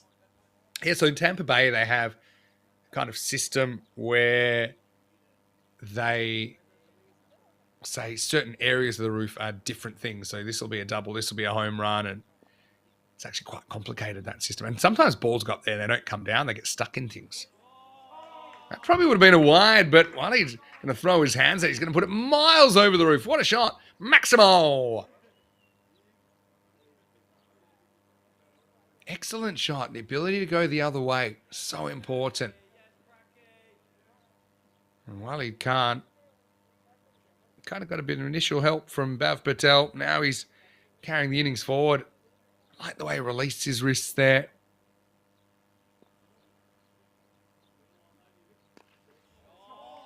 All right, this one a bit of a top edge, so he's going to have to watch it. It's going, and it's gone. Maximo. A little bit of concern there. I don't think it was quite off the middle of the bat first up, but in the end, the fielders just had to watch it fly. So this is a really good counterpunch from Trachea. I haven't won a game yet in the series, remember. We're 48 at halfway, but since then, we've seen 42. But anyway, last ball of the over will be a wicket. And so the ultimate clap back from Murad Khan this time. And he will get the dangerous lead for 33 off just 12 balls. And a 7 overs, 90 for 5. But it was a chaos kind of 2 overs there. 42 coming off over 6 and 7 combined. Waleed went to the well once too often. Murad has his wicket. Murad has 2 for 17 off the over. Sahil Kumar with the catch. Sahil, I mentioned this earlier, but never forget his innings in the ECL when he needed to hit, either 1 to stay alive in the competition or a 6 to win the game. Hit a 6. That was after he'd missed 5 balls before that. Quick look at the calendar, of course. You can see we're in Bulgaria right now, pretty much halfway through the season. Belgium, like I mentioned, that's going to be a kind of franchise-style event next week. That'll be super interesting. Then Krefeld, where I think there's 10 teams waiting for us there. Stockholm, the next one after that. I'm going to step in and do a little bit of the end of Stockholm. Rhino was meant to, but he's got his knee operation that week. Prakash Mishra comes out, but the first one is just over the top. Maximo, 6 runs. Credit to Trachea. They're still taking their chances. So it's a bit of a teaser for the fielder. Slower ball first up, I think, from Mishra. Even slower than his regular offering. And a great effort down there, but couldn't quite pull it back in. Good comeback from Prakash. Sometimes I call him, we get many names. Robocop's one of them because of his sunglasses. I like MasterChef as well because he runs a restaurant that fed us within an inch of our lives when I was last there in Bulgaria. I know it's a bit of a tradition with the crew. Slower ball and held back again. Depeche, I'm going to get one. Bit surprised we haven't seen Duff come back. I suppose the thing is you can bowl Duff in the 9th and you've got Prakash to bowl 8 and 10 potentially. Maybe that's the way they're thinking. But Duff bowled that really good over. Only went for 7. Okay, got hit once. That was it. His next 2 overs were expensive. Still, Stars on top.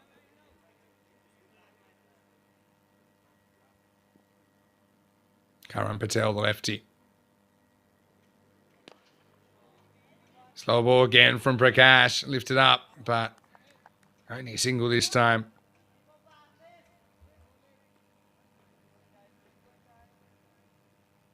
Yeah, so Rhino was meant to do Stockholm, but because of his knee operation, we were talking about it last week, he's unfortunately out. But Phil G will be there. I'll be there towards the end. That one's not going anywhere. Prakash really's kind of worked this out, and he thinks, right, it's older balls, so it's probably not swinging as much, especially on this field where the ball gets really banged up for a ball that's only into its 8th over. He's got that really clever slower ball, rolls out of the fingers. Oh, that would have been stumped, but instead it's going to be a wide +1. It's a funny one, isn't it, for Nagy behind the stumps? He's not keeping up, but he was kind of diving, kind of half Jonty Rhodes style, keeper edition. Allows him to get an extra run. Probably at this stage, you don't... I suppose, do you want the wicket? Yeah, I guess so, but... It wasn't really hurting you too much. A little jab to the mid-wicket region, but that'll just be a single. So the 100's come up for Trackett as well in that 8th over, but not a bad one from Prakash Mishra at all. At the end of 8, it's 101 for 5. Yeah, so commentary roster coming up. We've got Shoban, obviously, that will join Rico in Bulgaria for the weekend before taking over for the T20s. That's because Rico will follow the European Cricket Series to Belgium, where Phil G is doing that. Belgium has a men's and a women's portion. So, yeah, 5-day men's series, 2-day women's series. And that also includes women's clubs from France and Luxembourg. So, looking forward to that. Then Krefeld will start. Actually, it's a triple header weekend, not this weekend, but next, with Germany starting. And funnily enough, we're in Belgium, but the Belgium national team, men's national team, will be in Germany for an ECI series. So that weekend we'll have Bulgaria T20s wrapping up. We'll have the ECSW in Belgium, and we'll have an ECI men's series in Germany. Tina will be there in her home country. They do go back to Duff, makes sense. Just gets worked away for one first ball. Yeah, so Tina and Rico will be doing Krefeld, and then Phil will be doing Stockholm. I'll be doing the end of that series with him. And then Wimbledon, we've got a kind of a mixture of myself, Rico, and Tina. And Tina kind of splits her time between England and Germany at this time of the year. Nice to be able to do that. She's as German as she is English. Here's our esteemed colleague, Tina Goff. It's good bowling. I think that's good, you know. Oh, mishandled by Nagy. He shouldn't have been. Now it forces Duff to change his... Oh, are they going? They are. Hits his out. Oh, it's clever. Forces another throw. And who knows? That could have easily gone for 6 buys if that had gone for 4 overthrows. Yeah, but this should have been none. In the end, it's 2. Ball definitely hit the tramline on the way through. This is the gambles. Nobody covering either stumps. So you force a direct hit. It's probably a 50-50. Would have been out. And look at that. Just forces another backup. Credit to Nagy, actually got back there and backed it up. Often that fine leg region's a bit sparse at this time. Well bowled. Like Duff. He's coming up along in really good strides. Especially on this field and this pitch, you don't have to go Yorker if you're going that line. I think there's enough variation, enough jump off a length to make that a pretty uncomfortable shot for the batter to play.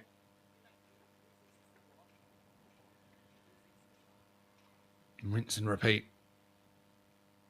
If you're Oscar Duff here.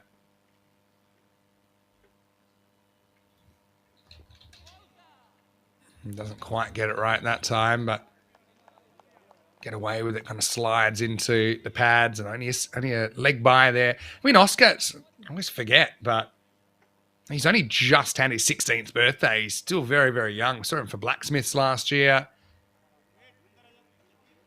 Has some experience for Bulgaria and the national team as well. Well, he's quite young. I mean, he's basically into his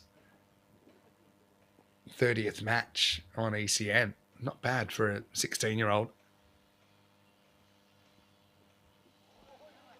Again, it explodes off the length. So hard to muscle it down the ground on this pitch.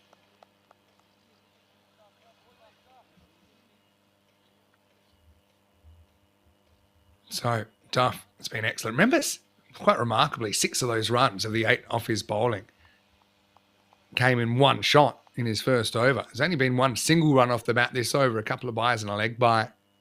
Last ball of the 9th.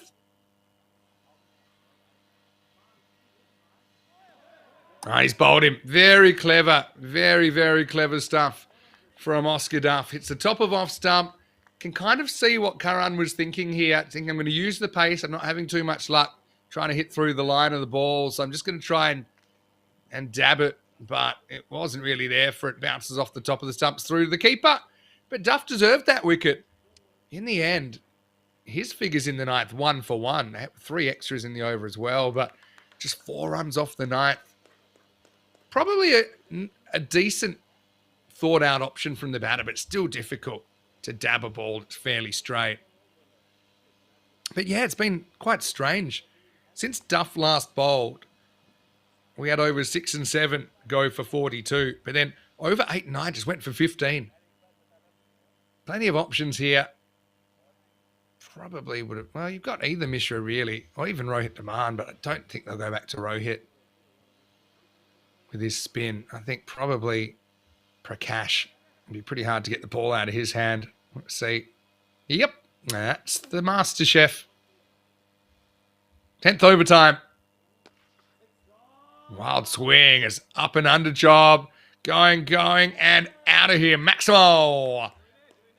Just took his chances there. Charges wildly. So Nagy's still got more issues with the protector. The old 2 boxer short strategy might be required for him next time, but Dipesh, that's a fair piece of this. 100% this is a slower ball now from Prakash. That was the more pace on delivery. Be hoping for an overswing. I think that he's going to charge down. He'll miss it, and maybe we'll see an attempt at a lunging stumping. There you go. See if my crystal ball's right. Slower ball. He charges anything as he hit it, so it won't be an attempt at lunging stumping, but yeah, for sure. Well, now they're going to go back for 2. They're going to get it. Probably get 3 if they want. I don't think he wants it. I think that he feels good. Staying on strike here, Dipesh Patel. This ground's teeming with Bulgarian Tortugas. Neki says, yeah, give it to me, but just a bit high for him to catch comfortably. Pace on that time. This is where it becomes a guessing game. You know, pace on versus pace off. So I would be assuming if I was batting now that he's going to bowl me a slower ball. Prakash is probably thinking, oh, he thinks I'm going to bowl a slower ball, so maybe I'll bowl another quick one. Right, slow ball it is, and he picks it, and this time Patel, he wins the battle of minds, doesn't he? Maximo.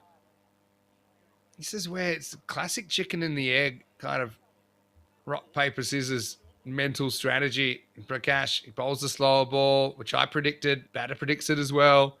Was all over it like a rash. 119. So they're up to what's a slightly above par, but like I said, Stars have an above par batting lineup. Quick one. Oh, you can run here if you want, but I don't think, maybe they do. They probably want 2. Prakash is really, he's trying to get back. He's saying, let's go. Oh, that's poor cricket. It'll be run out, but that's really poor cricket from the Stars. And Gandhi's going to go for a diamond duck, but Patel, he reads this really well. He's been so smart, actually. Prakash takes the kind of silent teapot to new levels, doesn't get the ball, and then Patel saying, look, if we can cross here, I'm back on strike. We just got to run for absolutely nothing. What a strange dismissal. But, yeah, Gandhi does the right thing. That's one of the best diamond ducks I've ever seen. Doesn't face the ball, average killer, but you earn a lot of respect with your teammates. Eventually he's like, all right, fine. And he's not happy. His bails went flying. Sent the bails to Wales. Not happy that we got thrown in the first place. Okie dokie. Oh, you don't see that every day. Last ball. Not going anywhere. Not going to try and run. Funny thing is, Negi and Prakash combined for the fantasy points on that run out. But let's just say the Master Chef wasn't too pleased with what got served up to him. But anyway, Trachea are going to finish 120 for 7 off the 10 overs. It was kind of an innings of cameos, but not many more. It was batters 4, 5, 6 that combined for 83 runs. And the other batters weren't able to get more than 23 between them. So we'll have a look at the highlights, and let's just say it was the first ball that seemed to take forever. But Gagam, when he did get it right, he was able to remove Abasaidi. He was very good earlier on, and there was a little bit of who's talking about me birdies. As he gave him heaps, didn't he? He said, yeah, you want to talk, you want to talk. I'll let the ball do the talking. But really, top 3 didn't fire here at all. Sulat, he had to go basically 4 and out for him. Another Gagandeep victim. Sanchit Saini. Well, he was also able to hit just the 1-4, but he got done by a pretty good catch down there by Rakesh Yadav. So yeah, the top 3 combined for 20 off 17. But it was up to Bhav Patel to kind of start the turnaround. That was quite a remarkable Maximo. It's got to be more, but to hit the power lines. I think that was heading for another 6. Having said that, an extra ball in the over went for 6 anyway. But yeah, it was those middle 3 batters, Waleed as well as Bhav Patel and Dipesh Patel down the stretch. That would do the heavy lifting. That was a nice catch down there by Shiva Mishra to get Bhav Patel for 28. There'd be a little bit of chaos still to come. That one taken, and Oscar Duff, I think, his figures were pretty good, but I don't think they showed how good he was here, really, in stopping the scoring. Prakash then came on. A little bit of a mind-reading exercise this last over. If they win by 1 run, they'll be happy with this. They get 1 from nothing. Normally you wouldn't run there because you'd think, okay, I'm giving up the strike. But he kind of had a bit of a sense he might be able to cross back if the Stars were napping. They were, weren't they? But missed down on the last ball. I suppose that last over, not a total disaster, despite the 2 Maximos ended up being 15 coming off the last. Yeah, you should have a look at the 3 that made runs. I mean, they end up with 83 off the 38 balls, but everyone else kind of found it tough, didn't they? They basically had it up. It'll be 22 balls, and they were able to score 23. The batters that weren't those 3, Waleed Khan with 33, Bhav Patel with 28, and Dipesh Patel finishing unbeaten on 22. And extras, well, they kind of pulled it back all right after there were plenty of extras in the first over, finishing with 14. But yeah, a couple of those I think were avoidable. I mean, the buys, only 3 of them, but again, probably should have been avoided. Bowling wise, I've got to say, Oscar Duff, got a lot of time for him. 16 years of age, 1 for 8. He was actually my pick of the bowlers.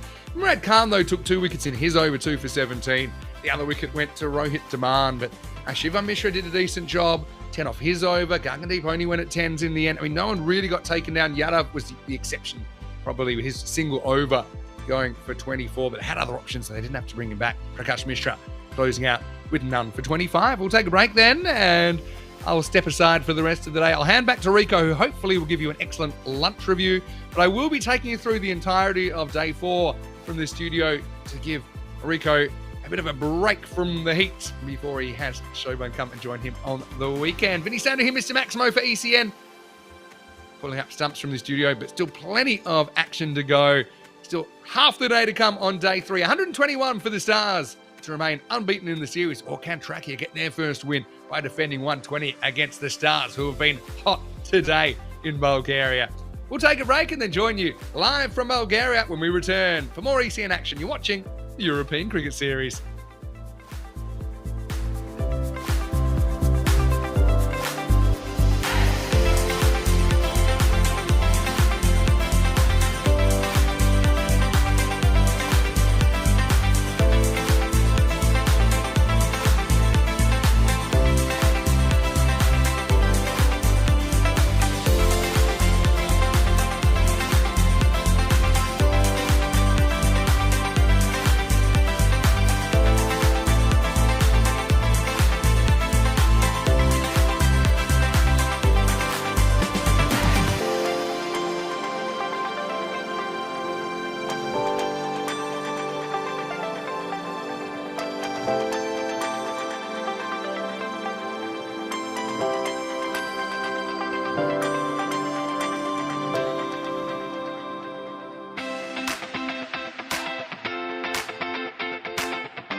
Hello viewers and welcome back.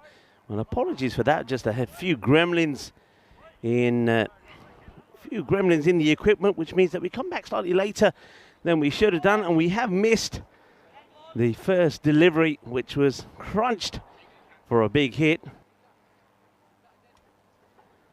So the first ball has been bowled, and apologies, it's been smashed away for a big six. It was a no ball called as well, so looks like we missed a 7-up. I do apologise for that. It's just some issues with the equipment, but we are back now. So free hit to come, and in comes Waleed Khan, and this is going to be put away as well. That's going to be 1 bounce, 4 runs. Murad Khan. Now he's somebody who's keen to get back into the runs. Hasn't quite found the same sort of form that we saw from him yesterday early on in the first couple of matches. He's got Suraj Negi on the other side. Negi says, I don't want to face the first ball, not after what happened to me in the last match. Murad Khan has no issues though. So that's 11 basically of 1 ball. And now that we are back, I've got time to say a very big thank you to Vinny Sandhu, to Mr. Maximo, for stepping in for that innings. Don't ask me what was for lunch because it hasn't arrived yet. So that didn't quite work to plan. But anyway, it's going to be down the leg side. Oh, that's going to go for a wide. He gets a little bit of something on it. So that makes it 12 of 1 legal delivery. It's a nightmare off a start. Well, Waleed Khan, he was the top scorer for his side, scoring 33.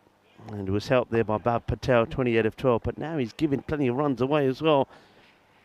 And one thing that we know about the Sophia Stars after that run chase against the Ravens is they're not going to hang around. Right, here's Negi.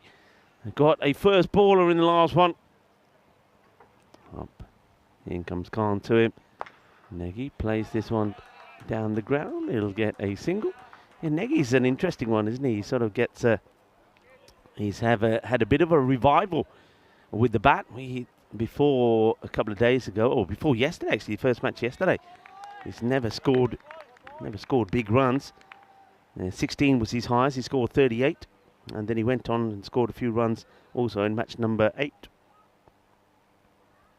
So a bit like Prakash Mishra, I suppose, also found his form again. That's a Gandhi ball, and well, Waleed having trouble keeping the ball on the pitch almost. Good stop from Zaid Sulat behind the stumps. Remember also that we will see that MU Trakia played the 3rd match in the day right after this one. So a long one for them. Played the first match, had a match off, and then played 2. And they're going to be taking on the Academic Ravens. I can tell you something now. The Ravens, they'll be looking to come back strong after the loss earlier. That looks high as well. Have a look at this side on. I think this could be a no-e. This could also be a no-e.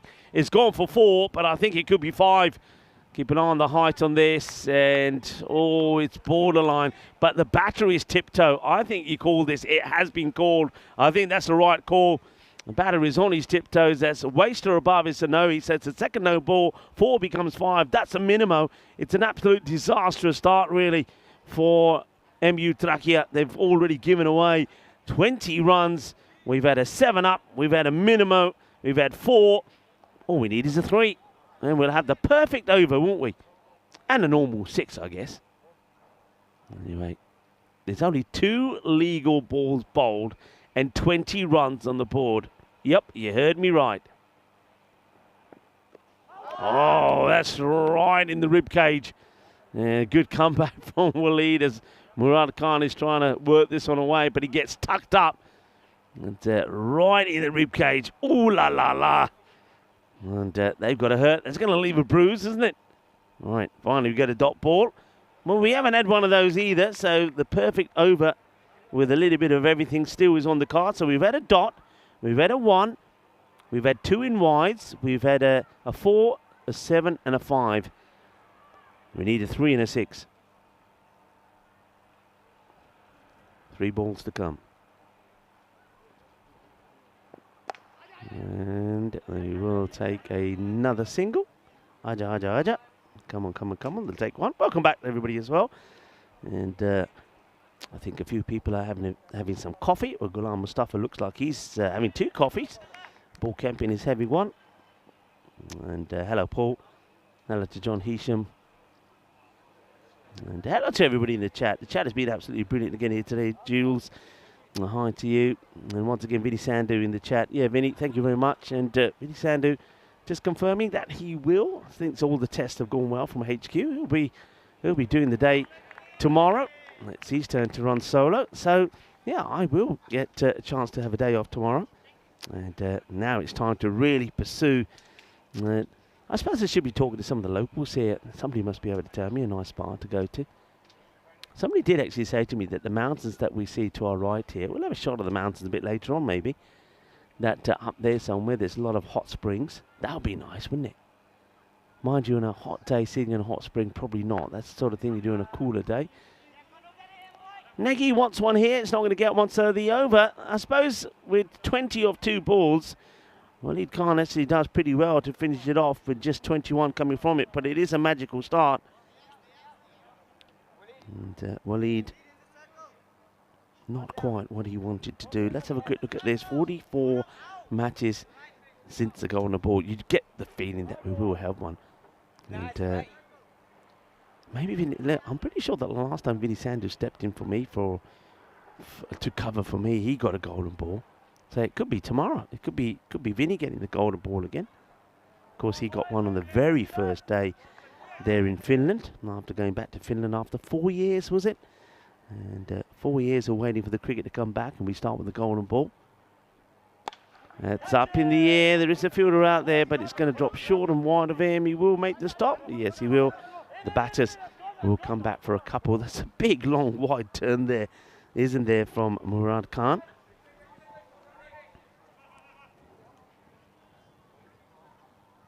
And I suppose a lot of people would be thinking that with Tracker to beat the Sophia Stars is a bit like David and Goliath. Well, speaking of David and Goliath, if this one is not going to go anywhere, takes me back to 1969. Do you guys remember this? 1969, some people will say, no, Rico, behave yourself, but some will. The day David slew Goliath, West Indies of 1969 weren't quite the West Indies of the 1979s, but against Ireland, they would have expected to have an easy time, but thanks to the luck of the Irish, or whatever, the crowd at Londonderry witnessed an astonishing day's play. Slow ball, just pushed away. We'll get a little hand on this. They'll just take a... Well, they're going to go for 2. Good throw, could have him in trouble. Oh, it's worth checking this, you know. He has to dive to get in, does Nagy. He's dusting himself down. He doesn't want to go anywhere. Well, let's see what the umpires have to say about this. And here's the replay coming. So there is a little bit of a misfield, but it's a good throw. Comes straight back there from Bhav Patel. Now keep an eye on that bat. Is it down? Does it stay down? Yeah. Now remember, with runs, so you're running, if you do dive in and the bat goes down and then goes up again, and then the bells get taken off, it's given not out. It's not the same as a stumping. With a stumping, it's different. If the bat goes down, bounces up, and then the bails are taken off, you're out. So not out is the right call. Yeah, astonishing day's play, 1969. West Indians taking on the Irish. The match was a 1 day, 2 innings affair. Misses out on this one, and the wicketkeeper's quite lucky to make the stop, which in the event of a draw would be won by the team that led on the first innings. With 5 of the players who had just drawn the Lord's Test, West Indies were demolished for just 25. Ireland's captain, Dougie Goodwin, took 5 for 6, and Alex O'Riordan, 4 for 18. Yeah, back. 1969, well, back to 2025, but this is the way we do it on the network. That's boom, shakalagia. That will go all the way. Going to be 6 runs from Murad Khan, who I think is pretty desperate to get back into the runs after losing out a couple of times. But that one has been smashed away. Remember, we still have got the likes of Shivam Mishra and Prakash Mishra to come out, and they've been strengthened this time around. Also, the Sophia Stars with the likes of Rohit Dhiman coming into the side. Rohit Dhiman also, want to say congratulations to him and his family. He has had a new addition to his family. And so congrats. That's probably why we haven't seen too much of him.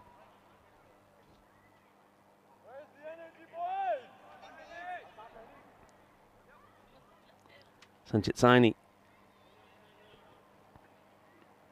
And this is going to go all the way as well. Bolle, bolle, bolle, kinna zona. Shaka Lagya says Karera smash. Murad will finish the over in style. It was looking pretty good with the first 4 deliveries, only 4 from it. And then it went boom, shaka, boom, boom, boom. 2 sixes on the trot. 16 come off the over. And the score after 2, 37 without loss. Well, yeah, as we said, there is a little bit about David and Goliath about this one. And I don't think Trakia are going to quite do what the Irish did to the West Indies back in 1969. Hello to Phil G. And sticking around in the chat. Good to have you here with us, Phil. And, well, Sunsil Gutum is saying upset coming. Okay. He obviously knows something we don't. There's still 84 runs to get, I suppose. It could happen. But that one's not the best of not the best of finishes from Saini. Started well, but didn't finish well. It's a hit by Negi. Watch the bounce on this, and it's well watched. This is Abdul Khan.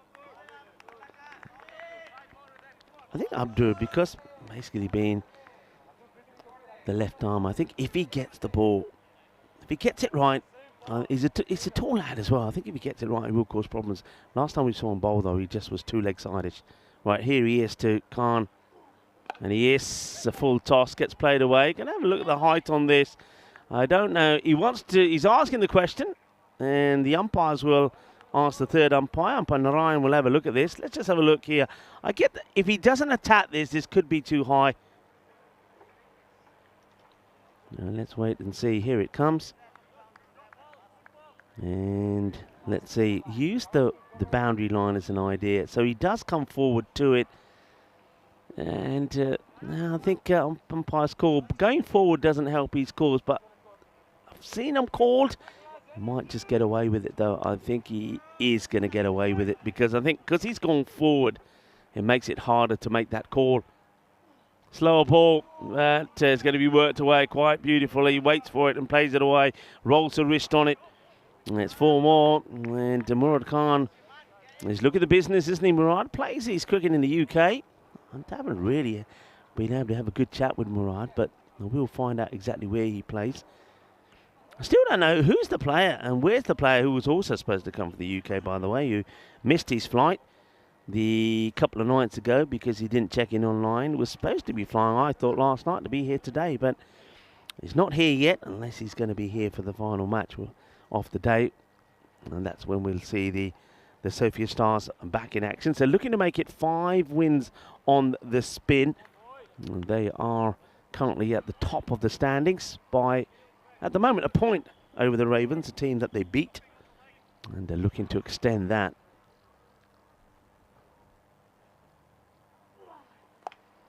It's going to be 4. Nobody's stopping that. And there it goes. It keeps on going. It's going to disappear into the greenery in a moment. So Khan gets hit away for another 4. Slashes at this, does Khan. So Sophia Stars just looking to show it doesn't matter who's out there, but somebody will always score the runs for them. At the moment, Negi, he's quite happy still to be there, Negi. Of course, he went very first ball in the last match, but that was the only highlight or the only disappointment really there for the Stars, especially with the bat. Oh, that's crunched. That's absolutely crunched. He walks into this and mashes it through the leg side. And just not bowling the right length. And this is he's not using the advantage that he has. He's not using that advantage. He needs to go fuller and wider. He's got to be darting in the Yorker. Got to be using that height of his. Every time that ball is short or over pitched, it's going to be sent to the boundary. 43 of 15. Niazi's saying poor bowling here at the moment, yeah. And, well, who was it? Was it Cecile who was saying that surprise coming up here? Bit of an upset? Maybe not, I don't think here. Maybe not. And yeah, there's nobody out on that boundary. It's going to bounce. Oh, Takes a slip, does Walid Khan, but stays on his feet. Yeah, they've got a fielder at the point, but nobody at the cover boundary. So no boundary at least this time. And that will be the end of the over. So the over comes to an end. And Khan has moved handsomely to 44, 51 already. Here's the score. Needing a further 71 of 43 balls. The rate is under 9 and over. I don't think, unless we see some real carnage, and the Sofia Stars have shown that they are capable of doing that already. But I don't think the 4 points are on here. So Trakia are on track once again for another point. That's what they've been doing. They've been consistent in that, picking up the points. But the 1 point is not what they're after. I said that in the, when we were looking at the earlier match. They need to get more than that.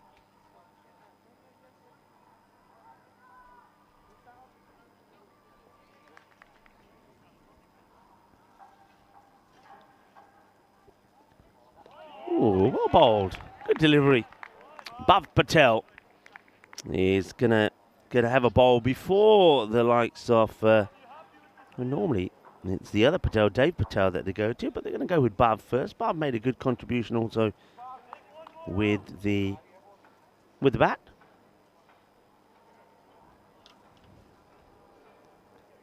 That's nicely played. That's a handsome shot, isn't it? It's a good shot from a good player. Murad Khan cuts this away beautifully. Gets himself in a good position. Yeah, lovely shot. Wonderful. Nobody out there, of course. And it just bounces once before it disappears into the long grass over there. A really nice shot on his way to a half century is Murad Khan. We liked the look of him yesterday in his very first match on the network. He did score a 50-55 off 16. So looking to make his second. A lot of players have fallen at this stage, getting close to that 50. I think more batters have got out in the 40s than gone on to complete their 50. He'd be looking to not do that. It's going to be a wide as he just allows that one to go by. So look at this again. Yeah, just good watch there from Murad, and just then checks that the umpire sees it the same way that he does. What a shot, and what a way to bring it up. That is going to be a half century, the second in this series for Murad Khan. Beautifully played shot. Muy bueno. Es el jugador. Tienes mucho talento y tienes otras 50 carreras por batalla. Murad Khan will be half century पूरी कर ली. बहुत सोना shot Maria, as Bhav Patel just strays onto the legs. And when you have a look, I don't know if we can see a little wagon wheel coming on the screen. Sometimes we do, but he has played shots of 360 around the ground, and that's why that's been such a good innings. Not only has it been quick, it's come up off 15, but he's played all around the ground. And there it is. Yeah, the only place he hasn't really hit is because they haven't quite pitched up. That also tells you a story that the bowlers haven't bowled a good line. 35 runs on the leg side, 17 there in that offside, but nothing straight down the ground, which is interesting, isn't it, when you think that two fielders are straight down the ground. Now that we say that, he goes straight down the ground. Thank you very much to Murad Khan. He says, all right then, I'll put another line over there. And that's 4. Now he's celebrating now. Maybe they didn't clap his 50 earlier. Well, they're clapping it now. Maybe he said, no, you can't clap me 50 until I hit one in that area as well. Well, he has now. There you go. It disappears under the tower where the cameras are positioned. And now it does look like a, well, I told you, 360 player. And this time he threads the needle between the two fielders who are straight. Oh, that's played delightfully and not going to be stopped by the foot of the fielder. There's going to be 4 more runs. Bhav Patel did start with a dot ball, but then after that it's gone 4 wide, 4-4, and now another 4 as the Sofia Stars, they certainly are playing like the Stars at the moment, aren't they? Looking to make it 5 in a row. And that also will probably take them, the way this is going, will take them 4 points clear of the Ravens, who have played more matches than them as well. Shot! That has been clubbed, Captain Caveman style. Manos arriba, Vitro. Porque eso es 6 carreras más. He is not in the mood. Is he not in the mood to give any mercy? He's there to club it, and he's clubbing it pretty good. Yeah, Sofia Stars playing their 5th match here, looking to make it 5 from 5. And 3 points here will take them to 17 points. And as I say, take them 4 points ahead of the Ravens. 74 then on the board after the 4 overs. No wickets down this time. And that over, there was a bit of pain in there also for Bhav Patel. Started pretty well, started with a dot. And ended up being a bit of a nightmare. That could be a song title for a cricket song. It started with a dot, and then it went horribly wrong. Let's have a look at the way the Worm is going. They are leaps and bounds ahead of the opposition at the moment. They're needing just above run a ball. And, well, Nagy, he's part of this 74-run partnership. It's 2 at the moment. Wind just picked up. And Nagy, he will try and say, I'm going to get a boundary myself. And he does. And he gets a swivel on this as he shovels this into the gap on the leg side. And he will pick up his first boundary. Hello to Helix. Helix, how are you? I hope you're well. Helix is doing a little bit of lurking.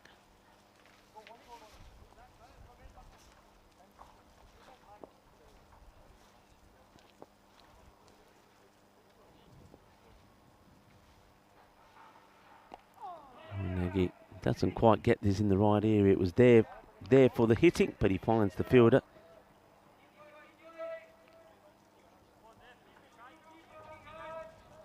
And yeah, of course, a lot of people talked about myself and Phil G being back together there in Belgium. That's going to get through, and that's going to be 4 more runs into the 80s now. And I like to say that myself and Phil will fulfill all of your desires when we're together there in Belgium. I know that Dave likes the full fortitude. Fulfill is what we do, myself and Phil G.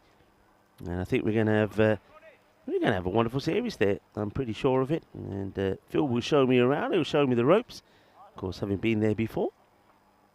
And well, I think. Well, first of all, he could have been bowled. He could have been caught behind. He probably should have been stumped. Let's have a look at this. I think he's outside the crease. The wicketkeeper just had to take it. We won't get a chance to see it side on, but that's a stumping opportunity. Well, we shouldn't have had a chance to see it side on because we'd missed the next ball, and that's what we've done. But it's going to be 4. We see the same ball again. Yeah, I think that's the problem when you've got a spinner ball. You don't always get the replays in quickly, but that's the next ball. He's chasing it, it's pretty wide, gets plenty off it, and the fielder, not sure what he was trying to do. It was like, please, sir, can I have some more? It's gone past him, and it's gone to the boundary. That's going to be an untidy bit of fielding, which allows the ball to go to the boundary.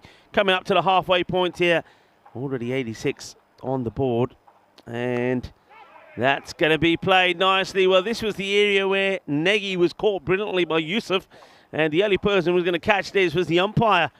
As this gets played, and umpire Satish, there he is, didn't quite fancy taking the catch. Minna bachao, bach gaya yaar, bach gaya, koi worry na karo, fikr na karo. And that is going to be 4 runs, so we are now at the halfway point, 90 on the board. I tell you what, the 4-pointer is on here, isn't it? 31 needed. Can they do it in 2 overs? The way they're going, they can. Right, let's take a quick look at this. We've had a look at our up-and-coming events. And we've still got, of course, finals day for the European Cricket Series here on the Sunday. Then, of course, the international T20 action starts with the women and the men of Bulgaria in action. And from there, we go to Belgium, where, as I've said, myself and Phil will be there. Germany in Krefeld, I'll be there with Tina. And then Sweden, Hungary, and Rains Park in England still to come. So plenty of cricket coming up your way. Well, still no Dave Patel. They're going to go with Karan before Dave. Let's see if the spin can slow things down. That's a really good shot. Watch out, lads, coming your way. You've always got to watch the ball, and I tell you what, somebody almost gets wiped out. Well, 69 sometimes is a good number, but sometimes it can be disastrous, and that was almost the case here. There's the man who's got 69 on his back. Can't see who the name is there, but that could have been dangerous. Oh, dear. Well, everybody sat there. I don't think we can get on camera where everybody sat under the tree where the shade is, just the other side of that, of the tower there. And, well, you got to be watching the ball. That was close. Want to go the reverse Malachi this time. It's not going to do it. Murad Khan, 72 of 23. 96 on the board. There we go. And who is... There you see, he was on his phone, wasn't he? That was the thing. Don't get on your phone. You'll be in trouble. Watch the ball, especially when you're in that area. You're in the firing line. That's where that's the sort of things that myself and whoever's in comms always have to look out for. Karan Patel wants to make a change here to Negi, and misses out on this one.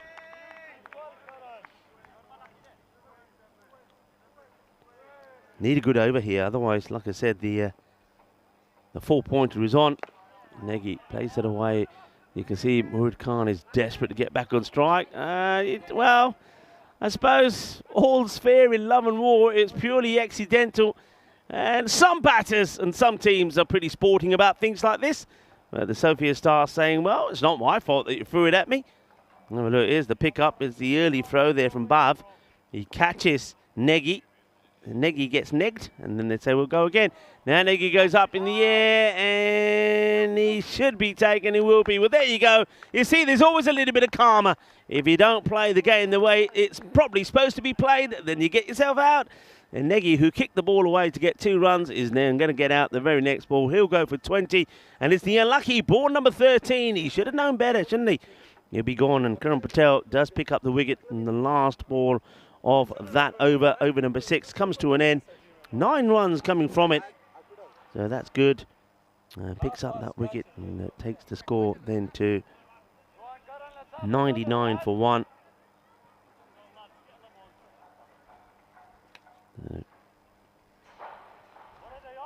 That's the end of Negi, but look who comes out at number 3, Shivam.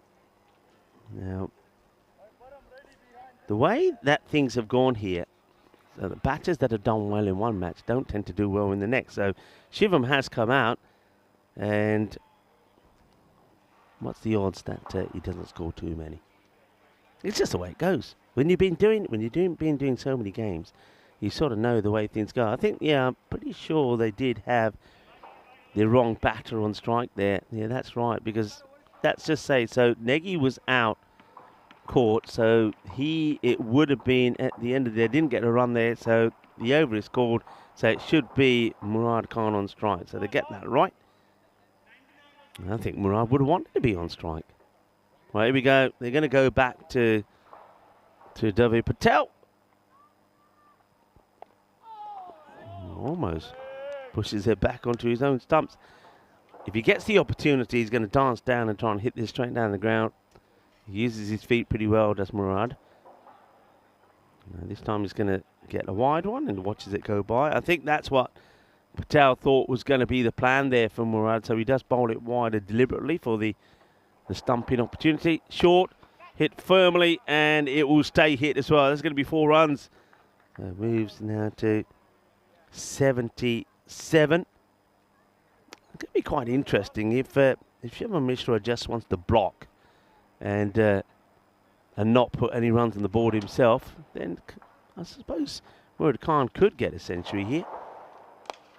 It's up in the air and it's going to be dropped. As soon as you mention, or anybody mentions a century word, a chance presents itself. So I did my best for Trakia, but unfortunately, Dipesh Patel wasn't able to help out his fellow Patel and take the catch. So that's going to go for 4 runs.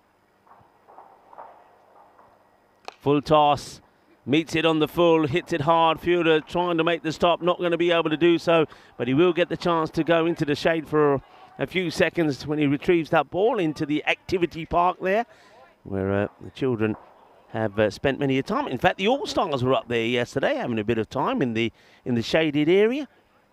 So that's another boundary. So just have a look at this. So Murad Khan, he's moved to 85. It's the score to win 9. Now, if he plays it right, there's definitely an opportunity.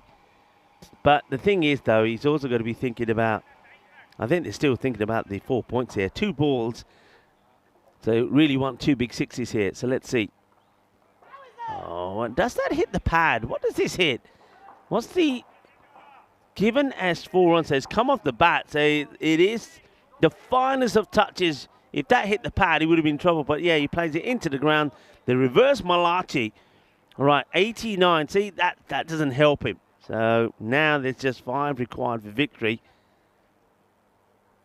Wants a 6 for all the points. Goes for it, and he will get it. The Sofia Stars will get all 4 points. Quite incredible. Nobody quite saw that happening, apart from Murad Khan. He'll finish on 95 not out. An exceptional knock from him. 95 of 31 deliveries. And off the very last ball of that, the 7th over, which, by the way, goes for 23. It's going to be all of the points in the bag for the Sofia Stars. And not only is it 5 wins on the trot, but they take all the points in this one, 4 points. And that means that Trakia, for the first time themselves, they failed to take any points in a match. And they'll be disappointed with that, especially after they got 120 on the board. But a couple of big overs there. It started off with that bad one from Waleed Khan. That's what's coming up next. Trakia stay on the field to play. No changes from them. Ravens are coming back with changes. Hassan Gul and Abiyan Zafar coming into their side. And they are hurt and wounded from the way they were destroyed by the Sofia Stars. So they're looking to come back and go back to winning ways. But they won't be able to take top spot because it's the Sofia Stars that have a lead now of 5 points. They are 5 points ahead of the Ravens, but the Ravens at least to get a chance to reduce that gap and try and at least stay ahead of the Spartans. But they have played far more matches than the 2 teams, one that's above them and one that's chasing them. Let's roll the highlights then in this one. And it wasn't the best of starts, like I said, from the captain, Waleed. He would give away 21 runs in the very first over. And the runs just kept on coming. That was the problem, and they weren't able to get the breakthrough early enough. And when it did come, let's just say it made no difference to the outcome of this match. And, the first wicket would be Negi, who would go. He would be caught upon. And Shivam Mishra, he did his bit, didn't he, to not score any runs, to see if his man Murad Khan could get the century. The problem was that Murad he had to make a decision. Does he play for himself and get a century, or does he play for the team and get 4 points? He decided to go with the team, because if he planned it right, he could have taken a few singles along the way and hit a few boundaries and got a century to his name. But he only had 1 ball to try and hit a 6 off to win the match and get 4 points for the Stars, and he did just that. Now, there was the wicket that would fall, but one man at the other end was determined not to even let Shivam have a knock. Well, he was there and having a chat with Mishra. Didn't get a chance to do any more than just that, but he had a good chance to stand at the other end and watch Murad Khan finish the job off. 95 he scores. Well, I said that maybe we're going to get a century here today. We came close with Tugtai the other day when he scored 90, but he ended up on the losing side. Remember, that was quite a match. Scores 90 or 36. Tugtai ends up on the losing side, but no such issues here for Murad Khan. He scores 95, not out, and ends up on the winning side. Supported well this time, again by Negi, the left-hander, and Shivam Mishra. Well, I told you, didn't I? See, I was right. I did say, I bet you Shivam Mishra doesn't score any this time around. See, you can't say I was wrong, right? He was not out, but you can't say I was wrong. I was right. He doesn't score any runs. 122 then. It's a comfortable victory. Trakia, they've got a tough one coming up their way now as they take on the Ravens. That match, we've got a good sort of 25 minutes before you hear myself back in the commentary igloo talking you through that one. So we're going to take a short break here now, but before we go, a quick look at the bowling figures there, and a bit of pain for everybody. Abdul Khan got to decent over there, and as did Karan Patel, but didn't, I suppose, in the end with that big over, that big start from Waleed and that big over from David Patel, it didn't help. He went for 39 actually, and he's normally one of their better bowlers. So well done to the Stars. They have made it 5 in a row. Will it be 6 in a row? It's going to be an interesting one, because if they are going to make it 6 in a row, then it means doing the double over the Spartans. Join me back, Rico Full and the rest of the gang, the rest of the crew here at this beautiful setup here, this National Sports Academy, the Veskul Veski Cricket Ground, when we return in about 25 minutes time. Adios.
This European cricket event is proudly brought to you by HCL Software, Rado and 1xBet.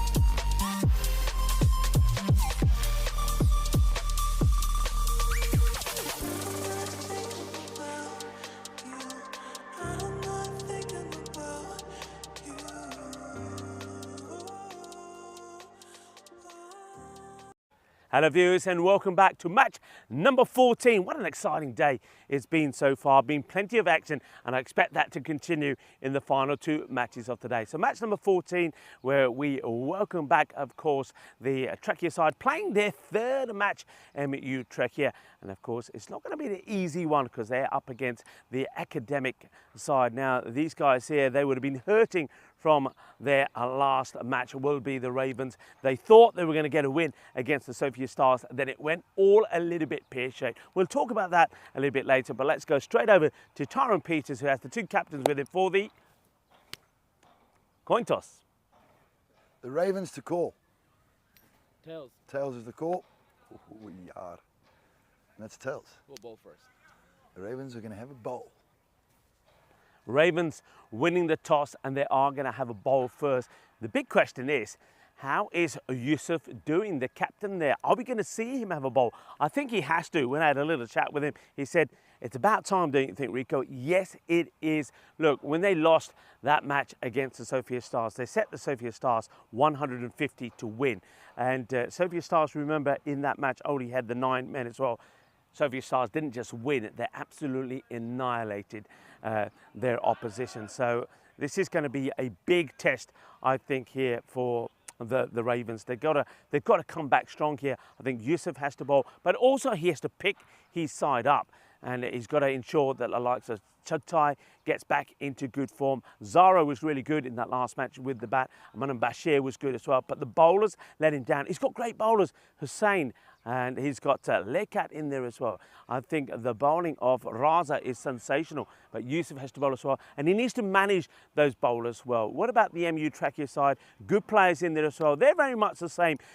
Different players are making contributions. In that last match, you saw the captain, Waleed Khan, score well, but there was no positive batting there from someone like Zaid Salute. He has to come good.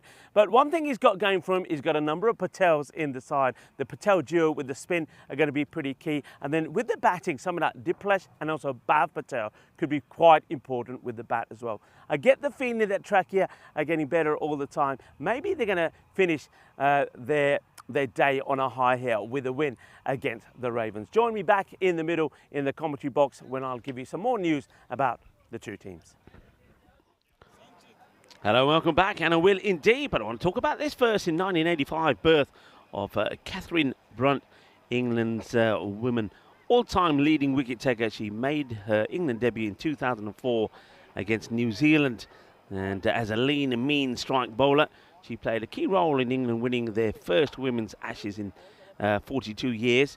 In 2005, taking 14 wickets in the two tests, making her maiden test 50.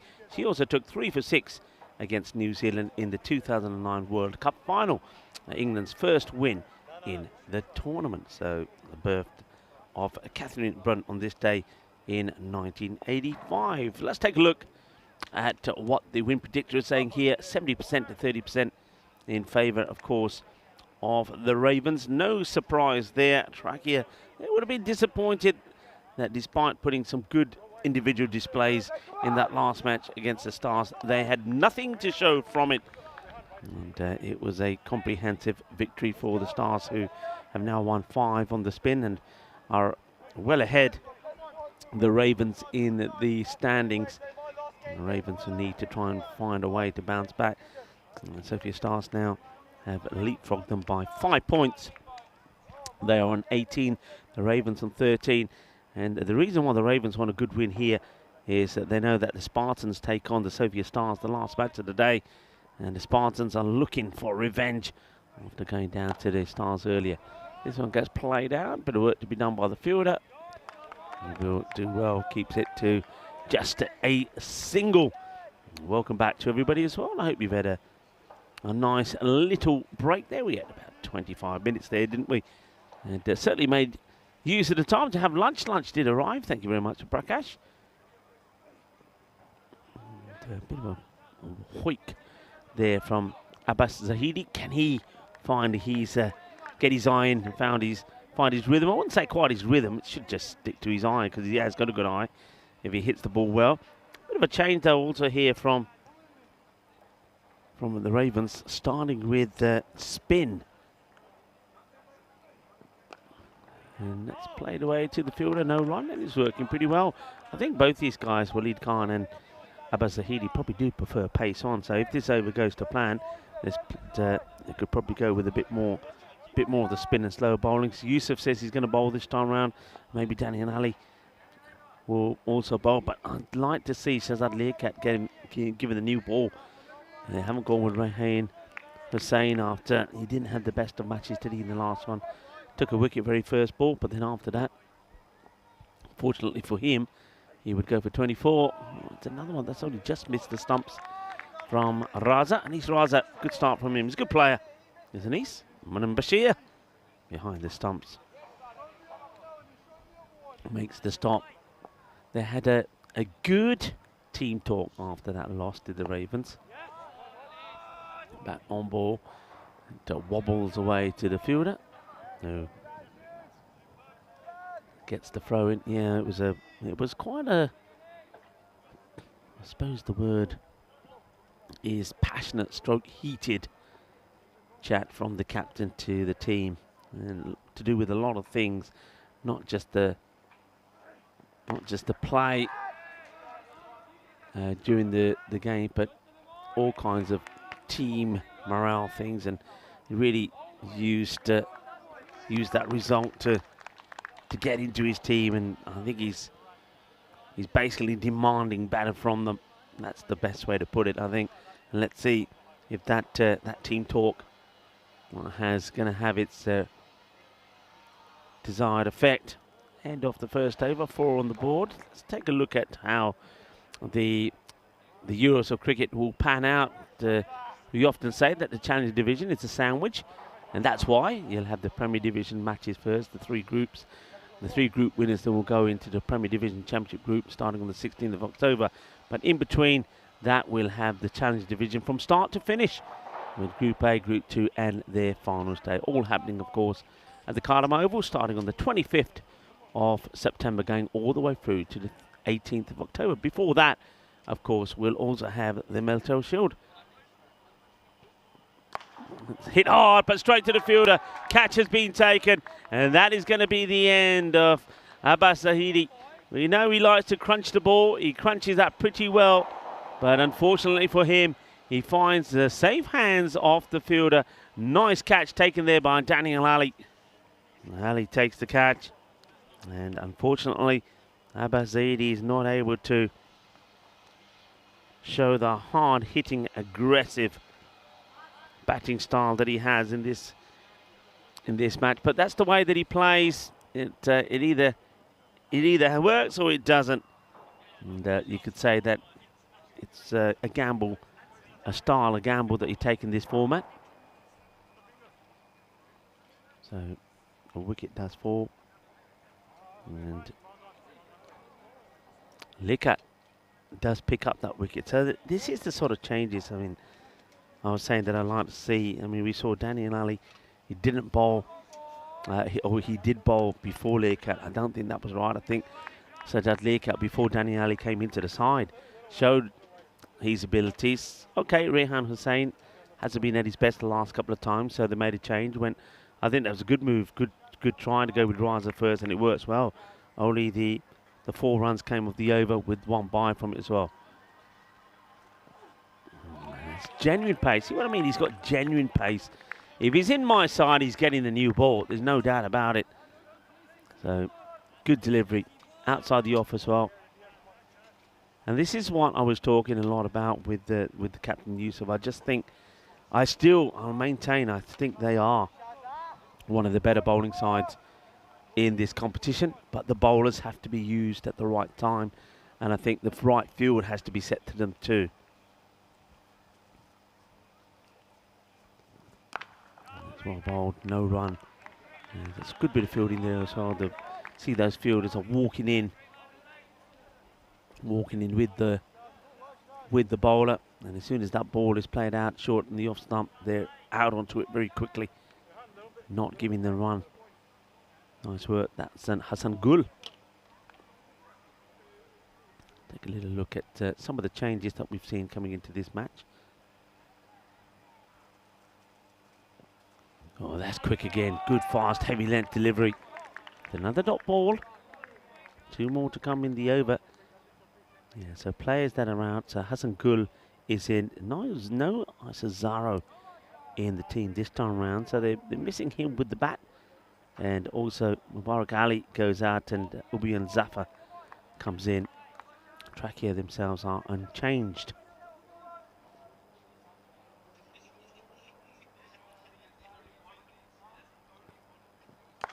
That's hit pretty well in the gap, 4 runs.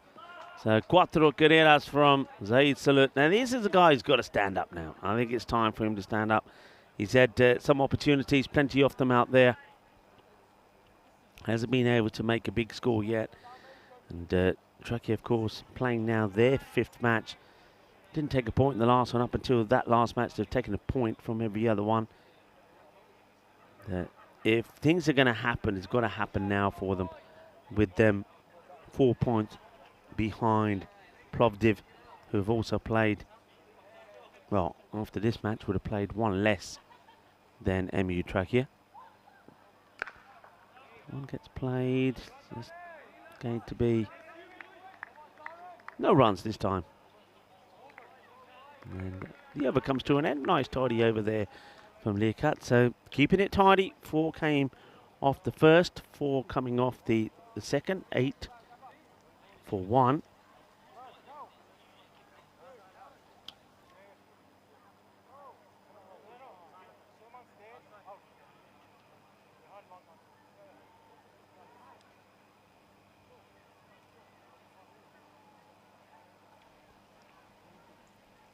So 2 overs in, 8 for 1. Waleed is out there. He's got Zaid Salut with him, but as I said, Zaid, time for him to find his touch and find his form. So we're going to see Sarim Zafar, who probably was the most tardiest of bowlers in the last contest. He didn't go unscathed himself, but he certainly didn't get as much of a hiding as some of the other bowlers. Makes a good start with the dot ball. And time for me to say hello to Edrico, who joins in the chat. Hello to Cracky. And he's saying some good fast bowlers in there. They certainly are. And now the dot balls are joining up the dots.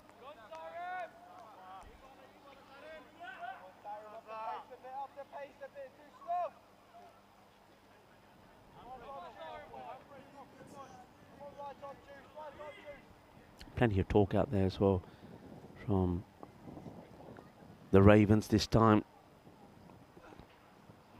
It's another good delivery, so bowling that heavy length. Let's have a look at this side on it. Just gives you an idea of the length that's being bowled here, similar to what Liaquat bowled. I don't think it's over the shoulder, but it's around chest height. Yeah, that's under the shoulder. I don't think that's one of the over, but it's a difficult length to be played, and a lot of batters in Europe, they don't get this length that often, and that's why they quite often do struggle with it. This is where I think a lot of the batters that are playing, when you're used to this sort of length, you're very good at playing the uppercut and things like that. Slower ball to start off with. It's been spoilt, really. The wide it would have been, but the batter manages to get a leg on this as spoils the wide.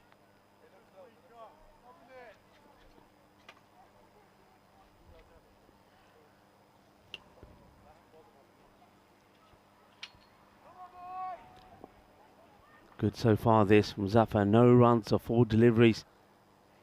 And it's going to be no runs off 5 deliveries. Could be the perfect over here from Zafar. Looking at a maiden here. Yeah, looking pretty casual, isn't he? He's got a bit of the bling about him as he walks back to his mark. He's got the swag.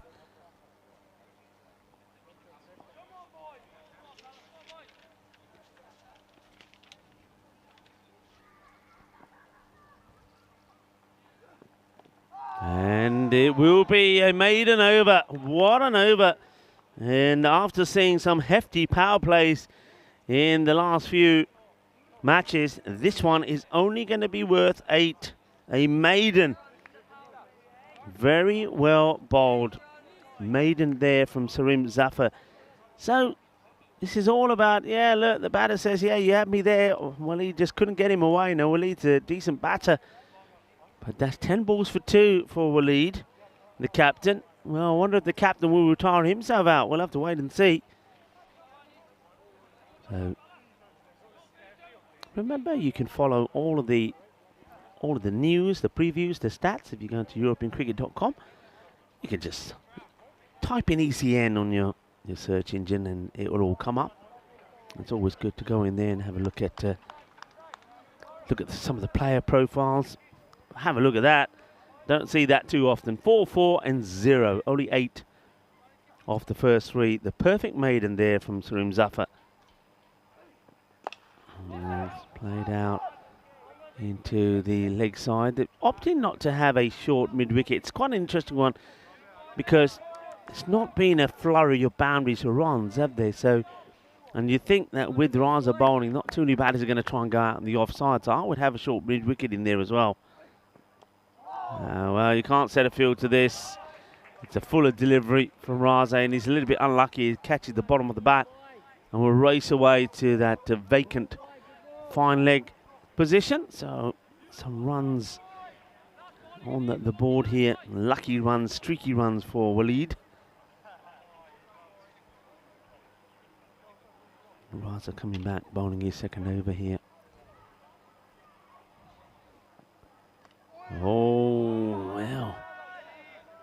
Probably was a hint of a chance. Bashir takes it here, and the batter probably has the foot just past the line there as well.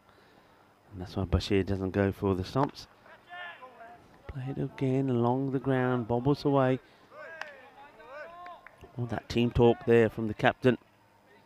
Huzaifa Yusuf certainly seems to have done its job. They seem to be vocal. They seem to be supporting each other. Seem to be making some noises. And the bowlers bowling very well. And Raza, another good delivery, another dot ball. That one only just going over the stumps. Terry Richmond is saying hello to everyone. Played away, and just a single. I like that also from Ash, who's at Ash at Save the Derrick, who says a Derrick over. Yeah, I like that.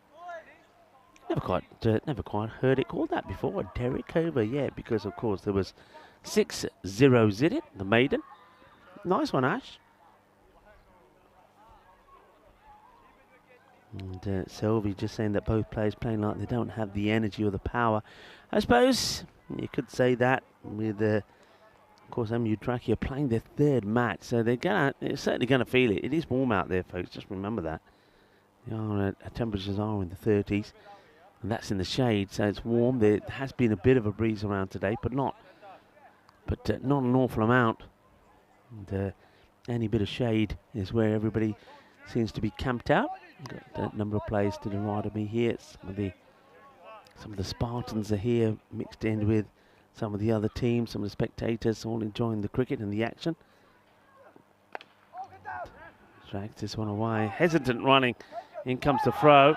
And I think this could be out. I get the feeling this could be out. Let's take a good look at this. It was hesitant running. So it was yes, no, and here comes the throw. Keep an eye on this. And no, he does make it, actually. Does make it.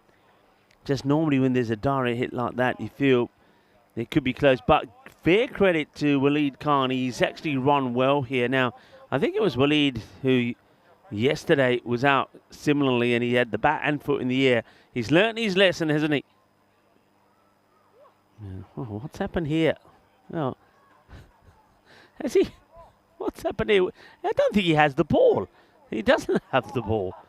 He doesn't have the ball. Watch this. He has no ball. It's a magic trick. Well, it's World UFO Day. The aliens have nicked the ball.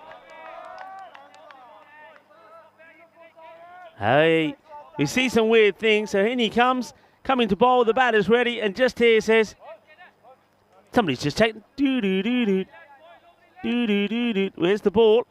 And the umpire had the ball. Just reaching for this. Just drops the bat on it. Well, he has the ball this time. He has to field it himself. So just a single taken.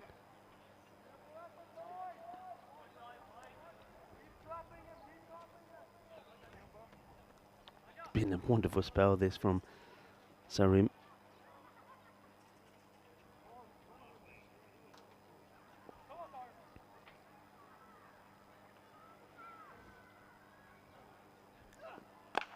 That's played pretty well. Bobbles away, and it's going to be well fielded. And well, it's not just his hands he uses. I think that's caught him a bit on the leg. That's Suleiman. Let's have a look. And yeah, that ball bounces up. I think catches him a bit of his leg, and then he says, "Hey, that's Atalagi." It's a hobbling around, but he makes the stop, doesn't he? That's a good hit. That was going to go all the way. Volley. Knock, knock. As that crashes into the kitchen. There's a good hit. It's about time. Waleed has been there a long time. 8 or 15 before he puts that boundary away. And the first boundary that comes off Sarim Zafar's spell. Remember, coming up to the halfway point here, some things do have to happen.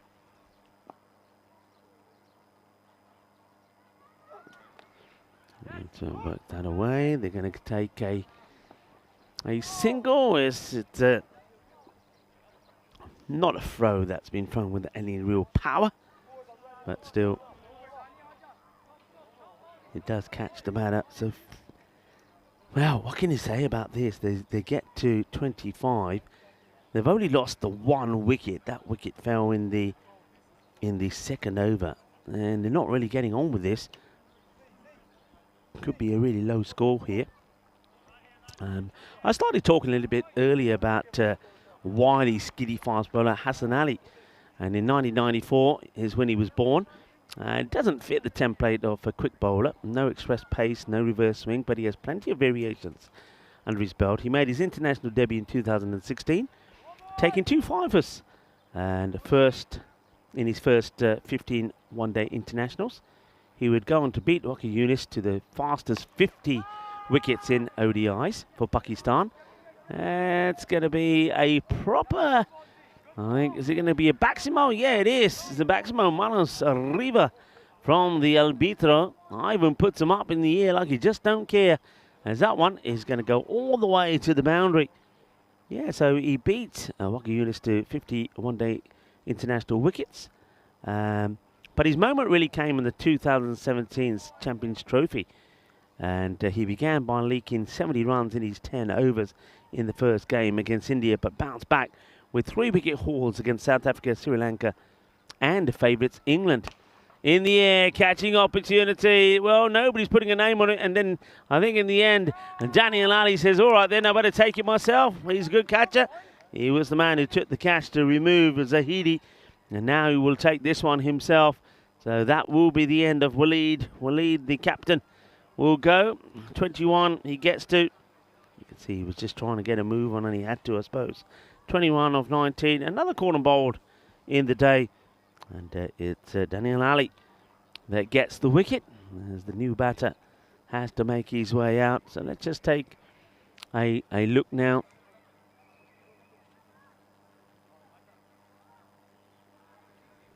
Yeah, so going back to that, Hassan Ali. So yeah, he bounced back after going for 70. 3 wickets against South Africa, Sri Lanka, and the favourites England in the semi-final. And then in the final against arch rivals India, he took 3 for 19, becoming the player of the tournament with 13 wickets and an average of 14.69. And 3 months later, the ICC's #1 ranked one-day international bowler, Hassan Ali. Not a lot of people knew that. Miscue from the batter.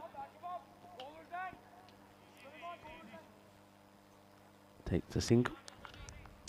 I think it's time for my last question of the day.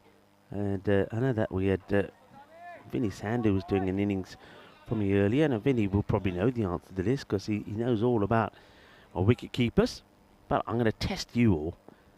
That's good delivery. Oh, well, I think this is going to go for 4 byes. It was just too sharp and too spicy for Manan Bashir. Well, Manan Bashir probably doesn't like too spicy. Meta nahi la karda. And Mecha bahut sagi far nahi hoya. That's going to go out. That's going to be 4 byes. Well, they need those runs wherever they can get to. So my question, I'm going to give you plenty of time to think about this one. The question is, who holds the record for the most first-class stumpings in an innings? Okay. Who holds the record for the most first-class stumpings in an innings? So first-class cricket. I'll leave that with you.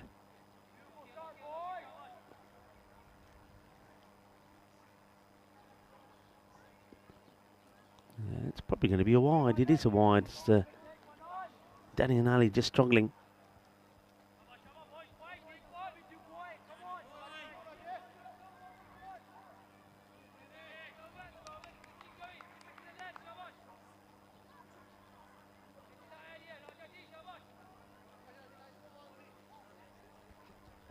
Halfway score was 25. At the moment, expected score around 80. Well, we've seen a high scoring day today, really. It's up in the air. I don't think anyone is going to get to that either. They won't do. I think the umpire's just checking what it is before they give the decision. And let's follow this ball here. It goes high up in the air. I get the feeling it might just be bouncing. Does it bounce over the rope here? No, just inside. So it'll be 4 runs.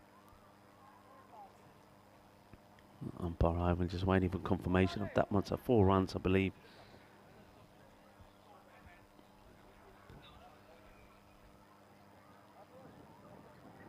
Here it is again, just there. If we roll this backwards, I think that's bouncing comfortably inside the rope. So 4 it will be. 12 off the over so far, and it's going to be another wide. This from Daniel Ali. Swing and a miss though from Zaid Salut. And he's being joined out there by Bhav Patel.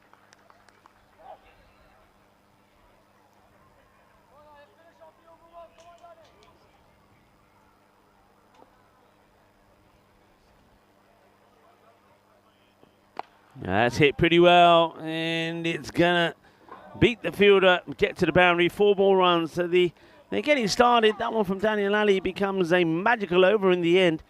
21 will come from it. And remember that it almost doubles their score. There were 25 at the end of 5 overs for 1. And with 21 coming off that one, it takes them to 46. That is at the end of 6 overs. 46 for 2. Just got to keep going here, haven't they? Got to keep going. The way it started was 4 off Raza. His first over. Learcat, who of course has still 1 more to go, will probably come back and torment the batters even further when he comes back. He only went for 4. Then the first over there, and what a good over it was from Sarim Zafar. Only went for nada. It was a maiden. Raza came back and went for 7. And Zafar, his second, went for 10. And then that one from Daniel Ali, 21 from it. And that includes the 4 byes. Stop it, Diana. Stop it. Stop it. Oh, foot fielding. Foot fielding by Diana Oro as the ECM photographer. Well, that could be another question for you. What kit is being worn by Diana Oro? Well, I suppose you can forgive her for foot fielding.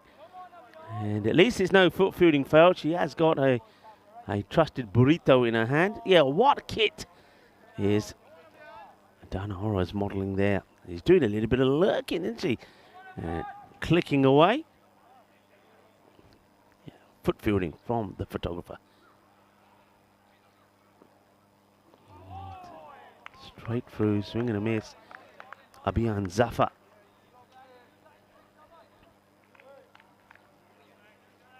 With the ball. I suppose again no runs going down to the bowler yet. This is the other Zafar. But there was given 4 leg byes in the end. Going nowhere. Big swing from Bav. Doesn't go anywhere. He did score a few in the last match, did Bav Patel, 28 of 12. It was only him and Waleed that scored any real runs, but this time he's hoping that Zaid Salut can get a few for it. And swing and a miss. Terry Richmond has come up with an answer. He's saying, Wizit H. Yarnold with 6. Okay, we will come back to it. And Helix is saying, see you tomorrow, Rico, if you're off. Have a good day.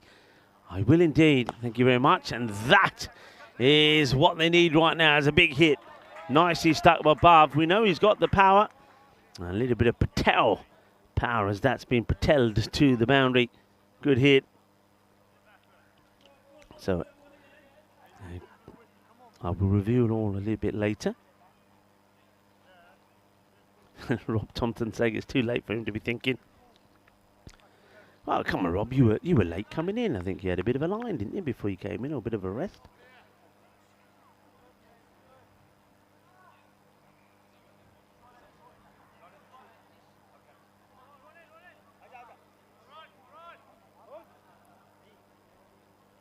Now, holding his head here. There's some discussions now as Chugtai comes to have a chat with Zafar. That one just comes back now after being whacked for a massive 6. Diana with a target on it, says John Heasham. It's to the fielder, no run. A good throw back to the keeper. So end of the over, you're happy with that? Just that one big hit really, but there was technically 10 of the over with the 4 leg byes. So 56 coming up. Let's have a look at our tour here of Bulgaria. And so the European Cricket Series comes to an end on Sunday finals day. I'll be joined by Shubhan on Saturday and Sunday. So we'll call the Saturday and Sunday finals day together. Then Shubhan will be talking you through the T20 Women's Internationals. Bulgaria the host with Turkey, Greece and Serbia here. And then the men's T20s. It will be Turkey at Gibraltar. And Bulgaria once again the host. So plenty of international cricket coming your way, starting on the 7th of July through to the 13th of July. The men and women of Bulgaria in action there.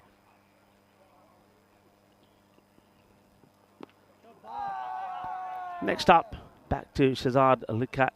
First one from him, straps the pads of Zaid.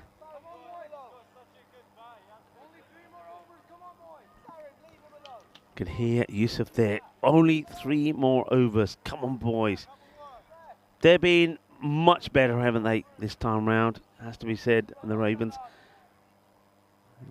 I think sometimes, we often say this, sometimes teams need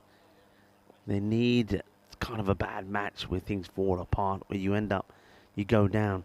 You need that to come back strong. I'm not saying it's not the only match that Ravens have lost. Oh, that's a cracking shot. He wants to test Zaid Salut upstairs. Does Liaquat. Fires this one in. He bangs it in short. This is a cracking hook shot. And look, the good thing about that shot is when you look at that again, look at the head. Perfectly still, eyes on ball. And he's like, yeah. Well, he looks like a guy who can play the short ball pretty well, doesn't he? He wasn't ducking.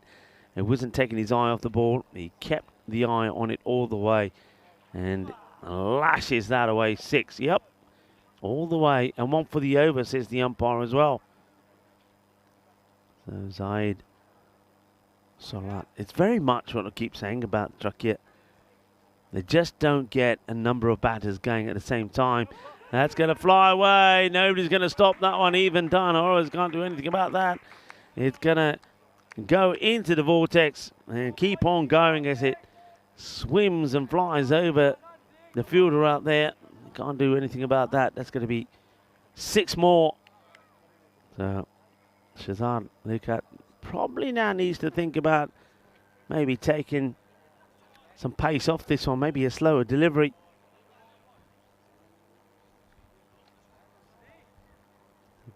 Liking that from Kroom, who's been a member for 27 months now. Congratulations. What will all the ETs make of cricket and its rules when they arrive? Of course, asking that question on today, which is World UFO Day. And look out for a nice shot of this ground on World UFO Day today, courtesy of Diana Rose, of course, who's snapping away at the moment from the far end of the ground. That is a slightly slower ball, but it's also been worked away. There was a strange sound here. It was almost like a double sound. Let's see this again. Is it just... Let's see. Yeah, I think the bat on the follow-through might have come back and just caught a bit of the helmet. I wonder if it does here. See here, the bat comes round, makes the contact. I don't know. It's almost like a double sound, but there's another nice shot. It was a slower delivery from Shazad, but still gets put away.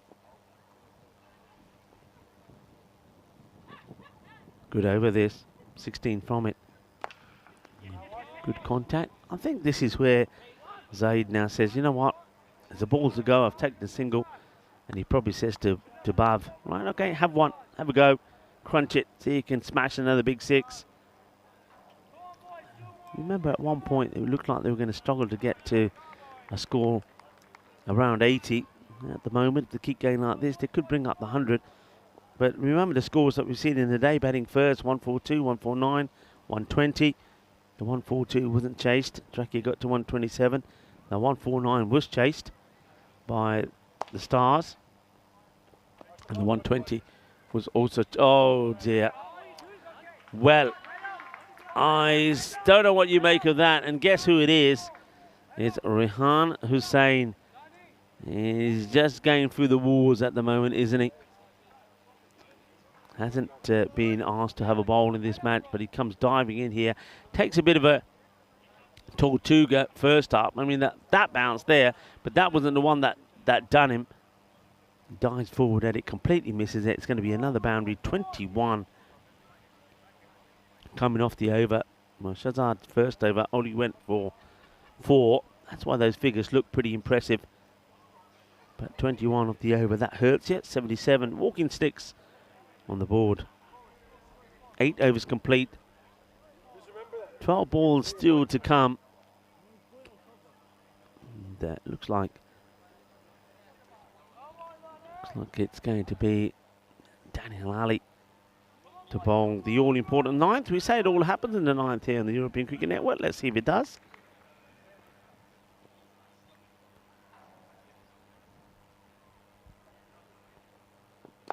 It's hit high up in the air. It's going to be in the gap. And I think probably 4 runs. Let's see. The fielders haven't signalled anything for the umpire, so makes their life difficult. Let's have a look at this. See where this is landing. It's gone the way down. And yeah, it's 4 actually. Quite clearly, but obviously with the glare, if you have a look at the sun now, the way it is, and also some parts of the ground, the rope is very difficult to see. So you can see why Narayan, the umpire, wants to make sure.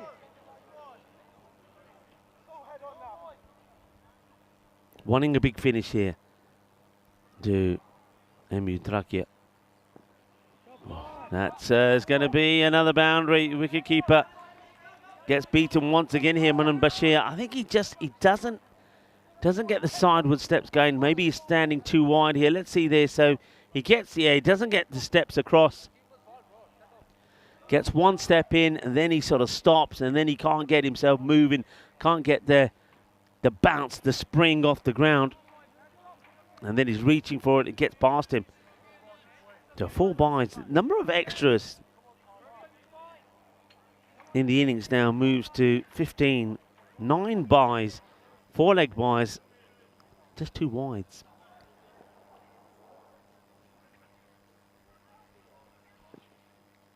That's going to be another one. So another extra. And extras then now definitely is one of the main contributors in this score. It might even end up being the second highest scorer, you never know, behind Zaid. And that's hit pretty firmly. It was a better delivery as well. Watches this one. On this occasion, no errors from Hussein.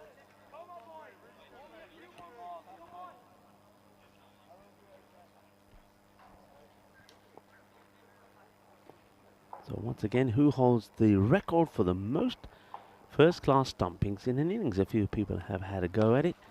That's worked away, and I don't think anybody's going to get anywhere near that. You haven't got a square leg back at all. So if you get a ball and fire one down the leg side, it's only going to go one way, and that's exactly where it does go. So Quattro Mas. 1996, the beginning of a momentous innings from Basil Butcher in the third test against England at Trent Bridge. Butcher came to the crease with the West Indies at 65 for 2 in their second innings, still 35 behind England. He was still there 8 hours later, having made a superb 209 not out. This one bobbles away towards Chugtai, who watches it and does make the stop. 209 not out. It took the West Indies to 483 for 5 declared, and eventually to a 139 run victory. This day, 1966, Basil Butcher, 209 not out.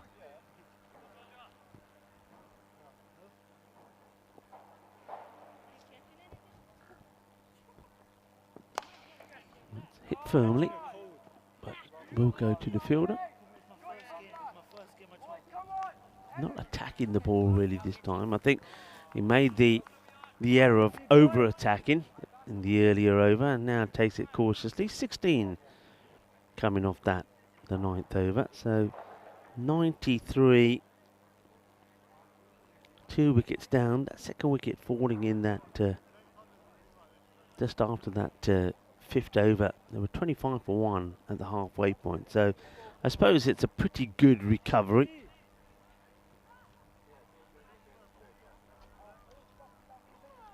So far in the next 4 overs, they've got, scored 68 runs here? I mean, that's good. It's just unfortunate that they weren't able to do it in the first 5. Let's see how many they can finish with, though.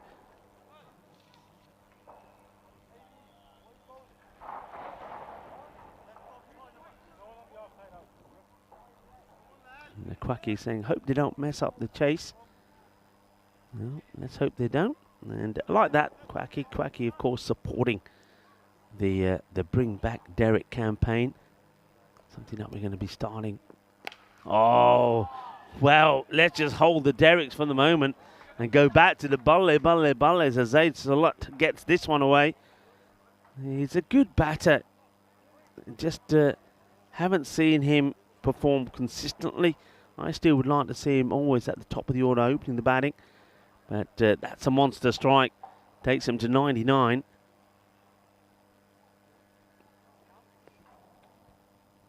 It is Abhiyan Zafar. So doesn't use Rehan Hussein at all, or himself. Now Yusuf did say that. Said to me, it's about time I bowl, wasn't it? He hasn't though. So I don't know what Yusuf is holding himself back for. This is going to be a test for Chugtai, who messes it up. Going to be 4 runs. Zarak Chugtai, he'll be disappointed with that. He knows it. He's better than this.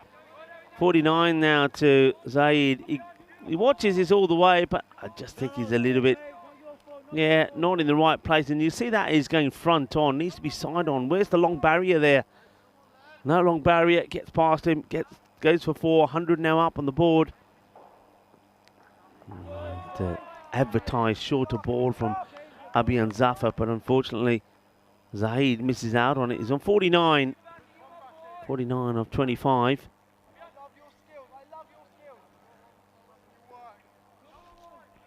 If only they could have gone at this pace. The second in the first part of this his innings.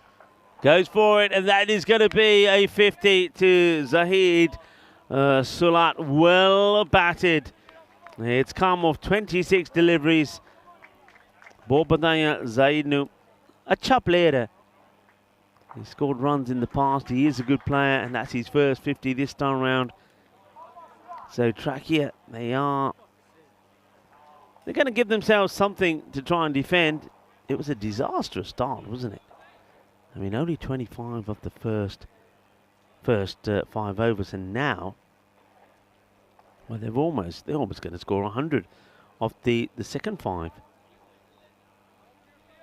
Still 2 balls to come. Abiyan Zafar comes in again.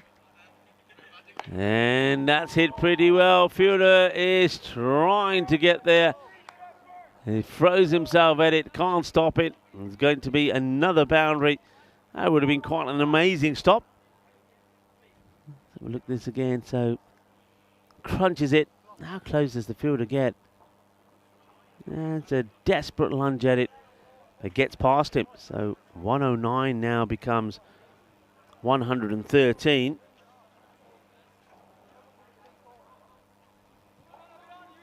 So 88 so far off the last 5. 88 plus whatever comes off this. And it will be 6. Wow, quite exceptional. So 94 runs coming off the last 5 overs. There were 25 for 1. So the split is 25 and 94. And that big 6 actually gets them to about the par score. They'll get to 119. That is quite a recovery, it has to be said. And it was led by Zaid Salat, who finishes with 65 of 28. And early on, the captain made 21 of 19. And Bhav Patel, he stuck around there for 16 of 10 balls to provide the support. But early on, it was all one-way traffic. That one was smashed, but straight into the hands of Daniel Ali. That was the end of Abbas Zahidi on this occasion. And that was a nice shot that went through the gap from Waleed. And just when he was looking to maybe get going once again, that's the fielder who managed to catch probably a pebble on his knee. That was, again, a good-looking shot. He's got classy shots, hasn't he? That's the thing, that little partnership there from Salat and Waleed was going to be pretty key. But then there was another, and it was the cordon bowl this time by Daniel Ali. Waleed would have to go. It's a good catch from Ali. I know he's nursing a bit of an injured finger. That's why when he's not bowling, he's always got it wrapped up with a bandage. And then it was the Salat show, who was kind of supported a little bit there by Bhav Patel. Good partnership those two put on together, and it was a very important partnership. Came together with the score on 31.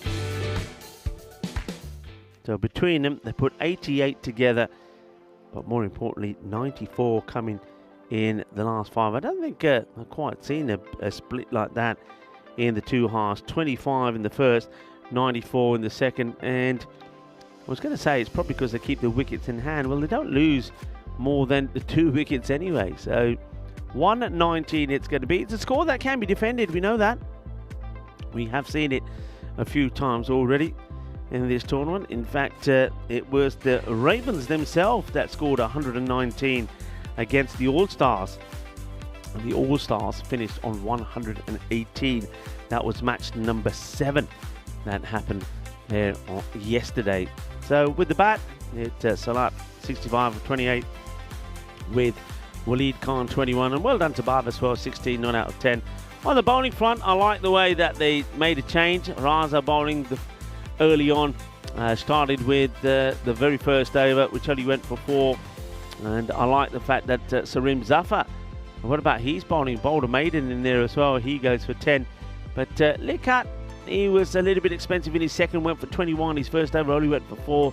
And Daniel Ali, his overs were a little bit expensive there as well, though he did come back very well with his second over. His first one, remember, went for 21. And so I think even if poised, I mean, the Ravens would be favourites, let's be honest. They would be favourites. Gutman Bashir there. You've got the likes of Zurak Chugtai, who's batting very, very well. So you would expect them to be the favourites in this one. And, you know, Raza and Hussein have been batting well as well. Daniel Ali can come there and mash it around. But it has to be said that if they do lose a couple of wickets early, then anything can happen. And that's what Truckee are going to have to try and do. If they win this match, it would really be a big surprise, especially when they were 25 for 1 after 5 overs. So we're going to take a short break now, and we'll be back in about 10 minutes time to talk you through the reply from the Ravens. Hasta pronto, mi familia.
This European cricket event is proudly brought to you by HCL Software, Rado and 1xBet.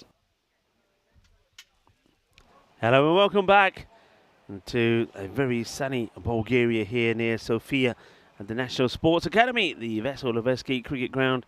Beautiful views of the mountains in the background, and a lovely shot there off the field. It looks absolutely spectacular, and a great complex here as well, with the likes of hockey, tennis, rugby and basketball, athletics all around this complex, this National Sports Academy. And throughout the day we see lots of little activities being run here also for a lot of the kids. Just to the left of where we are, you can see some of the kids having like a sports camp during the summer, and a wonderful place to be and around if you're liking your sports. You had a quick look there at the bonus point equation, and bit of work to be done here for the Ravens. I think they're going to be key, very key, to come back strong, to see if they can sort of eliminate the pain of that match that they lost to the Stars. Zurich Jugtai, who's lost his way in the last few matches, also not bowling. It's interesting, that last bat. So Jugtai doesn't bowl. I think last few matches we haven't seen him turn his arm over. We didn't see Josef Yusuf once again not bowling himself, the captain, and you just start to wonder what his role is. Taking one catch a day, maybe? I don't know. It was a great catch, but still ended up on the losing side because he didn't bowl himself, maybe. And then you also got Rehan Hussain, who didn't bowl in that last match at all. So maybe sport for choice sometimes makes the wrong choices. I don't know, but haven't quite got that right, have they? They did in the first part of that last innings, but not in the second. Target 120 then. Here's the first. Waleed Khan to bowl it, and it's going to be a loose delivery too wide to the left-hander. Jugtai just leaves that one alone. He'll want runs here again. We've said a few players that have scored big runs in the 90s. We know that Zurich Jugtai scored 90 not out of 36 deliveries. 90 of the 131. That wasn't enough to beat the Spartans. The Spartans did it, losing just one wicket themselves. It's pushed out, but no run, straight to the fielder. And then we saw another 90, didn't we?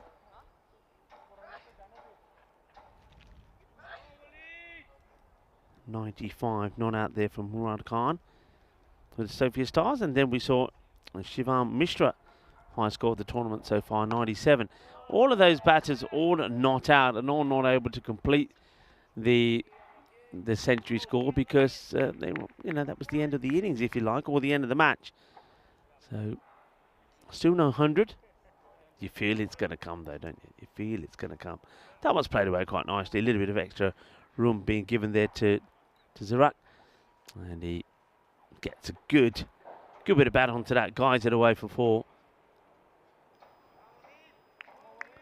Waleed going to make a change here now, going to come around the wicket.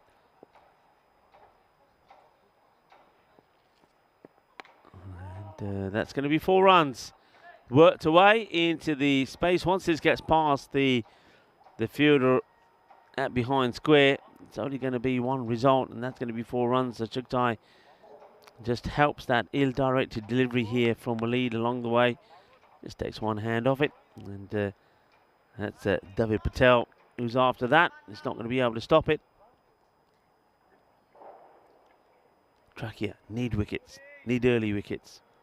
They know that the batting of the Ravens, though it can be deep, it can be suspect as well. Get a few wickets.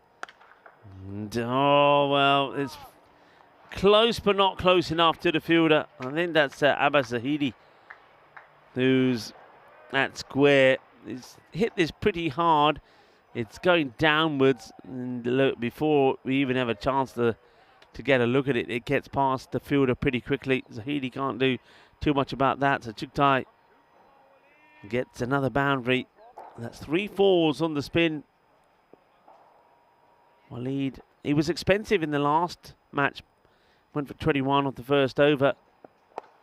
And that's a nice stop. They will take the single this time. Well done there to Abbas. Throws himself at this. Makes the stop. Keeps it to just a single. Already they've gone past what they're needing for a victory in this one. And the right-hander now on strike here. This is Manan Bashir. Dangerous Manan. And Bashir is the name, and bash it he does. Especially if you pitch up to him. Loves to go straight down the ground. He goes high up in the air. Is he going to miss the cables? We don't know yet, but he's going to miss the fielder. He's going to get very lucky here. So I think this one has gone up and it's gone over the cables. Gets over the fielder. Watch this, it just goes high up. Gets over the cables and then will go. Doesn't quite go to the boundary.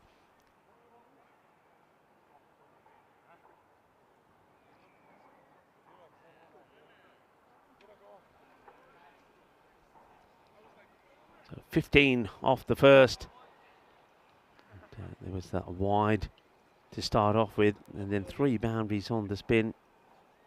So well in front here at the moment. So Waleed, once again, he backs himself to bowl the first, does the captain of the new track here, but it doesn't quite go to plan. Here's the next. It's a big wild swing as Sahini comes on to bowl. Gets a dot first up.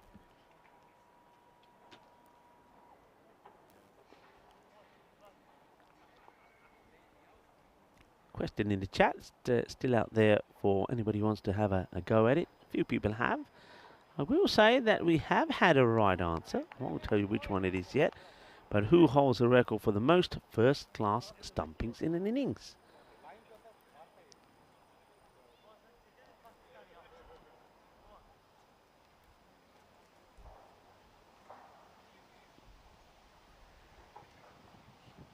So Ini again. Slightly fuller ball, and if this got past the field, it probably would have gone to the boundary. We are in that power play, remember. And a few people saying that, is the bowler allowed to bowl with the white sleeves? Good question. Technically, no, but it's up to the batter to say to the umpire, it's putting me off, I want to take them off. But at the moment, I don't think the white sleeves are troubling Manan Bashir. He gets a gentle, loose delivery, too short, going down the leg side, which he just works away to the boundary on the leg side. So that's going to be 6 runs. Thank you very much. Yeah, it's down to the batter. It's the same when you often see the bowler might have a white plaster or a bandage or something on whether it's the bowling hand or the non-bowling hand. And if the batter or batters feel that it's bothering them, they can ask for it to be removed. But yeah, I mean, look, technically, if you're playing white ball cricket, don't wear anything, a bandage or any sleeves that are white. Just go with different colours. That's fine. You often see these days quite a lot of the bowlers wearing the older, the tattoo effect sleeves. And too wide. Just taken by Salat, who put a good knock in with the bat, didn't he? Let's talk about his innings. Very good innings, 65 of 28. And that's more like what we know he can do. We, of course, are in Bulgaria, and usually I like to give you some facts about this beautiful country. I was saying that Bulgaria is second when it comes to spars in Europe. Well, this one has been blasted. It's going to be a big 6 and probably will bounce and go over into the athletics field, I feel. That's been absolutely whacked. Manan Bashir, that's the area he likes it. He likes to hit down the ground, and when he does hit it, he hits it hard. Yeah, highest number of natural mineral springs with over 700 natural spars scattered around the country. It's a haven for spa lovers. Hungary is numero uno. All right, high in the air. Who wants it? I think he's lost it. I don't think he's going to catch this. Nope, he won't. It goes up in the air. I think it's in the sun. How about Zahidi? He's got the shades on. Sees it, loses it. He's backpedaling. He's not stable. If he took that catch, it would have been quite remarkable because he just wasn't in the right shape to take it. So down it goes. And that's a big life. A bit of luck that Bashir gets dropped on 13.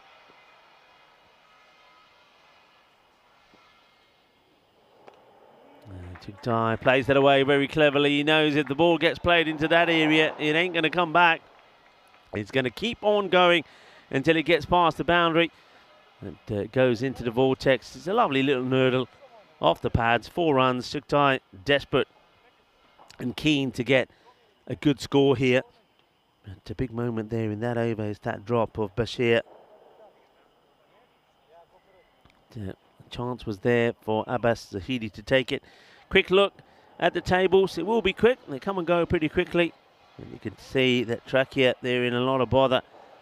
And it looks like that with them going down in another match here, that the chances and the likelihood of them making it through into a top 4 finish by the end of Saturday is not going to happen. Top 4 go through to Sunday's finals day.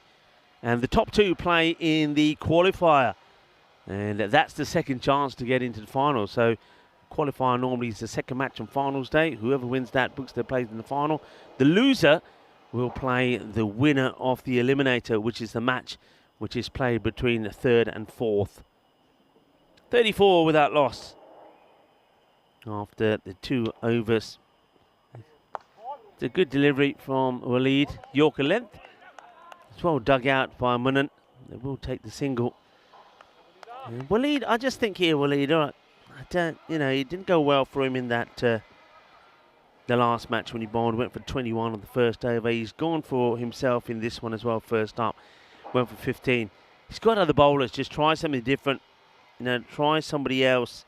They do like to go with the first 4 bowlers just to bowl them out, and then they'll go with the spin.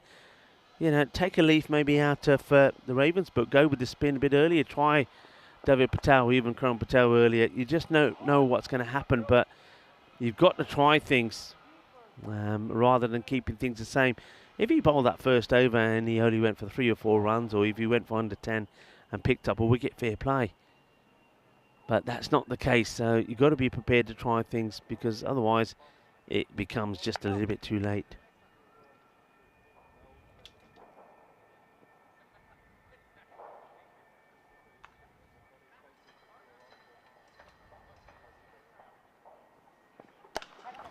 Crunched.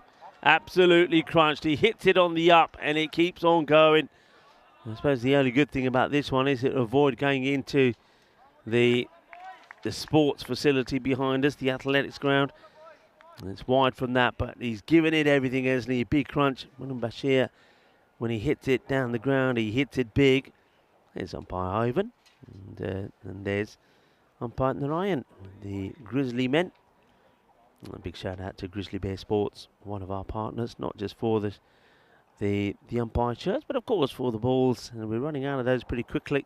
So we might have to put out an SOS to them pretty soon. Of course, to all our partners, to Arado, our official time partner, to 1xBet, and also to HCL Software.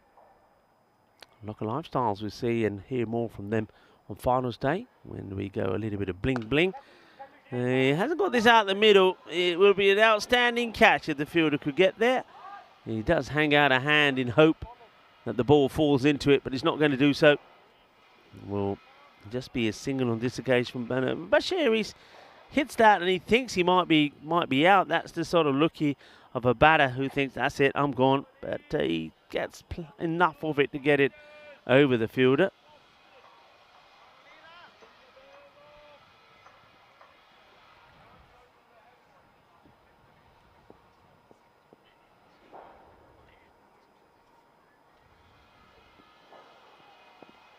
Oh, now Zirak Chugtai This is the sort of shot he's played a few times and got out to. We'll see this one again, please, Rainers.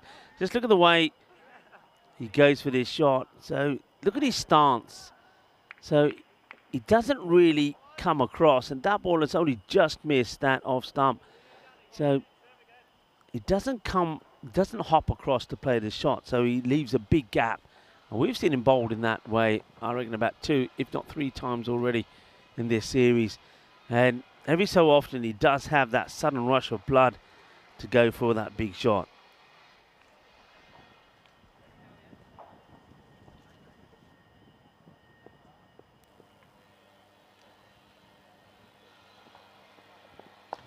Up in the air, should be a straightforward catch. And he holds on to it only just. It does the fielder. That wobbled around all over the place. But Abdul Khan holds on to it. Oh, well, this could have been a real Butterfinger moment. It's in, out, in. It's sort of hands, chest. And fortunately for him, back into the hands.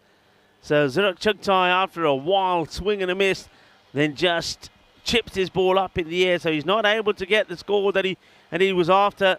So he will once again go cheaply for a player of his ability. 18 off 9 deliveries, simple catch. Well, simple, I say. Simple made to look difficult from Abdur. But he does hold on to it. And Waleed, the captain, will take the wicket and gets to see the back of Chugtai right at the end of his spell. 1 for 24, 3 overs completed, 43 for 1. When you have a look at this graphic, you're going to think it's wrong, but it's not. 8 was the power play score from Truckyer compared to 43. There was 4 and a maiden.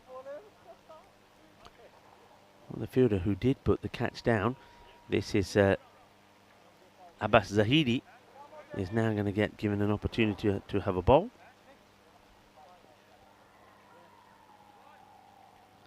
So let's see how he goes. Zahidi with the ball, bowling to Manan Bashir. It's a Gandhi ball down the leg side. A wide is going to be called.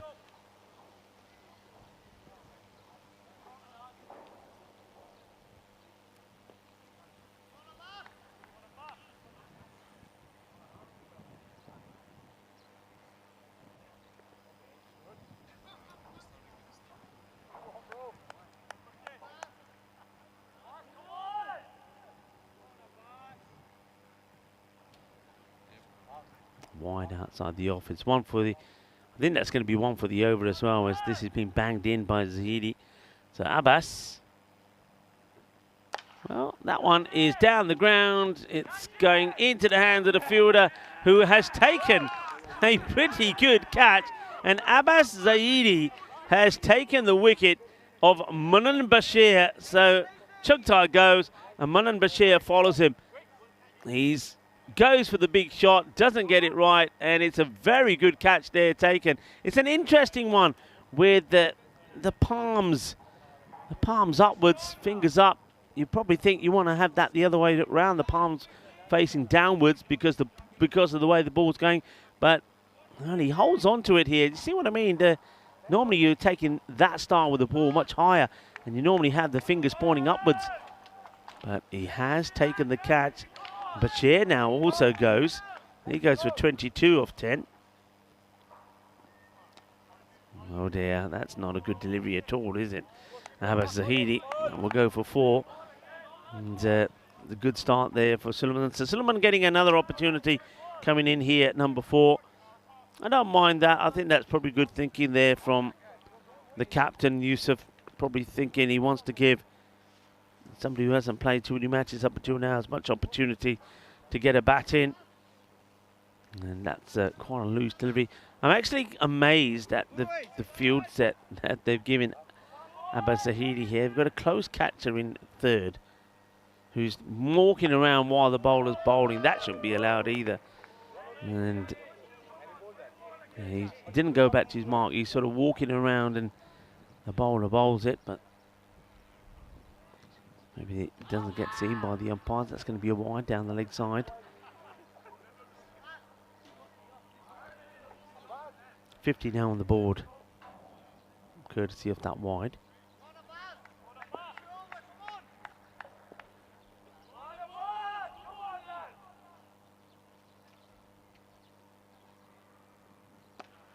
It's whipped away. That's going to be 4 runs. Nobody at that part of the ground. Field positioning there. They've got mid wicket, long on, long off. You've got a sweep around, or 2 actually out on the offside, which is the strange thing with this field, because everything. There's been very few shots played in that area. They had a point and a cover on the boundary. I don't know if they're making a change here. It doesn't look like, so they're keeping it that way. So you got point and cover on the boundary, long off, long on, and mid wicket. And that means that there's nobody on from the mid wicket all the way round to the man on the boundary at point. In that area, nobody there. Okay, well, Abasaidi, he's pretty proud of himself. He thinks, I did all right. He only goes for 11. He picks up a wicket as well. And it's score 54 for 2. Needing just under the 11. I don't think that was the over. Well, he was pretty proud of himself. And then they say, "Oi, kidhar gaya, Papazada? Ale pura nahi hoya. Come back, you ain't done yet." I suppose he loses count because he bowled 3 wides. And that's going to be another wide. In fact, that should be a no ball. I think he bowled one of these earlier. I think, yeah, there it is. There's the signal. It was the second short delivery over the shoulder, so no ball now being called. This is a free hit. Oh, he's come back to bowl the 1 ball, and it could go very bad. And, well, what is that? Well, Suleiman, not sure what he's thinking. Just because it's a free hit, he wants to do the reverse Malachi. If he stayed as he was, it would have been a short, long hop down the leg side, which he could have peppered to the vacant square leg boundary. But instead, he's made a total hash of that. It will just get a single. Is now the end of the over from Abbas Zahidi. 13 will come from it. And the score is 56 for 2. At the end of the 4th over. So let's go to that question. We were talking about, of course, the stumpings, who holds the record for the most first-class stumpings in an innings.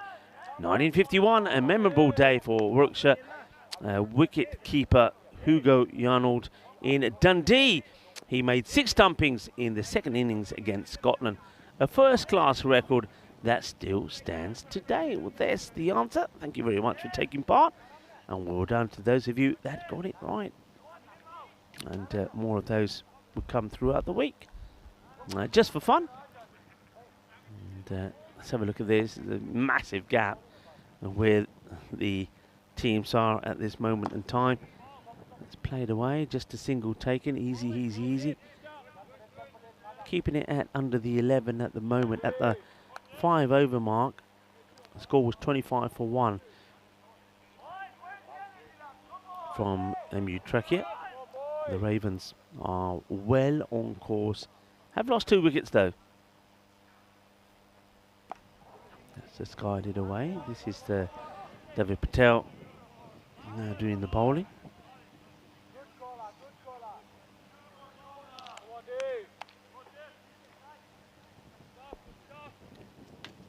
Patels, if you let them get into you, then they can cause trouble. Bit of an inside edge. No is the call. Good call.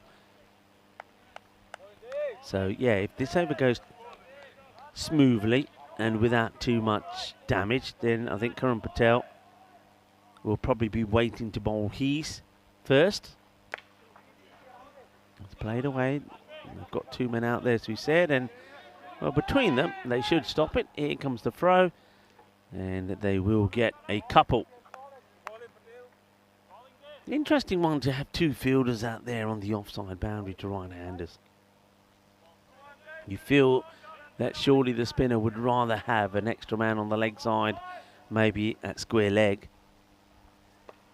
Up in the air, catching opportunity, and it's dropped straight through the hands. He is closer to catching it in his knees Now looking at the sun, well, you know what I'm going to say there. That's Kola there. Kola Ologide. If you're going to be out there in the sunshine, put on the shades, put on the cap, and then you stand a chance. He was doing a lot of talking in the earlier match here from close to me when he was giving all kinds of advice to some of his teammates. I think one or two of them will give him some advice about wearing shades and a cap as the chance goes begging and he doesn't pick it up. That's a big wild swing. Doesn't get anything on that. So that will take us to a halfway point.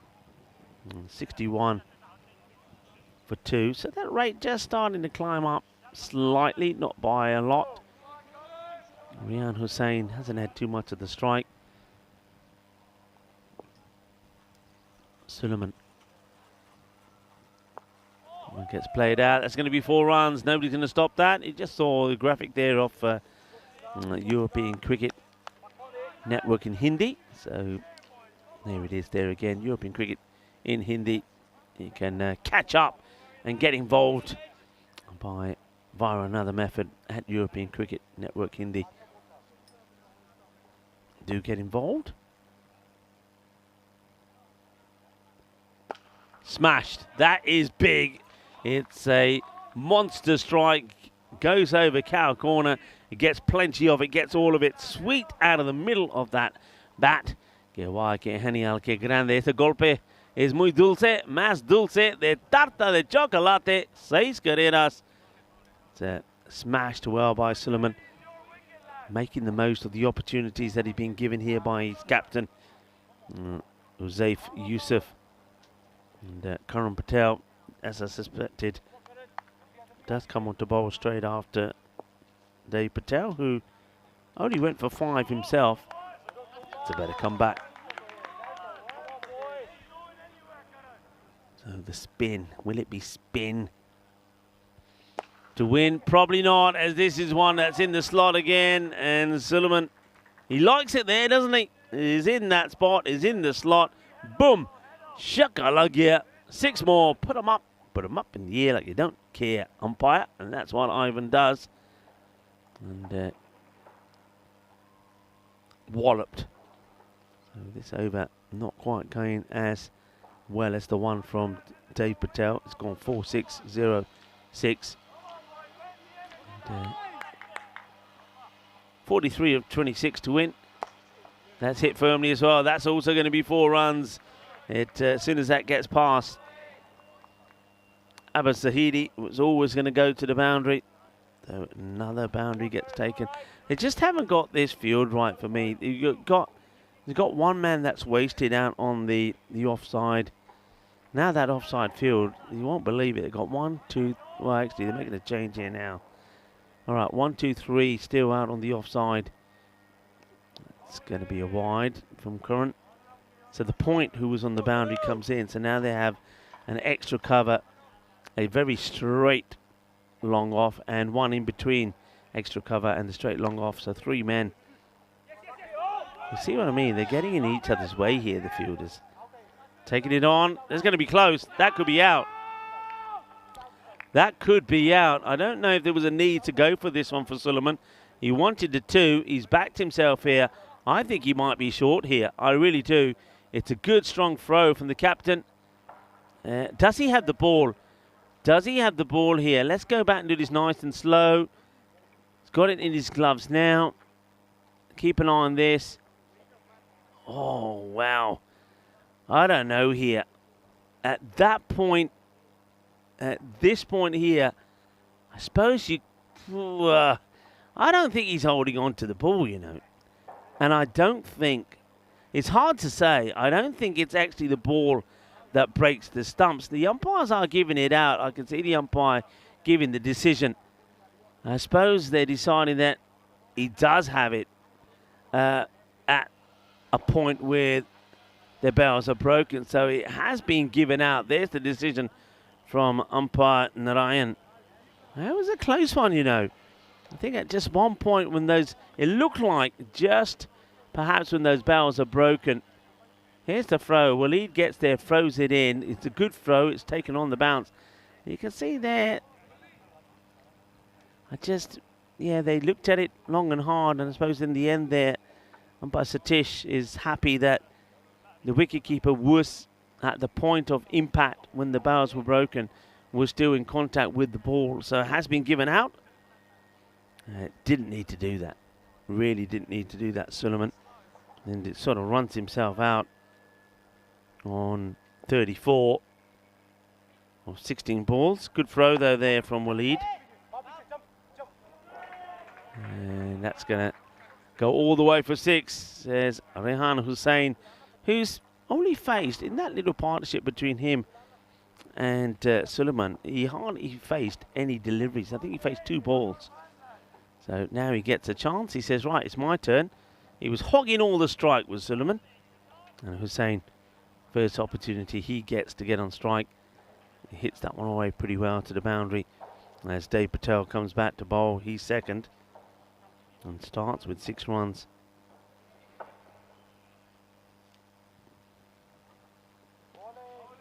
And it's okay, says the umpire. Dave Patel just put it out there, just snuck it inside the line.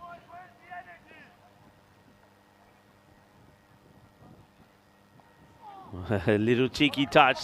And you don't do it again to me, says the batter. This time I'm just going to get a little cheeky touch on it and get 4 runs. See here, just nicely played. Delicate touch. Nobody close, nobody straight, nobody in that catching position. So, nicely worked away for 4.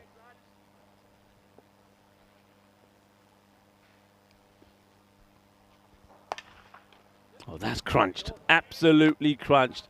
Everybody getting out of the way of that one. It ends up on the road behind us. And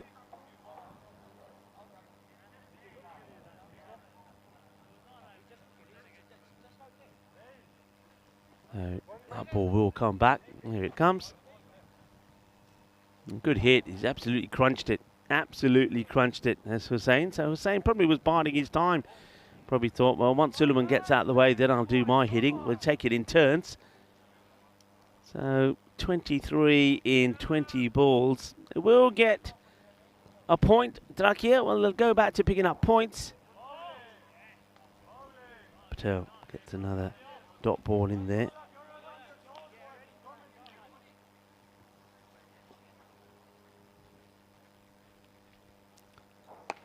Smashes it hard, and that's going to elude the fielder 4 more. So this is why I keep saying this field for me. You're getting spinners bowling.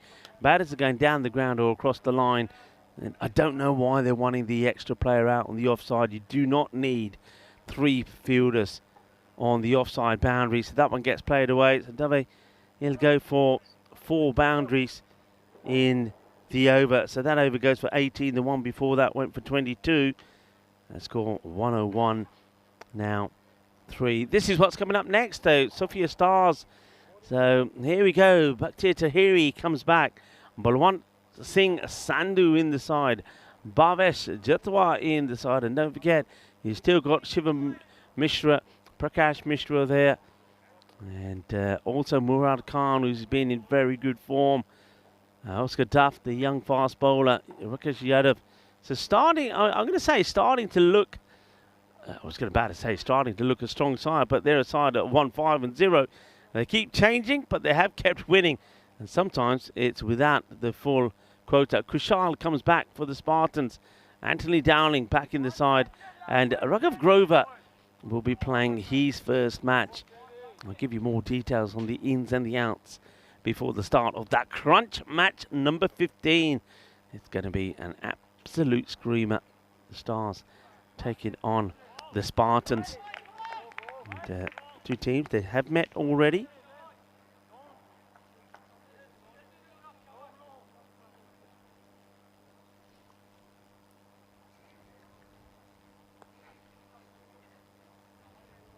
Sahini with the ball. 20 required for victory. They're going to take this on, and if he hits, it could be interesting. And where's this one going? It will be backed up. They elect not to take the second, so it was worth having a go. I think if he hits, it probably would have been close, actually. He picks it up, has to turn and throw. Would have just made it, I think. But they don't take the second.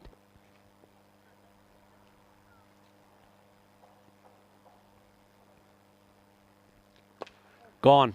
Adios, pelota. That's gone and over. It goes into the nice shaded part of the ground. The activity centre, as we call it. Can we have a close-up of the activity centre? So our spectators know what we're talking about. We've got climbing frames in there, a few slides, all up in the trees. So where, there you go. That's where the All-Stars were spending their afternoon yesterday. Hey, I think that's a good little hideout. It's in the shade. You can get up there and have a bit of a lie down. You can see there, you get a nice breeze in there as well. And, well, how about this? He does a backward roll and hits the ball for 4. We like to see a little bit of sun, sea, sand, and sexy cricket. And Rehan Hussain does do it as well. There we go. Look at this. He hits the ball for 4. And it does it with a backward roll as well. And it's about time that things started to go right for Rehan. And, he's had a bit of a mare, hasn't he, in the last few matches. But he'll enjoy that one.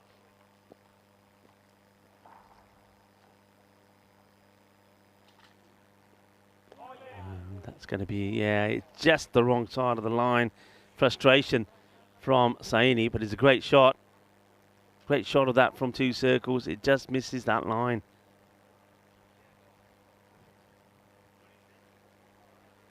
Here it is again. Yep, I think it's a good call. It's this away as well. Nobody there. Keep talking about this field. The bowlers just haven't had the support on that square leg. There's been too many out on the offside, so another boundary gets away. So it's almost done now. Trakia, point to the name, but a point will not help them out. A point will not help them get out of the bottom 2. Only just ahead of the team who's sitting at the bottom of the stack at the moment. That is going to be it. That is a biggie. So that's it. It's done and dusted. And Rehan Hussain will do the job for East Side. Smashing it big. He'll finish on a very healthy one. Well, that's the win. He's going to finish in the end, I think, on 39 as he smashes that away with the score 123. And they get the victory with 12 balls to go. So well done to him. And it's also well done, I think, to the Academic Ravens. They would have been hurting, and we know it. We felt it, we saw it, and we heard it when they went down to the Sophia Stars. The captain got them together, and he gave them a right old rollicking. That's the best way to put it. And they've come out. It's not been 100%, let's put it that way. But they've got to win. They're back to winning ways. And to win that they needed, and that means that they reduced the difference between them and the Sophia Stars at the top to 2 points. It also means that just for now anyway, they will stay ahead of the Spartans. The Spartans, though, do have a number of games in hand over the Ravens, and they are in action next. Here we go.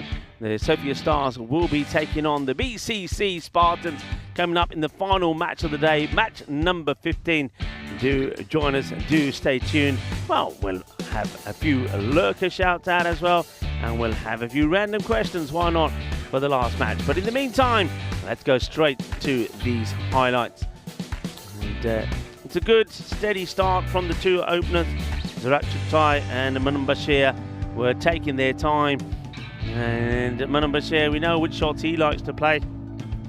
This one, I thought at the time, or he thought, was going to get him out. He was, his body language thought, oh no, I've given me wicket away. I tell you who did give his wicket away, that Chuktai. He was trying to play that shot he played a few times where he just nerdled the ball off his pads into the vortex. But this time around, he gets it wrong, hits the back of the bat, presents a chance, a catching chance to the fielder, and Abdur made no mistakes.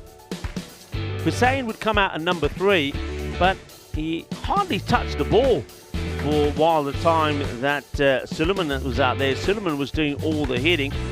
And then there was this one. There was no need for that at all. Suleiman wanted to come back for a second, wanted to try and keep Hussain off strike. It was a close call, and in the end, the umpires decided it was out. And then it was time for Hussein to say, right, it's my turn to try and get as many runs on the board as I can, as quick as I can. And he did pretty well, didn't he? 39 of just 12, 3 big sixes and 5 fours, including, you always have time for a little bit of sexy cricket, and that would come up pretty soon with that reverse Malachi kind of backward roll shot, which went for 4 runs, and that would then be the end of the innings. And they do it quite comfortably with 12 balls to go. So the Ravens, they're back to winning ways. And Trakia, it's the same old story for them. A couple of contributions from 1 or 2 of the players, but as a team, they can't get those partnerships and those team contributions together. So they'll have to go back to the drawing board when they come back. A quick look at the bowling figures from them there. The captain does pick up the wicket of the last ball of his spell, and Abbas Sahidi got that one over in where he did all right. He did pick up a wicket, but Sajid Saini bowls his 2. He goes for 41. Dave Patel bowled okay. He's 2 overs for 23, but on this occasion, his spin partner and the namesake Karan Patel just couldn't be as tidy. He went for 22, and that is that. The match finishes pretty early, which gives us an extra 10 minutes or so than what we would normally have to get ready for the last match of the day. We're going to leave you with the mid-match summary, but do come back and join us in around about 20 minutes time for what promises to be an absolute cracker. 2 top teams going head to head. The Spartans taking on the unbeaten Sophia Stars, who have made it 5 wins on the spin. They are playing once again, like they did yesterday, their 3rd match of the day. Hasta pronto, mi familia. Volvemos en más o menos 20 minutos.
This European cricket event is proudly brought to you by HCL Software, Rado and 1xBet.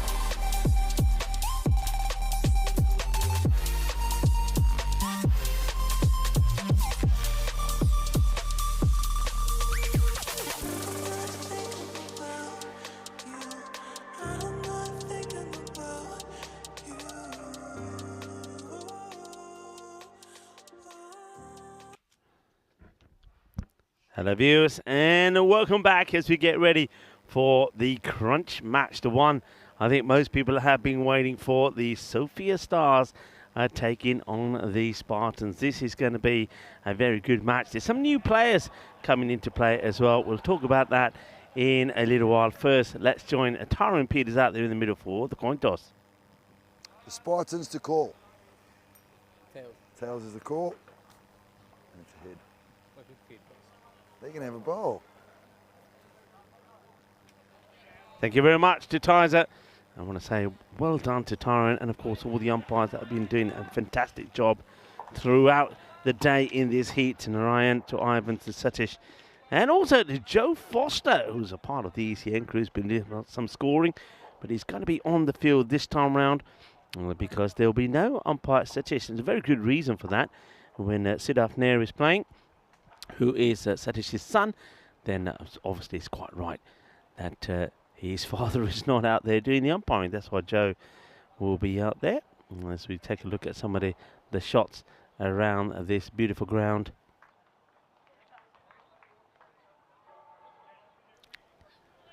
So you can see that just there, that's the car park at the other end of the ground where you can see first the kids area there where the kids summer school is. There's the tennis courts inside there, wonderful facility there at the back. That's the athletics field where a lot of the cricket balls end up there, and also just to the left you'll see the football pitch coming into play, and a lot of balls ending up in that part of the ground.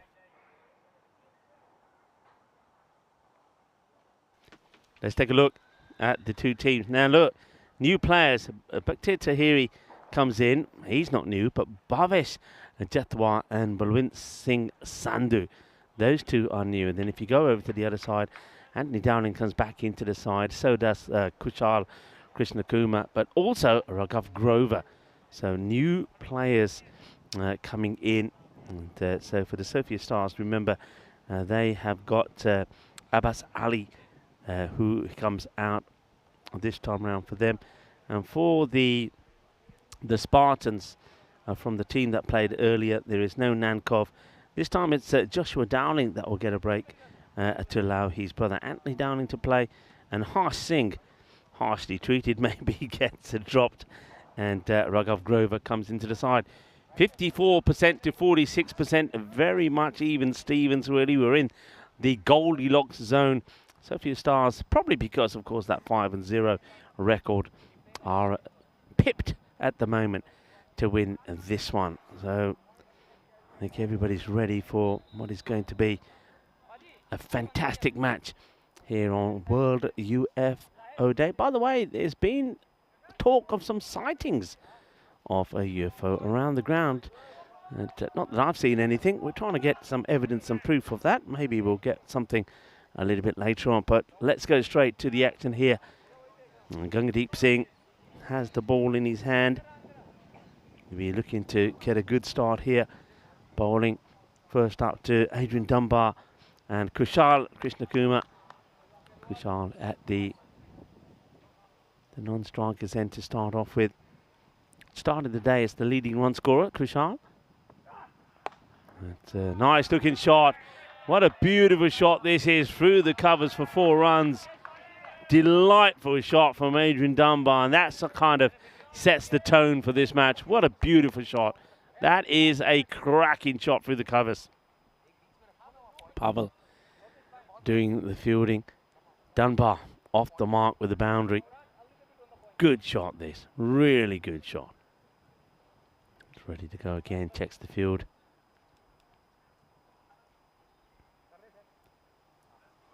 Gangadeep wants a good reply when he comes. Oh, that's a wild delivery. It's a full toss. Pretty high this. I'd like to see this side on.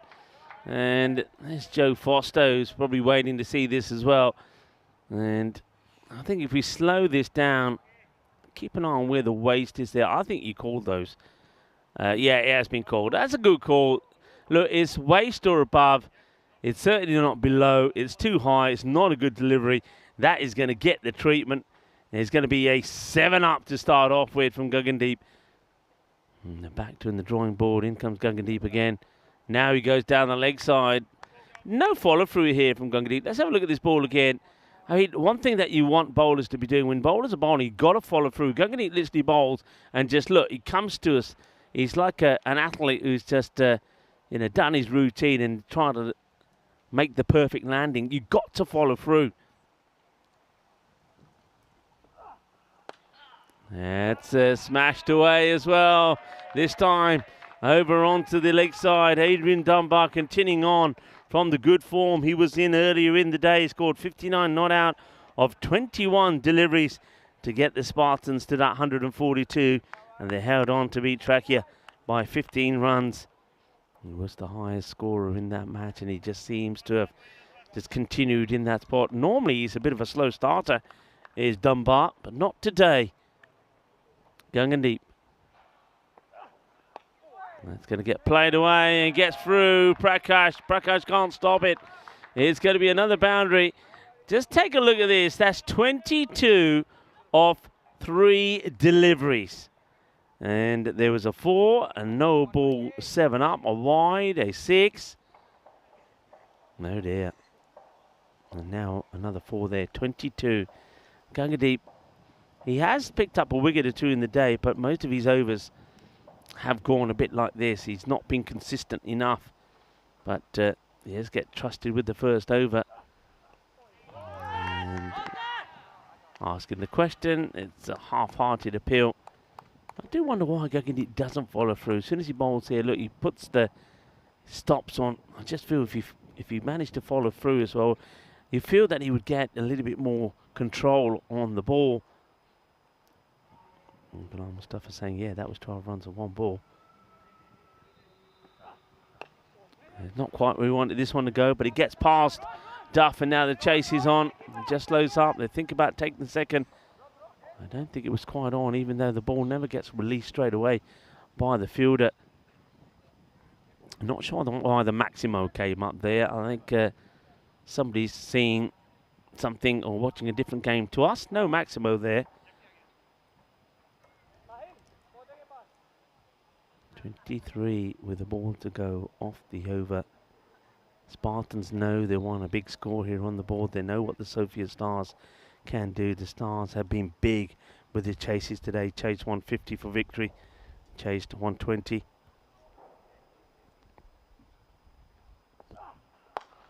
Nice looking shot. And well stopped, well fielded. Gets down, makes the stop. And keeps it to just a single. So I suppose there's a bit of a recovery really when it was 22 of 3. But 24 off the first over in what could really be a high scoring epic game. Some people asking where else are we going in the year? Well, we'll give you a look at it. Here it is. So from here we go to Belgium. And I'll just read them off. Belgium, Germany, England, Rains Park, Croatia, Germany again in Kiel, the Encore in Romania, Hungary, Switzerland. Then we have a long stint at the Carlema Oval, Melton Shield, Western Shield, the European Cricket Championship, Italy, Cyprus, Malta, Spain in Valencia, Spain in Alicante, and then back to Spain in Malaga for the end of our 2025 season with the Euros of Women's Cricket. Well, can't believe we've already got past the first half of the year. We were talking about that a little bit earlier already. It's 2nd of July. It's quite incredible how fast the year's gone. And very slow, loopy first delivery from Shivam Mishra. He does bowl that ball quite well. He goes for it. He goes for the surprise element here first up, this Mishra. And what a good day Mishra has had. in that first match when they chased that 150 with 10 balls to go against the Ravens. That's going to go for 4 runs. It's another boundary as Kushal Krishnakumar gets this one away. But yeah, just going back to Mishra, 97 of 25 balls in a player match performance. He was just incredibly destructive is the only way to put it. It was quite amazing. He strike rate. And even Prakash Mishra, the two Mishras, they were having a bit of a Mishra party. Got in with a score of 42 of 16. That's that slow ball. This time no runs off it. Well bowled. So two teams are in form. Spartans have only lost once. They lost their very first match. It was a loss which I thought was going to serve them well. It was the Ravens that beat them. And it's in the air, should be taken straight to the fielder. And the catch taken, the wicket will go. It will be Krishna Kumar who's going to go disappointingly early for his side. They will just go for 5 or 4 deliveries. An easy catch taken by the fielder. Happy to take it. And Shivam Mishra is the bowler. And that's the end of Kushal. So didn't play the first match, Kushal, so it's an unhappy return for him. That simple catch taken there by Sahil. Sahil Kumar holds on to it, and Shivam Mishra, his day continues to get better for the moment anyway.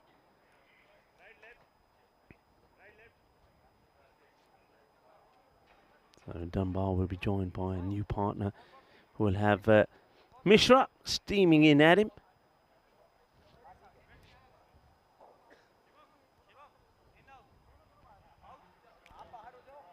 Just making a little change in the field here. Looks like, yeah, one fielder from the covers is going out as a sweeper. They're also pushing back kind of a backward point. In fact, they're making a change. The sweeper who went out the cover comes back in and backward point goes back. The other fielder who's out is at long on. In comes Mishra to Grover. Grover is the new man who comes in. Well, they should have left it the way it was, I suppose. And look at him. I love this. I love this from Yadav. And he's right, you know. He pushed himself back and they called him back in and they pushed back the backward point. Now looks like the point comes in and Yadav will go back there. Rakesh Yadav.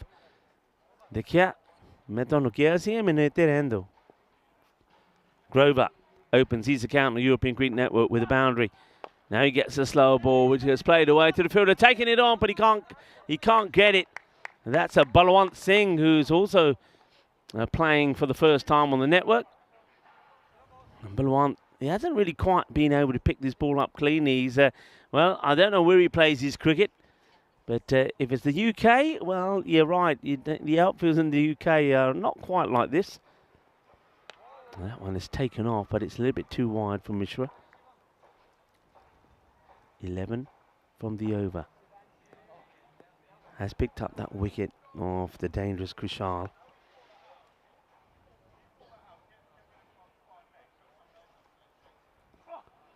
Slower again.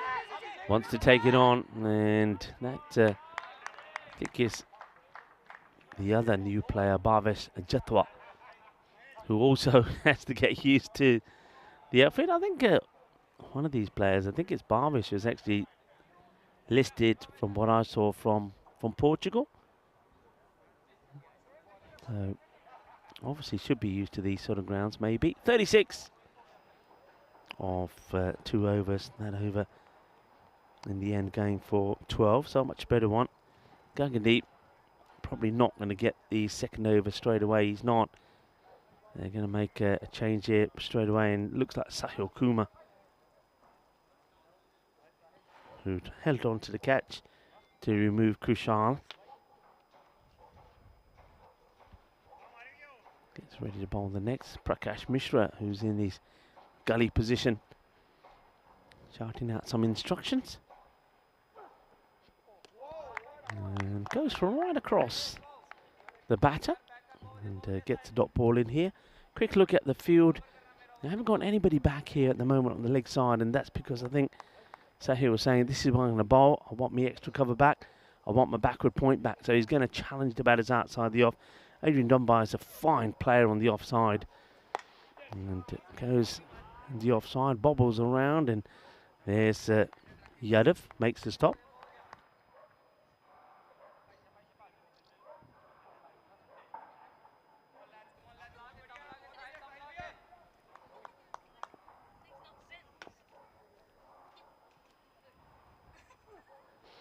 Oh, goes for that Yorker delivery, just misses his line by a fraction. Inna, that's what he says. Inna lage sige. Let's have a look. Kinna siga, kinna sanu bhi dikha de. Let's have a look again. And no, he's not wrong, you know. He's not wrong. Kinna yaar inna lage siga, but it's still a wide. It's worked away, gets down, has a good throw. Oh, that would have been unbelievable. Where's his ball going to end up, though? Fielder does very well protecting the vortex. Fine bit of cricket, this. Sensational. Murad Khan charges in, clean pickup, gets the throw. Here we go here. Here's the throw. Oh, and you can see what the bowler's saying. Can the yard you mere haath ch maarda na? Main phal leni sigi. Ho jana si out inne. It was a wild throw. Well, not wild really. It was a rapid throw. Shot. That's going to be 4 runs. Beautifully timed by Dunbar. Showing the maker's name as he plays this shot. And they're all saying catch it, catch it. There's no way this is being caught. It just hit too well. Lovely shot through the gap. 4 runs. Dunbar looking good. And I think now that he's made acquaintances with his new bat, he's feeling good as well. Short ball, slices up at this. And picked up, there's the throw. Well backed up again. This time it's Bakhtir Tahiri. Another player in good form. They'll be happy that he's back in the side as well. Top players all around, really. When you have a look at the 2 teams here, players that we know, some new players as well that we haven't seen before, like Grover, for example, who's out there at the moment.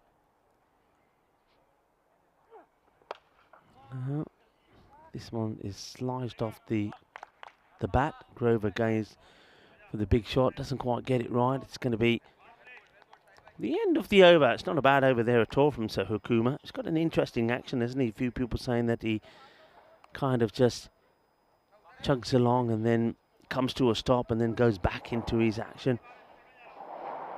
Just having a look at one of the batters there. Looks like he's absolutely plastered himself in the sunblock. It looks like one of those, or he looks like one of those comedy reel videos. You know, when it's somebody's birthday and as he goes to blow the candles out, he gets slapped on the back of the head and he's covered in cake. That's how he looks. And I hope it's stuff that's good in this heat. Otherwise, it will start running all over the place. 45 for 1. Decent power play. That last over going for 9. But it was that big over from Gagandeep that set them up to a good start here, the Spartans. But they need to maintain it. And now it's time to see Bhavesh Jatwa for the first time. And a nice start from him. Not much of a run-up, but certainly gets it through. And interesting little action there from Jatwa.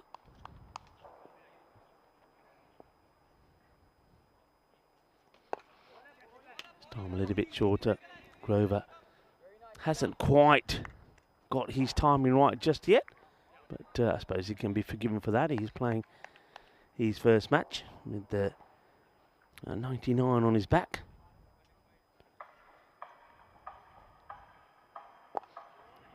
It's nicely played. Guides it down to the field, which now looks to be well set with the backward point, sort of covering that wide third and backward point area, and the extra cover in place. Extra cover there. Both of them got a lot of work to do, though, if the ball goes through the cover area. And the man who's there at the moment is on shoelace duty. That's Sahil Kumar, who hops back to his position, just assisting Grover with his laces. Short. How short? Wide. Over the head of the batter. As Bhavesh Jatwa shows that he's got plenty of power. And there's Joe Foster there. Wide ball, says Joe Foster.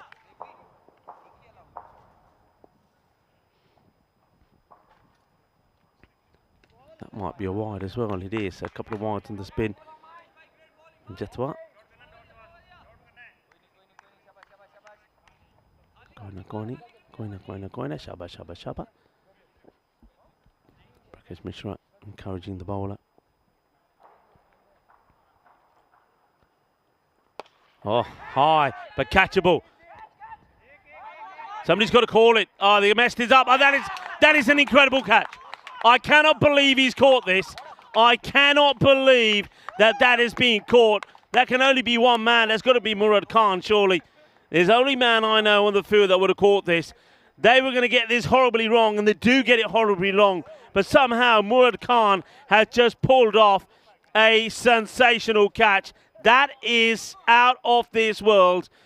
Well, I tell you what, it's World UFO Day, and we said there might be a few aliens around. Well, that catch was out of this world. It really was. This is just remarkable. That is a remarkable catch. It's probably as good as you get on the boundary. It really is as good as it gets. Incredible catch. Good catches can make a big difference in a game, and that catch was just superb. And I'm sure that the chat is going to light up in a moment with that. So catch and the first wicket for Bhavesh Jatwa. Jatwa gets the wicket. Now it's Nair that comes in. Yeah, Nair had a bit of a mare in his first outing in this series.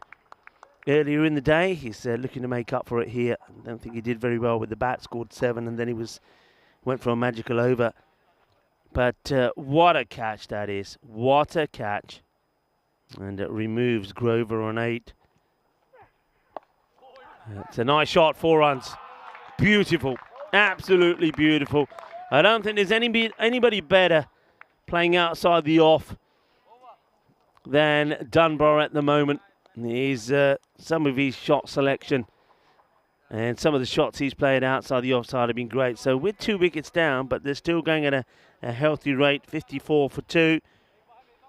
And there is a wicket first time up. First time of asking really in his first over on the network for Bhavesh Jatwa. And goes for 9. So 2 overs of 9. They're just slowing that rate down a little bit. Still pretty healthy.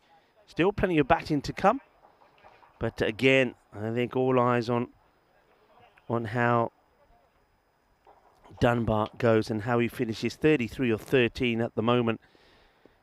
That's the way it looks at the moment. It started well with that first over, going for 24. Oh, that's going to probably be leg byes. It is. Desperate lunge there from Suraj Negi. But not able to stop it. Let's have a look at this again. So it's a very good effort. Full stretch, diving to his right. Can't stop it. And if he gets past him, nobody's going to stop it. And John Heesham saying mine. Well, I don't think anybody called it. It still was caught. And Sari saying stayed in the field too. It's special. It is special. That is a special catch. And well, that one certainly will be doing the highlights on the socials. That's for sure. So Hukuma with the ball again. He just wants to get his field set right here. Just checking it at the moment to the left-hander. They've got very straight, long on. And mid-wicket back as well. And also a man on fine leg on the 45. The 2 out on the offside. Interesting out on the offside again. It's long off and an extra cover. So they're preferring extra cover rather than the authentic cover sweeper. It's hit well. 1 bounce and well done. We've seen him take a great catch now this time. Not even the Tortuga can get past that man at the moment, Murad Khan. Watch this one take off. Woo! And both feet off the ground, makes the stop, keeps it just to a single. Good fielding. Have a look at it from that angle as well. And it's got the big floppy hat on as well to keep that sun away from him. The sun you can see from the shadows. Baking everyone at the moment. Local time just gone 5 o'clock. It's a good shot again, and Dunbar. You've got to do your homework on Dunbar, you really do. So I think Dunbar is a classic case of getting your long on wider and bringing your mid wicket in and putting in a man there at point. Backward point and point. That's what you got to do here. There's no point trying to move that one fielder around from one spot to another. The chances of that working is very slim because Dunbar also hits the ball really well. And if it's a metre or two away from the fielder, forget it. I just think you've got to take the gamble and put one more out there. Edge gone. Gets the wicket. That is a massive moment. Maybe a sudden rush of blood there from Adrian Dunbar. Goes for the big shot. Gets the edge. Gets the sneak catch.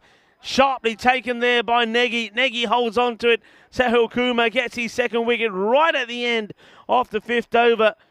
And what a breakthrough this is.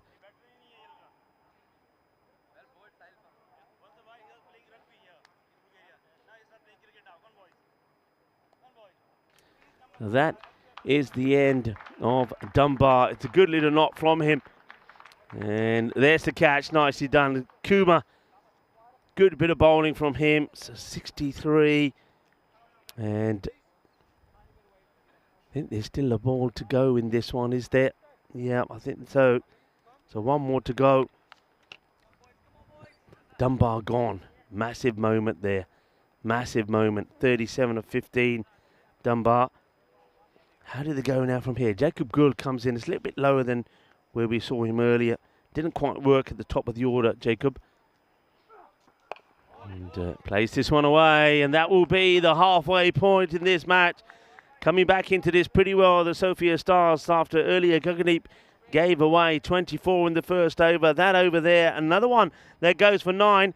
Well, it is World UFO Day. Strange things will happen today. It's also, that means the last 3 overs are gone for 999. Well, you might as well call 999 because I've heard it said that there has been a sighting of the UFOs here. And is that right?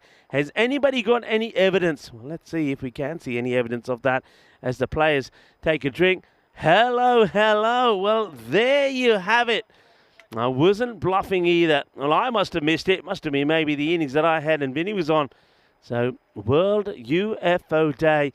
And here in Bulgaria, in Sofia, the UFO has been spotted. Well, the aliens can't get enough of the cricket on the European Cricket Network as well.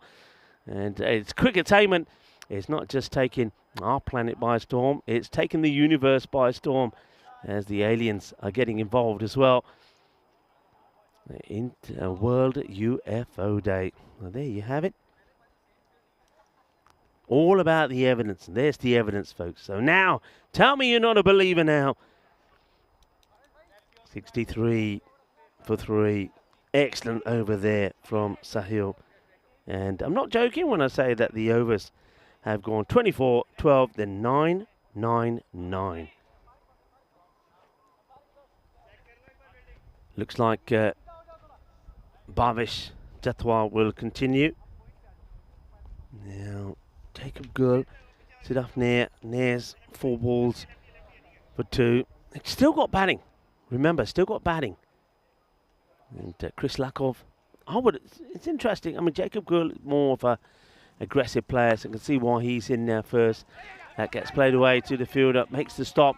But once again, he's just not able to get the ball cleanly in his hands. I think that once again is Balwant. Bobbles away, bounces. At the last moment, you don't blame him for it. At least he gets his body behind it. Field changes for the left-hander. Long off. Extra cover. Backward point on the boundary. 2 inside. Played away. Well played, well bowled. Bhavesh Jethwa's got a bit of that slinky action, and I'm liking this from Ash that saved Derek. Says, tell the UFOs to free Derek. We're going to get the UFOs. You know what? In the air, this ain't going to carry. Maybe we should tell the UFOs to just, as they fly around, to have the slogan, free Derek on them. We can get the UFOs involved in this as well. And Paul Campin saying, you've been Dunbar. Yeah, good bit of polling, good catch there from Negi. A little bit high in the air. Probably we're going to drop just before it gets to Terry. Could be a run out. It's not a good throw. It's not a good throw. Should have been trying to get that one bounce to the bowler. Let's have a look at the height on this one. It's worth having a look at. I don't think there's an issue because I think the batter's come a long way forward to play that near. He's got a little bit fortunate. It could have gone to the hands of Tahiri. We see it again here. So, yeah, no issues with that. He's a long way out of his crease. We go back to the action. Next ball is a Yorker length delivery. So this was the next ball, folks. Yorker length, no run, well bowled. It's one of those where I think you've got to be looking to just get your legs in a good position and clip that away. But Jacob likes to go big outside the off. And he's not going to go big here at all. He's going to get his stumps carted. They're knocked over. It's a boogie, oogie, woogie, grizzly fly ball as Bhavesh Jethwa gets his second wicket right at the end of this, the 6th over. And the powerful Jacob Gul will go. He picks the wrong line. The stumps have gone for a walk. The stumps are knocked over. Gul will have to make his way back. He goes for just the 1 of 5 deliveries, cleaned up there by Jethwa. So, yeah, look at that. That's left the stumps in a bit of a mess. Over comes to an end. And batter's gone so far. We just saw Dunbar go. Before that, we saw Kushal go. He was caught by Sahil Kumar off the bowling of Sahil. And then we saw Grover. He got done by a good catch from Murad Khan. In fact, it's an incredible catch from Murad Khan. Forget about good. That would reward Jethwa with his first wicket. And now Jethwa's taken another as well. 66 for 4. So after a very good start, things are starting to slow down. That over there from Jethwa only going for 3. Now they're going here for the 16-year-old Oscar Duff. And he's had a bit of a mixed spell so far. Today wasn't his best over in the last match against the Ravens. But yesterday he was in very good form. So in he comes. It's in the air. That's going to go all the way. It's been hit on the up. It's going to clear the tree. And it just ends up. How does that come in here? How does that come in here? It's hit the tree and gone right across us. And ended up going back down the hill through the igloo. You might see it coming back out here. It's gone into the tree, hit a branch, come back into the igloo, and made its way back out to Tahiri. 6 runs. Siddharth Nair gets his first boundary. It's in the air. Will be one bounce and taken by Khan. Just a single. And, look at the arm on the man as well. Look at the arm. And he's just letting everybody know that if you want to take this arm on, this is what I can do. Chris Lakov is the new batter. Comes in after the departure of Gul. Lakov. I mean, we know he can stick around, but he's got to play a few shots here as well. Changing the field. Nobody on the 45 to Lakov. Prakash Mishra wants to put another one out in the covers. So that's 2 men on the boundary on the leg side, 2 inside. Everybody else on the off. Slices up in the air and almost works a treat there from Prakash. He puts the man in there at short cover and it only just gets squeezed over him. I suppose Prakash Mishra and Chris Lakov go back a long way. They know each other very well. That field now changes, of course, here to Siddharth Nair. 315 runs last year, Siddharth. Not that many behind the 399 of Kushal Krishna Kumar. Oh, that's good delivery.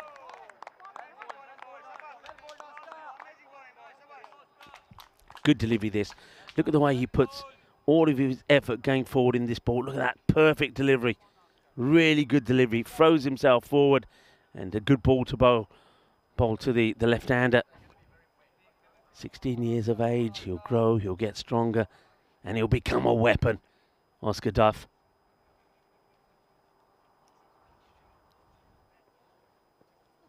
Oh, great ball, great ball. Great ball. Now, this is one thing that Negi got told off for a lot of times from Prakash. And Prakash will probably say to Negi again, Yaar, main tenu ki kiya si ball phar lena phir sittni nahi. Hold on to it. Farke rakh. Don't throw the ball away. They gave away 3 or 4 runs unnecessarily in the last match because of this. You don't need to throw it away unnecessarily. Good delivery once again from Duff.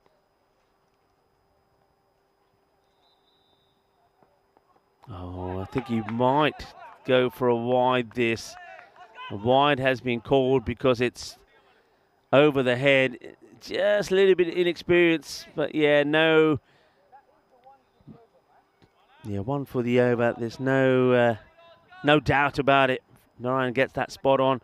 That's a shame. Oscar Duff was looking to finish the over there. Wanted the dot ball, but has to bowl it again. 9 off it so far. And this is probably a wide, it is. They're just struggling to finish this over. It was another shortish delivery. I don't think it's over the shoulder, though. It's pretty close, pretty close. It's got to be careful with that one. I think the batter will probably be waiting for another shortish delivery. I think you just go Yorker length. And one thing we haven't seen Oscar bowl, it's a slow ball. That's something that he can really work on as well. He's got time.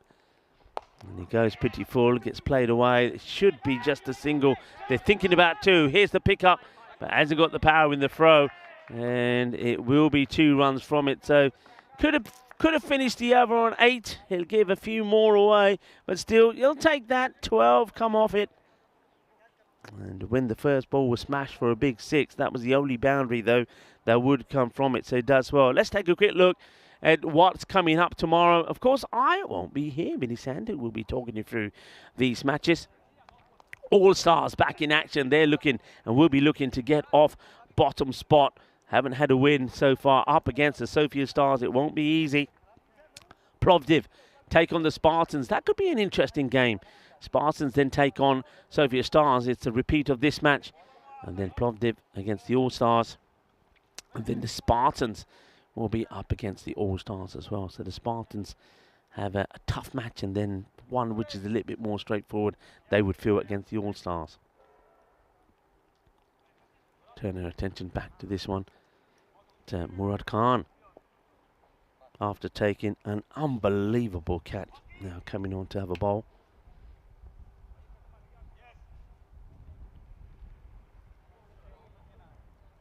Okay, Khan.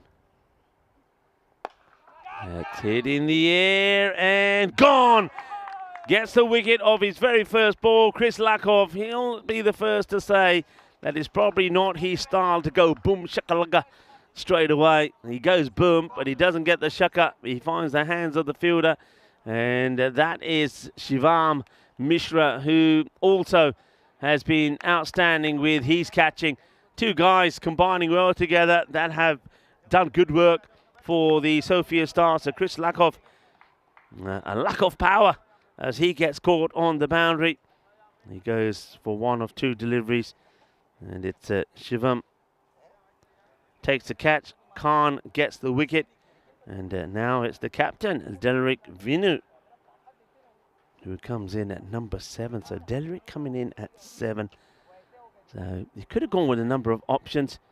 You've got Jack Watmo still there, who could be coming in. Anthony Dowling as well. In fact, I'm surprised we haven't seen Anthony. Anthony is a pretty good, decent batter. And I would say they've got options, but I think they're probably feeling that Delrick Vinu is the more likely to clobber a few boundaries. He's going to just play this one out to Prakash Mishra, who shows that he is able to bend and stop this one, even with those dodgy knees.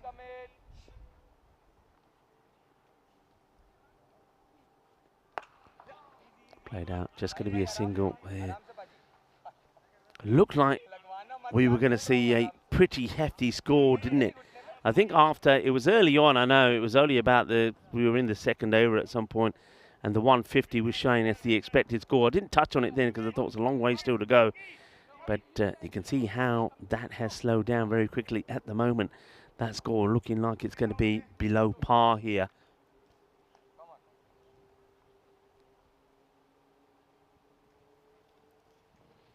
Oh, well. Let's have a look at this. I like to see this from behind the stumps. Is this an opportunity that gets messed up by Nagy? And not really well, I suppose if the ball was in his pads, he could have said, how's that? The batter was in, but he just couldn't get the ball in his gloves. Good Nagy there. But no run. That's the important thing. Just the one of 4 deliveries. That's hit well, and that one will go all the way. 6 runs. Kinna Sona Shaka Lagia. And I think it's just to the side of the stadium behind us. So, and that one will be retrieved. But you can see this time goes just a little bit straighter. That's Murad Khani. He's trying to get that ball to swing into the left-hander, but he goes a bit too straight. That's a good-looking shot. There you see the fielders getting over the banner to try and retrieve that delivery. The ball, it does come back. So the first boundary off the over, but still only 7 from it. Let's see if they can get another one. Looks like he's pushing the 45 back. That means he's got to bring somebody up. He's bringing the point, Oscar Duff, back in. It makes it look like he's going to try and bowl a bouncer here. No, he doesn't. He bowls the same delivery. It's sort of worked away towards the 45. It's going to be just a single. You'll take that. Just the 8 off the over. 86 then for 5. 12 balls to go. What can the Spartans get to here? The Spartans, they would lose their very first match, and it was a big loss to the Ravens. After restricting the Ravens to just 102, they would lose, scored 55. But they came back strong, didn't they? They came back to win match number 4 and also match number 5. Then they won earlier today. So they've won 3 on the spin after getting a good win over Trakia. Sophia Stars have won 5 on the spin. Just look how's that going down. It looks like one of the ski slopes that you have at the top of the mountains there to the right of us in the winter. Goes for it. I don't think he's got all of this. It should be gone. It will be gone because that man there, he eats those for breakfast. There's Murad Khan who'll take another catch and he'll get rid of another batter. And doesn't quite get it out of the middle. Siddharth Nair. And Shivam Mishra picks up his 2nd wicket off the very first ball off the 9th over. So Nair off he trots. Good catch again taken there by Khan. What a find Khan has been for Prakash Mishra and the Sophia Stars. He's just been on another level, hasn't he? Shivam gets the wicket. So all the top 6 are back in the shed. Ali Rasool going with the top bowler and left-hand hitter Rasool. There's Murad Khan. A few people asking, who's the man with the white floppy hat? Well, there's 2 of them actually. That's Murad Khan. And on the leg side to the left-hander Rasool, you've also got Rakesh Yadav. His one's not so floppy. So the floppy one is from Murad Khan.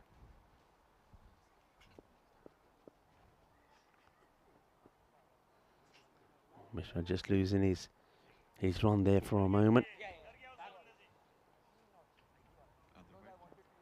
And there's, there is Yadav. He's got his white cap on as well.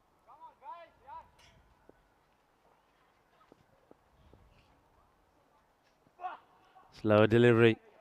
Just gets worked away for for a single. He bowls that. I know there's times he gets it wrong and it ends up being pretty wide, but he bowls it so well. Let's see here whether it's so difficult. See how difficult that is to pick. Can we see that from camera 4 maybe? That slower delivery. You just don't see it coming. He's clever. Look where it is here. And yeah, look, it's so difficult to pick. It's such a good delivery. Shiva Mishra. Now bowling to the right-hander, Derek Vinu, the captain. And Vinu swings and misses, and he's a little bit lucky. And once again, look how quickly Negi just got to learn to hold on to the ball. Prakash Mishra is just screaming at him, saying, "Yo, yaar, tu ki kar raha? Tena kini bari kiya? Ball far ke na kya kar?" He's just not listening, Negi. Not listening. Ah, there it is. Slower delivery again.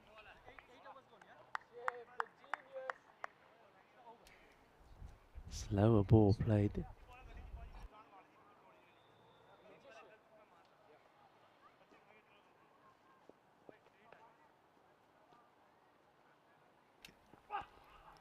It's a short one down the leg side. The wicketkeeper Negi tries to distract the keeper. They look. This is, they could run here. They could run if they wanted to. He just keeps throwing this ball away, doesn't Negi? That was a slow ball work to treat from Shivam, but he gets that one wrong. That's only the second run off the over. Slow again, but he's got greedy, isn't he? He's got greedy. You can't get too greedy. That one has ended up in the athletics ground behind us. It's probably the third one he's bowled, and I think that's probably exactly what he's probably been told here by Sahil Kumar. Yeah, bowl it, but keep it as a surprise. Twice in an over, and you get away with it. You've done well. 3 times it ain't going to work. So this time, the slower delivery gets put away by Vinu. Should be pace back on, surely. It is pace back on, and it gets taken by Negi, who I think has hurt his fingers in the process of stopping this one. It's the end of the over. There was that big 6 from it, but other than that, it was tiki-taka. 8 come from it. It doesn't all happen in the 9th. It started with a wicket. 94 for 6. 1 over to go. Now, this is a really interesting call for me. Really interesting. It's a brave move from Prakash Mishra. I know that Gagandeep was moaning like a baby by not coming on to bowl his second over in the last match. His first over went for 14, so he had a good argument. His first over here has gone for 24. You've still got Oscar Duff that can come on to bowl, right? You've still got Murad Khan that can come on to bowl. Would you go to Gagandeep? I certainly wouldn't. And I could be completely wrong here, but they're going to Gagandeep Singh. All right, there's different batters this time, that's for sure. Ali Rasool, Derek Vinu, but you've got other options. That's a surprise for me. Gets played away, would just be a single, so Rasool, well, I say just, they're going to come back for 2 as that one does get away from the fielder. Bhavesh Jethwa, welcome to the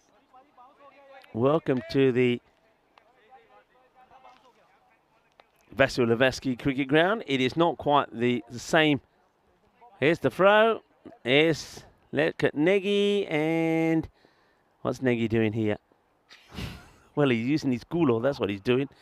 Swing and miss, slower delivery, Gagandeep. Wild swing. As Ali Rasool does come back for a cheeky second, but he misses the next ball. It's a dot.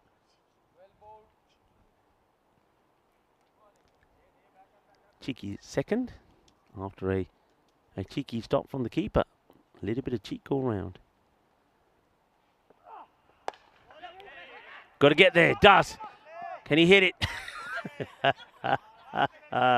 Oi, what kind of hole? What kind of hole? Then he gets it forward. He gets it. Jaldi kar. What? And Gagan. This is like if you could play darts lying down. This is what it would look like. And then that's nice. He gets a helping hand there from Ali Rasool. Okay, Derek Vinu need a couple of biggies here. Needs to go down the ground. Needs to go downtown. Gagandeep wants to make a change. He's bringing up the third because he wants to push back square. I don't know if I like the look of this. But let's see. Gagan just does it. Yeah, they're going to run hard. Field will have to change again. Hold on to this. You don't mind it. So far, Gagandeep has been okay. Prakash Mishra has faith in his opening bowler. Goes back to him when he had other options. He had Oscar Duff he could have gone back to. Could have gone to who I thought it would have been, Murad Khan. But he's probably saying to Gagandeep, look, you're my bowler. You're in my team to bowl, and you've got to bowl 2 overs. You can see there, Derek not happy. Captain punching his bat. Right, left-hander. They have got nobody back on the 45. Got 1, 2, 3 in the line there on the leg side. They're also bringing up the third. So who's gone back here? They've got mid-wicket, long on, long off, extra cover, and point on the boundary. Up in the air, catchable, and it's that man again, and he makes it look easy. There he is. It's another catch there from Murad Khan. He is having an absolute field day. Another catch taken. Gagandeep will go chakade as he gets the wicket of Ali Rasool. It's a little bit wider. Rasool doesn't really get any body behind this. He's kind of reaching for it in the air. What a good catch that is once again from Murad. He takes the catch, and Gagandeep will do the celebrating. And look at Murad there. He's given Gagandeep, he's almost like he's saying to Gagandeep, look, that's for you. Thumbs up, buddy. Well done. Well bowled. And we believe in you. And that's what we're about. We're a team. We believe in each other. And Jack Watmo comes out to face just one delivery. I am surprised that we haven't seen more of Jack with the bat, actually. He's the big lad. He's a hard hitter. It's got an interesting stance here as he gets ready to face Gagan. Look at the stance from Watmo. We'll see it as Gagandeep's running in. But look, he's just basically already, look at that. You know what he's there to do. And it's going to get pushed out. Prakash just needs to gently get it in. And that will be it. It will be the end of the innings. Jack Watmo just gets the one ball. He's only able to push it out for a single. And Gagandeep Singh, how about that? He, after going for 24 in his first over, the last over number 10, just goes for 5. And the Spartans finish on 99 for 7. And after that first over went for 24, the second went for 12. There were 36 without loss after the first. Well, 36 for 1 actually, because they lost a wicket right at the end of that one from Shivam Mishra. But they only end up with 99 on the board. That means in the last 8 overs, they only scored 63 runs. That is going to be very disappointing for them. They've got a lot of good players in there, but not able to click. Only Dunbar, while Dunbar was out there, he was looking good.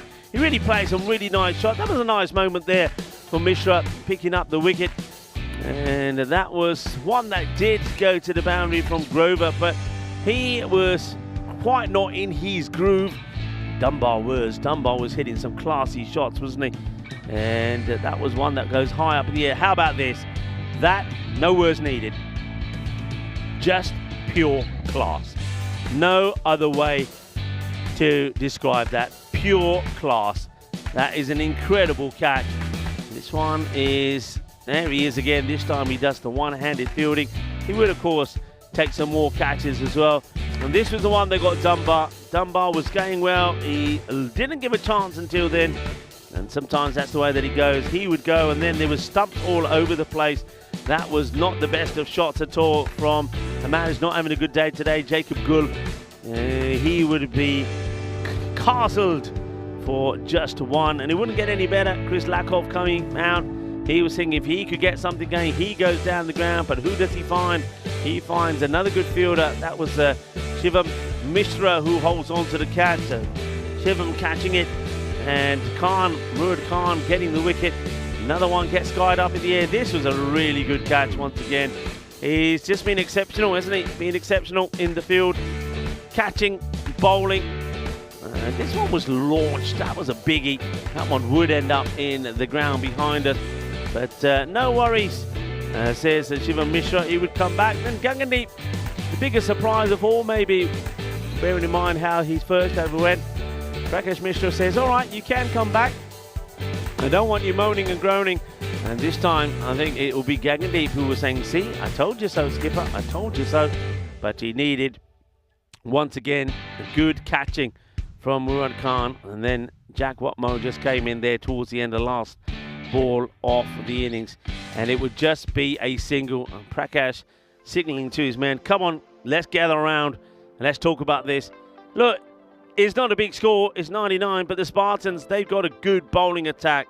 They're not going to, I can see them now, they've huddled together, they're talking, and they're saying, hey, you know what? This match, we're not going out there like we're defeated. We're going out there like we've got enough runs on the board. We can do the same thing that they did to us. Bowl tight and make the batters make the mistake. That's what they've got to try and do. Dunbar was great, 37 of 15 before he edges behind Negi of the bowling of Sahil Kumar. And then Siddharth Nair, he did get to 20, but couldn't really get going. And that was the story for most of the batting. But on the bowling front, I don't think you can criticise anybody. Gagan, the way he came back, bowling that last over after going for 24 on his first, that was quite commendable. It was great bowling from him. 2 for 20 from Shivam Mishra, 1 for 14 there for Kumar. Zetawar playing his first time on the network, 2 for 12. We'll remember that for a long time. And also, Murad Khan only gets a 1 over and picks up a wicket. 99 for 7. Rico Full here with the rest of the crew on the European Cricket Network. Join us back in 10 minutes' time for the reply from the Sophia Stars, who are looking to make it 6 wins on a row. 3 yesterday and 3 here today. Can they do it, or will the Spartans pull off a great defence?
This European cricket event is proudly brought to you by HCL Software, Rado and 1xBet.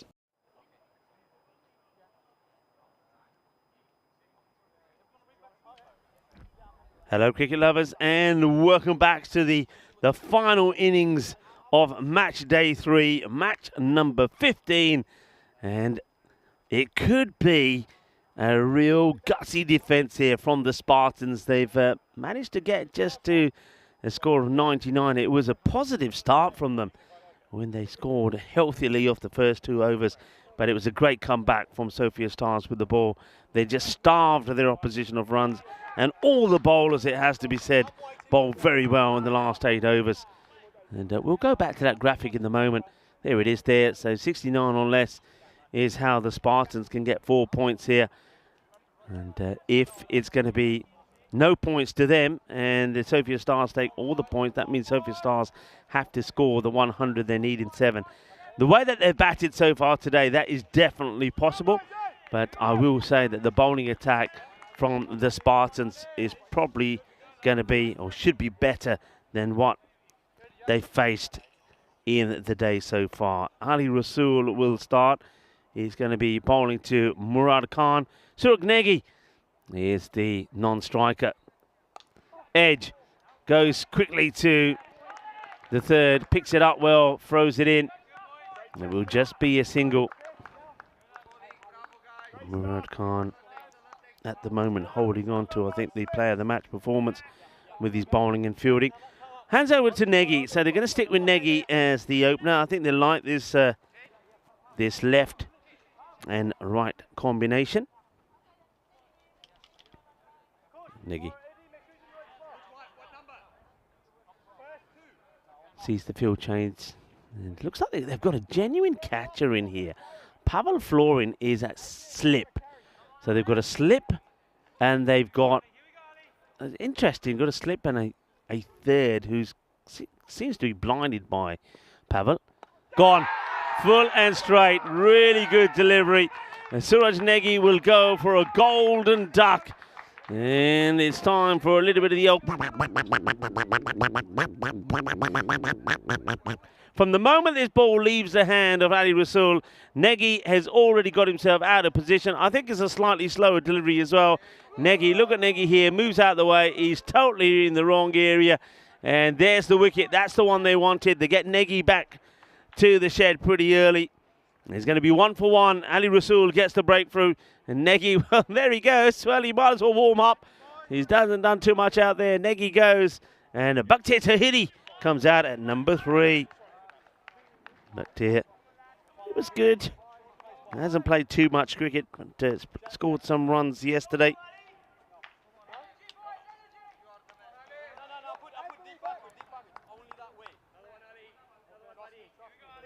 .53 not out and 27 in that win against Plovdiv. Right, look at this field, pretty attacking. Got fielder Delric Vinu in close in the catching position on the offside. Mid wicket is up as well.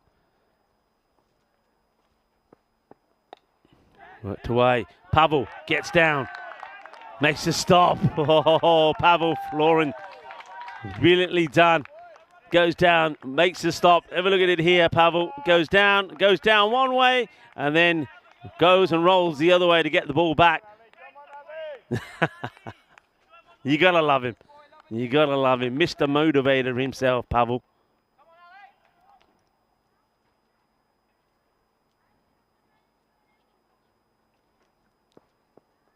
It's up in the air. Guess who's there? Jack Watmo. Oh, he's dropped it.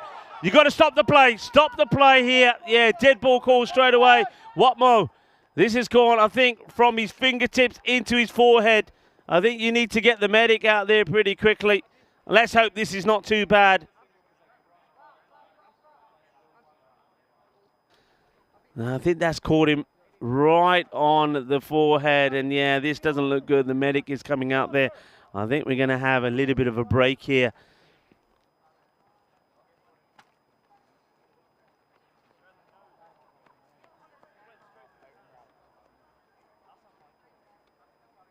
Well, we'll take this opportunity to talk about some of the action that we're going to see in the Euros of cricket at the Khartoum Oval. And starting off, of course, with the Premier Division of the European Cricket Championship. And that's the way it will be broken down. So Premier Division first, there'll be 3 groups. We'll take a look at those groups in a moment. That will be broken down. Then after that, there'll be the Challenger Division, where there's 2 groups of action. And then we will have the Premier Division, the Championship group. So this is the teams in the Premier Division. This is how it's going to be broken up. Group A, B and C. What do you reckon, folks? Of course, England and Netherlands already in that Championship group. Only one team from Group A, B and C will go through. And so I think in that group there, Group A, I think Ireland and Germany probably the favourites, though. Some of the, I mean, any one of those teams, you know, Greece, look at Greece, they were the winners of the Challenger Division. And Norway could be a surprise package. Belgium, they're playing some good cricket at the moment. And even the Romania, we've just been there. We'll be going back to Romania soon as well. In Group B, Spain, and then in Scotland. There's the Challenge Division. Of course, Bulgaria will be playing in Group 1. And I know that we'll see Turkey here, won't we, playing. Right, he is up, is Jack. He's off the field for the moment. And there he is there. That's great to see. Great to see him up and about, walking around. I think 12 is on for the moment. Or is he? I think he might be even staying on the field of play. I mean, 12 is there if he wants to be on. But Jack Watmoe, he really got that one quite nastily. So Tahir staying on the field of play. Watmoe, he's a tough lad, isn't he? And he says, I'm fine. He says, I'm okay. The medics had a good look at him. He's taken on plenty of water. So, big opportunity. Doesn't get taken. Tahiri gets alive. Back to the action. Rasul. That's been hit firmly. That's going to go to the boundary. 6 runs. Murad Khan deals with the short ball. 6 runs. Balle, kinna sona. Shakal lagya. 6 runs there. What a start to this. Very tense match. It's one of those, I was going to say 1 over could decide it, but it's not exactly true, because don't forget the 1 over from Gagandeep, the very first of the match, went for 24, but then it all changed. So maybe 2 overs could decide it. Rasul just has to go full again. Murad Khan trying to stay composed, trying to stay focused. Well played. Lovely shot. Lovely shot. Class. Pure class. Mashes one to the boundary, and then now shows that you don't have to mash every ball. This time it's just beautiful placement. Wonderfully well executed. Gets 4 runs. Nicely played. Watches it all the way onto the bat. Over comes to an end. And over that had a little bit of everything. The main thing, of course, is that Jack Watmoe is okay. It's always a scare when a fielder gets hit by the ball. Of course, he's going to be disappointed. And look at him, he's a true professional. He's more concerned about not catching the ball than being warmed by the ball. 46 matches since the golden ball. Could this be the one? It's certainly got enough tension written all around it. So 12 off the first. The rate under 10. And next over will be bowled. So this is a Raghav Grover. We don't know anything about Grover. And, didn't quite click with the bat. And, it's just not unusual. Somebody comes in, probably used to playing. Not sure where he's used to playing his cricket. But it takes a bit of a while to adjust. But let's see how he does with the ball. And, good areas. Oh, could be a run out. Direct hit and he's gone. And he's missed. Oh, Jacob Gul. He had all 3 stumps to aim at and misses them. Oh, that was a massive moment. It was Murad Khan who was stranded in the middle. In comes the throw. And unfortunately, you can see that was Derek Vin who was trying to get to the stumps, and he's probably saying, you should have just waited a second. I would have got there. Straight to the fielder. No run. Bhaktiyar Tahiri plays it well. Rocks back, plays a cut shot, but he goes straight to Kushal and Krishna Kumar. Tense. And I want to say Hi to everybody in the chat. Kevin D'Souza was in there. Hello, Kevin. Hope you're well. And next delivery. Short, gets tucked up. Stay there, says Murad this time to Bakhtir. Now they're asking the question. The umpire might want to have a look at this. Does he go upstairs on this? Goes for the shot, doesn't get it right. I think that's one you've got to take, but he's just in the wrong position. Now, have a look at this. He's slow to get back. And does get the bat down in time.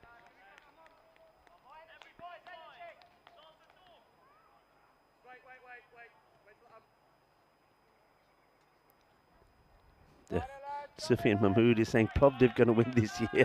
I don't know where that's come from Sufyan. Hello, Sufyan. And Plovdiv, we will see them in action tomorrow. Short, and he gets this one proper. Just wants to test Bakhtiri, I think. And Bakhtir Tahiri didn't really play the best of shots to the short ball earlier, so he says, I want to test you again. So bangs this one in short, but this time, I mean, it's still, he does go forward and then play the shot. He doesn't wait for it, so it's a risky way to play the short ball. You make it harder. In fact, the ball comes to you quicker. But Grover probably does get his answer. That's been whipped away for 4. The first runs off the over. 2 balls to go in it, just the 4 from it. And that's played away nicely. This time the 2 batters do communicate well and take the run. There's tension out there, you know. There is definite tension out there.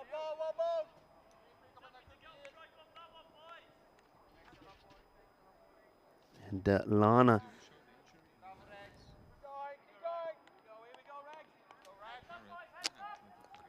Lana saying, why are they batting like this? I know what you're thinking, Lana. A team that was smashing the ball all over the place. Different ball game. That's a good shot. That's a really nice shot. And sometimes little shots like this would just take the pressure off. Murad Khan, I think, is key here. He's really key. He seems to be dealing with the pressure. But I think different bowlers, Lana, different bowlers. Bowling better line. A lot of pressure involved here. And Apollo and Shub getting involved in the action there. So it's just a tense game. 2 teams that, you know, a lot of people feeling that these are the 2 teams, of course, remember, played in the final last year. And the Sofia Stars won that final. They restricted the Spartans to 80. Then they won it with 3 balls to go. So there's a lot at stake here. The Spartans want the revenge. Sofia Stars know that. They want to keep the upper hand over the Spartans. So that's why this is a big match. And I think the pressure will be there. And pressure is taking its toll at the moment. I think even with that catch, really, from Jack, I think it's just pressure. It's a pressure moment. In the air and gone. Lakov is going to have to see where this one lands. He's going to have to fetch it. It doesn't go into the athletics track. Lovely hit. Smashed away. There goes Lakov down the hill to find that one. Ali Rasool does come back onto bowl. He's second over. And Bakhtir Tahiri, who was the lucky chappie who was dropped on 0, is still there. And at the moment, he seems to be cashing in. Tahiri gets that one away. World UFO Day today. And we've certainly seen some extraordinary stuff on this day already.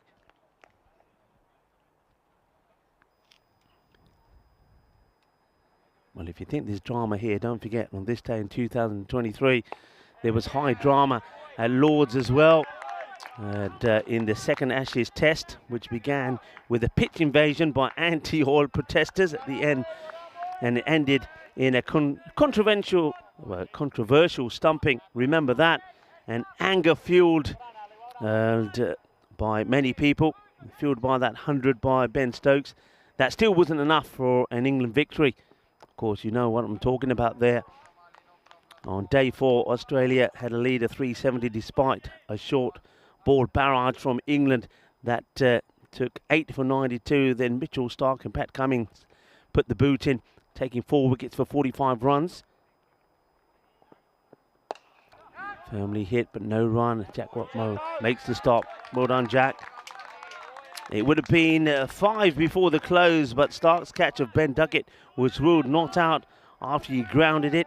The first of many flashpoints in the match, which ignited on the final day with 178 still needed. Bairstow wandered out of his crease before the umpire called over, and everybody knows what happened next.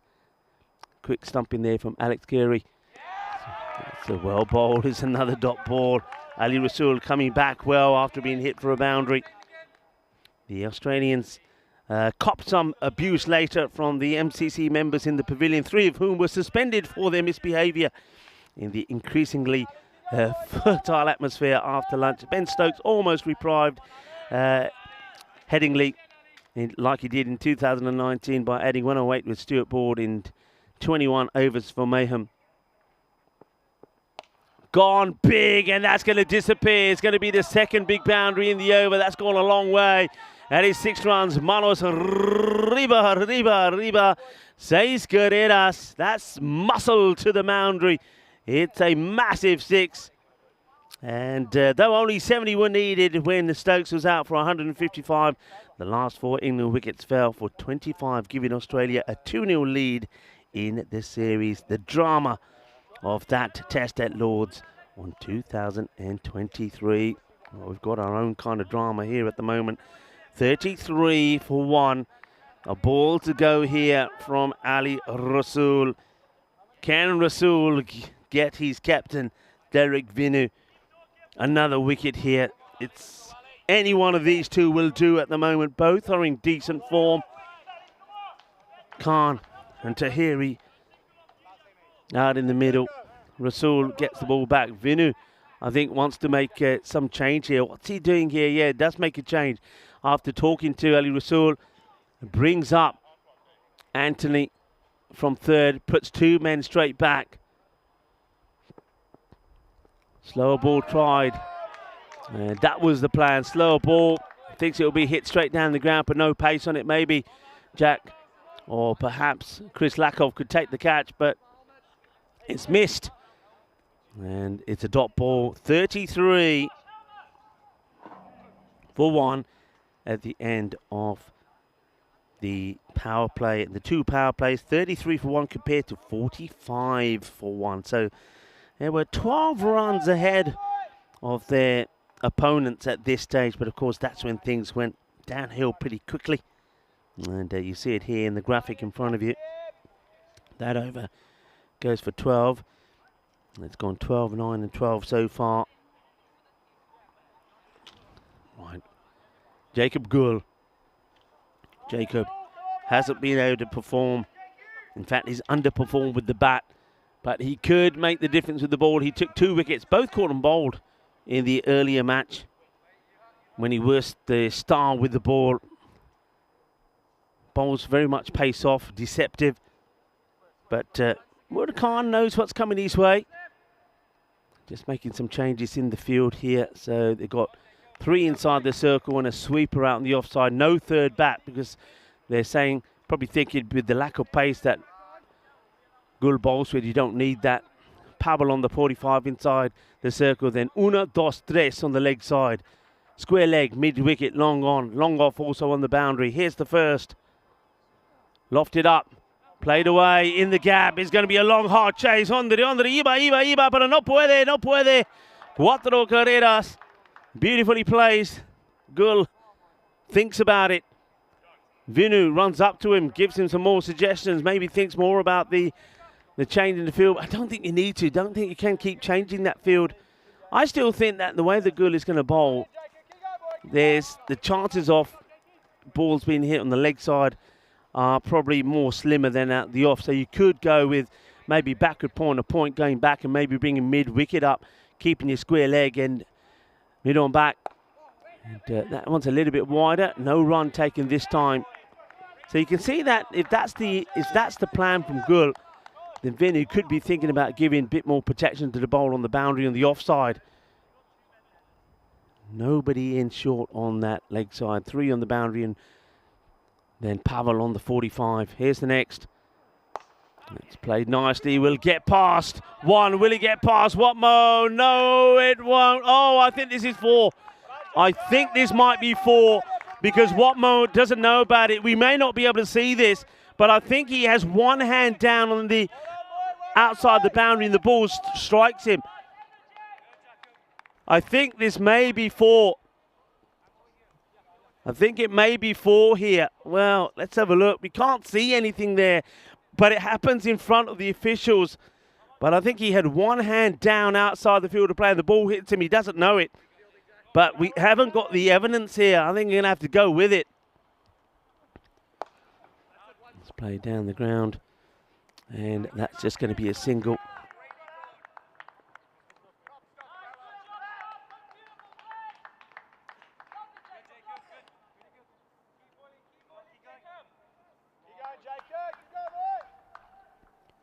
So 2 runs were given there. And that's those trees again. Somebody's got to cut those trees. Somebody's got to cut that branch.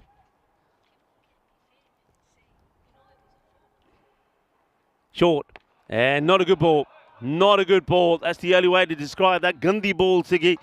And back to Tahiri. He may not be the strongest with this shot. He does miss out on a few, but that's so short. And gets put away. Got to keep an eye on their time here as well, the Spartans. They're spending a lot of time when a lot of players coming to the bowler every time the ball goes to the boundary, giving them suggestions, advice. Just saw there, Kushal came running in from point. Delrick Vinu's there talking to the bowler as well. All of these things take time. Fuller winds up, gets lucky, doesn't get a clean hit, slices it. Just be a single, and end of the over. Yep, over has been called, so he does wind up to give it the big almighty hoof down the ground. 12 off the over. Remember, that's fine. They need to be going at just over the 9. Call it 10. So every time you go over 10, you're doing the job. 45 then for 1. Back to Tahiri. One thing I will say, that back to Tahiri is probably helping out the Spartans a little bit. He's keeping the strike most of the time. 15 balls for 23. Murad Khan, 8 balls for 22. So, in a way, Tahiri, though he's not batting that slow himself, but he kind of is helping out the Spartans for the moment. You can see that the Spartans started off. They were out the blocks quick, but then they went downwards pretty quickly as well, whereas the Sofia Stars are just maintaining a steady progress here. Chris Lakov, now, not his normal run-up. I think he's bowling a bit of spin here, Lakov. Starts with a short one, but it's a miscue. Where's this going to end up? Oh, sometimes it's the luck of the green. It is the luck of the green. And back to Tahiri, as I said before, he hasn't been the best puller or hooker of the ball. It goes up in the air, he gets lucky. Well, you might get away with that sort of delivery to Tahiri. I don't think you're going to Murad Khan, who now does finally get back on strike. That's been called a no ball. Now, what is that being called a no ball for? No ball being called. It could have been an error in the field. Yes, it is. Too many out. Too many out. And look at Delrick Vinu. He's filthy with himself because as the captain, he's got to take responsibility for that. So no ball, free hit. And spoils it. Wants to get funky. Now Murad, for all the good that he does, he lets himself down here. And just wants to get clever. You see batters do this because it's a free hit, because they feel they can't get out. They try to get funky, but he turns that into a dot ball. Now he makes amends. That's what he should have done straight away. It's going to hit the tree, or is it? Or is it going to go right through? No idea where that one has gone. And we will soon find out, but I get the feeling that it might have gone into the field behind, and that means another ball will have to come out there.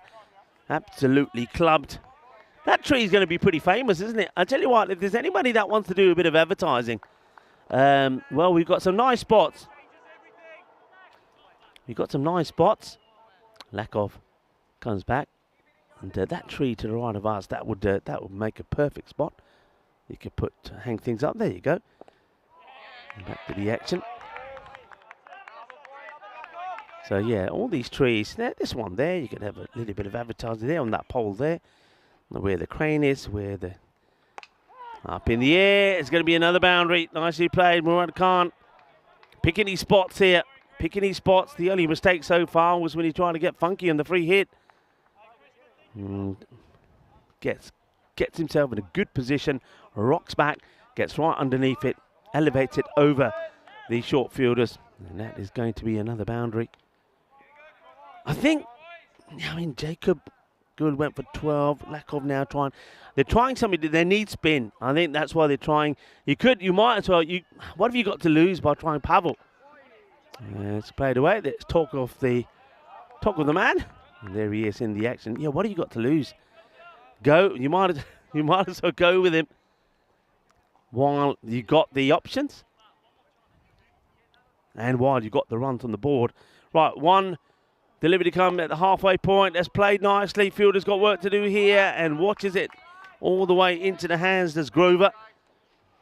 And it's going to be the end of the over from Lakov. Not the worst. 14 will come from it. And 14. Score moves to 59. Let's have a look at some of our upcoming events for the last time today. So still in progress here in Bulgaria. We've got plenty of action, entertainment, excitement to come. The end of this European Cricket Series, the T20 internationals, men and women. So do stay tuned to that. But then we've got Belgium, Germany in Krefeld, Sweden, Stockholm. We went to Landskrona earlier. Now it's time to go to Stockholm, Budapest Cup in Hungary, and then go back to England on the 28th of July for that European Cricket Series at Rains Park. And it'd be great to go there again. I know that a lot of our viewers will be there as well. So looking forward to seeing a lot of people on our travels. And do stay tuned with us. And tell your friends and tell your family. And let's keep our family growing all the time. All right, ready to go. And Jacob will bowl his second. Bowling here now to Bakhtir Tahiri. Been a bit hit and miss, but he's still there. And the thing is, the rate staying at under the 10, under 9 now, actually. You don't mind what he's doing. Short ball, but this time he does get it right. It's a gundy ball first up from Jacob. Pigeon pie, anybody? Well, you might have. I tell you what, I think they got buy one, get one free at the moment. Yes, this is right into those pigeons, minding their own business. And then the grizzly comes along. Off they go. Get out of here. Well, it's not just the pigeons that we're frightening away from that area of the ground. Well, that one gets away. Good hit. It's almost, and that's the thing here, every time there's a boundary, especially a 6 off the first ball, you're practically there in the over. There's just one big over here kills his game. And Jacob Gul just starts a little bit too short. He's got to go outside the off here. Short again, and it's going to be mullered again. This time it's into the activity centre there, under the shade of the trees. As some more pigeons come flying out of there. Bakhtir Tahiri, remember, he was dropped on 0. I don't want to say that too loud because the man who put it down, unfortunately, is fielding in front of me. And Jack Watmo, who's been sensational all the way through this series in the field. The one that goes down, and that's the one that's hurting them at the moment, is probably hurting him as well, that's for sure. 71 for 1.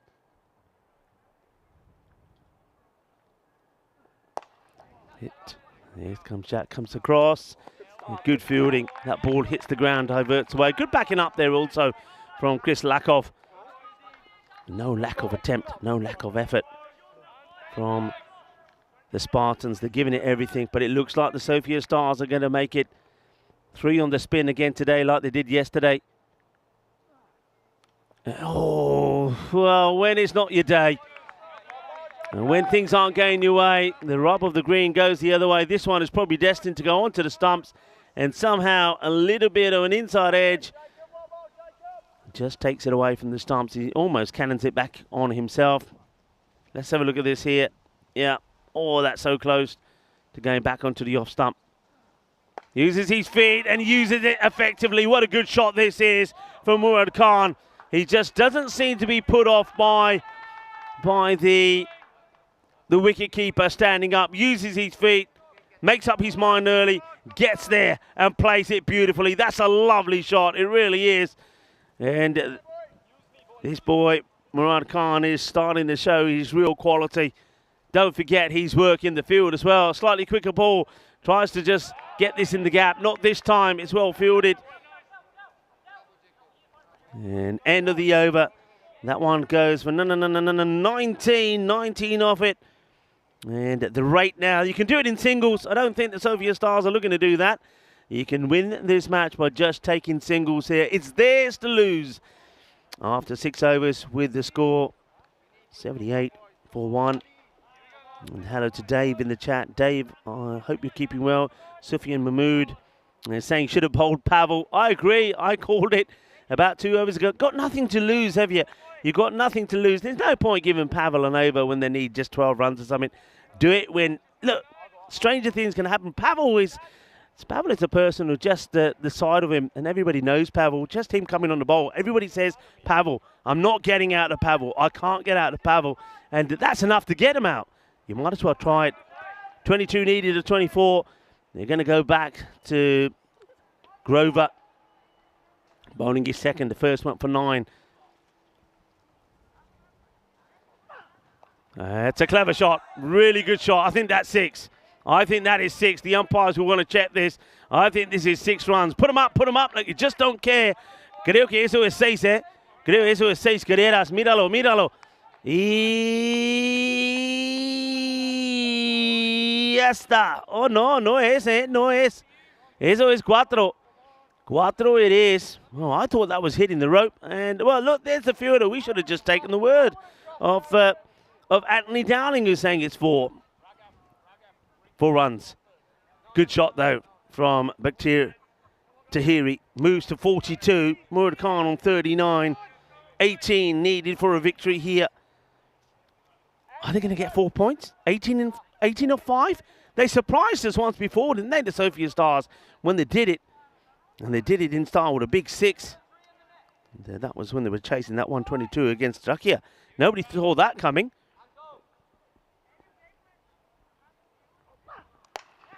Oh, it's one bounce to the fielder. Doesn't quite carry. It's a good-looking shot, though. Goes inside out. Tahiri gets it over the infielder. Like this from the medic, by the way. I want to say well done to the medic who looked after Jack and now just keeps going over to Jack, checking that he's okay. That's really good. That's quality from the medic. It's so important, to have a medic at the ground. It really is, and I'm glad that we got one here. Bravo to the medic.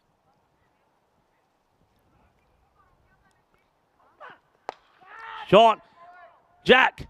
And he takes the catch. That's the way to do it. Well done to Jack Watmo.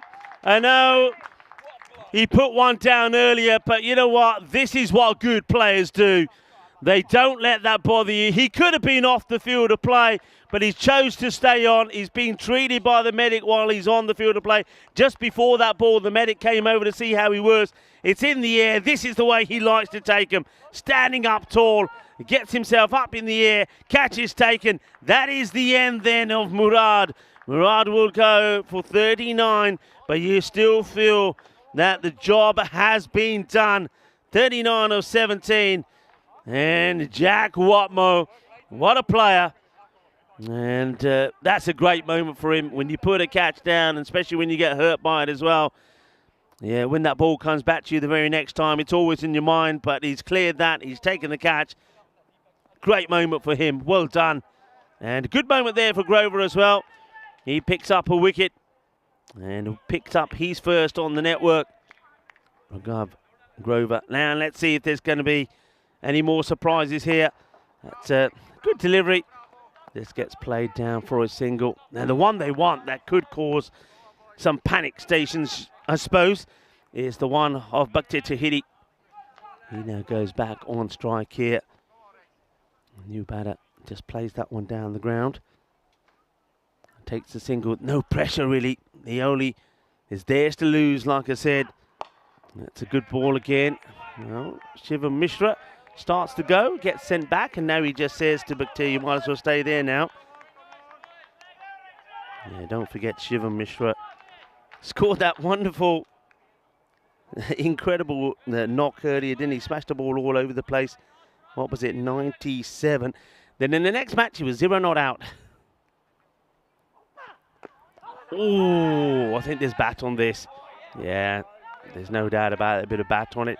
He almost smacks it back onto his own foot, actually, does the batter. Apologies that we just lost the graphics for a moment.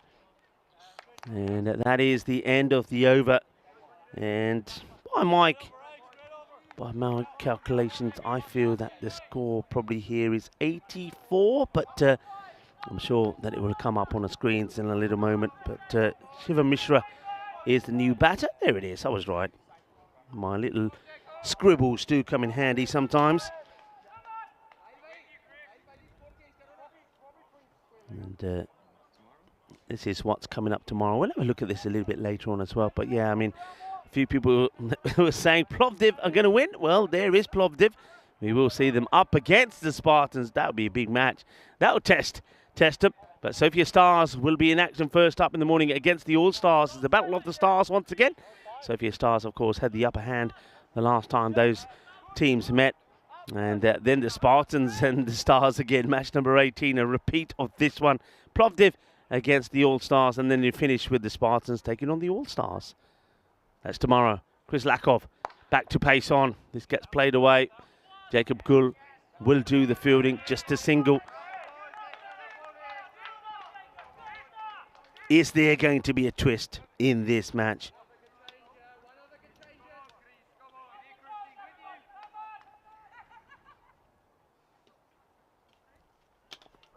Full toss. Oh, that's been blasted away. And that one is going to be 4 runs. Is overpitched. And Tahiri keeps on going.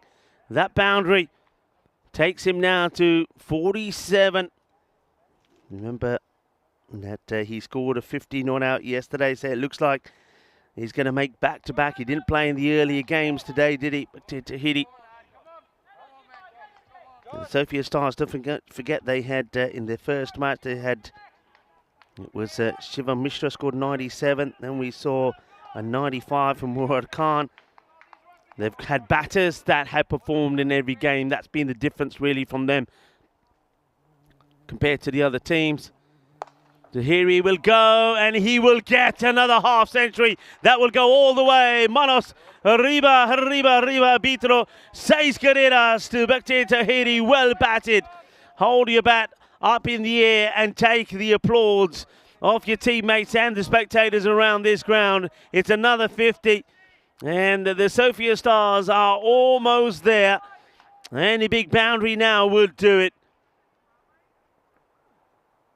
Well, plays and misses at this one from Lakov. And what a day again for the Sofia Stars. Won 3 out of 3 yesterday. And they did it with, well, played all 3 matches with 10. This morning they played with 9 and 1. And that looks like it's going to seal the win, is it? And yeah, it will. That is it. It is the end of the match. It will be done with 6 runs. Ali Rasul trying to keep the ball back in play, but he can't do so. 6 runs it will be. The ball gets smashed for 6. Bakhtir Tahiri, remember, he was dropped on 0 in that scary moment when Jack Watmo diving forward to take the catch, gets the ball through his hands and onto, I think it was onto his forehead or the bridge of the nose. He was treated, bravely stayed on the field of play. He would go on and take a catch a bit later, but it's the one that went down probably is the one that cost him. Bakhtir Tahiri gets dropped, but he stays on his feet to go and score the winning runs. 59 of 28. He was well supported there once again by Murad Khan. And once again, it's Shivam Mishra. This time he does score runs. He scores 2 of 2. Just playing sort of backup role. It just goes to show the depth and the strength that the Sofia Stars, when they have got their team together and they're all available, just how strong they can be. So 59, a really good knock there from Bakhtir Tahiri. And it's a comprehensive win, isn't it, once again from the Sofia Stars. And they'll do it with 13 balls to go. The players, they shake the hands of each other.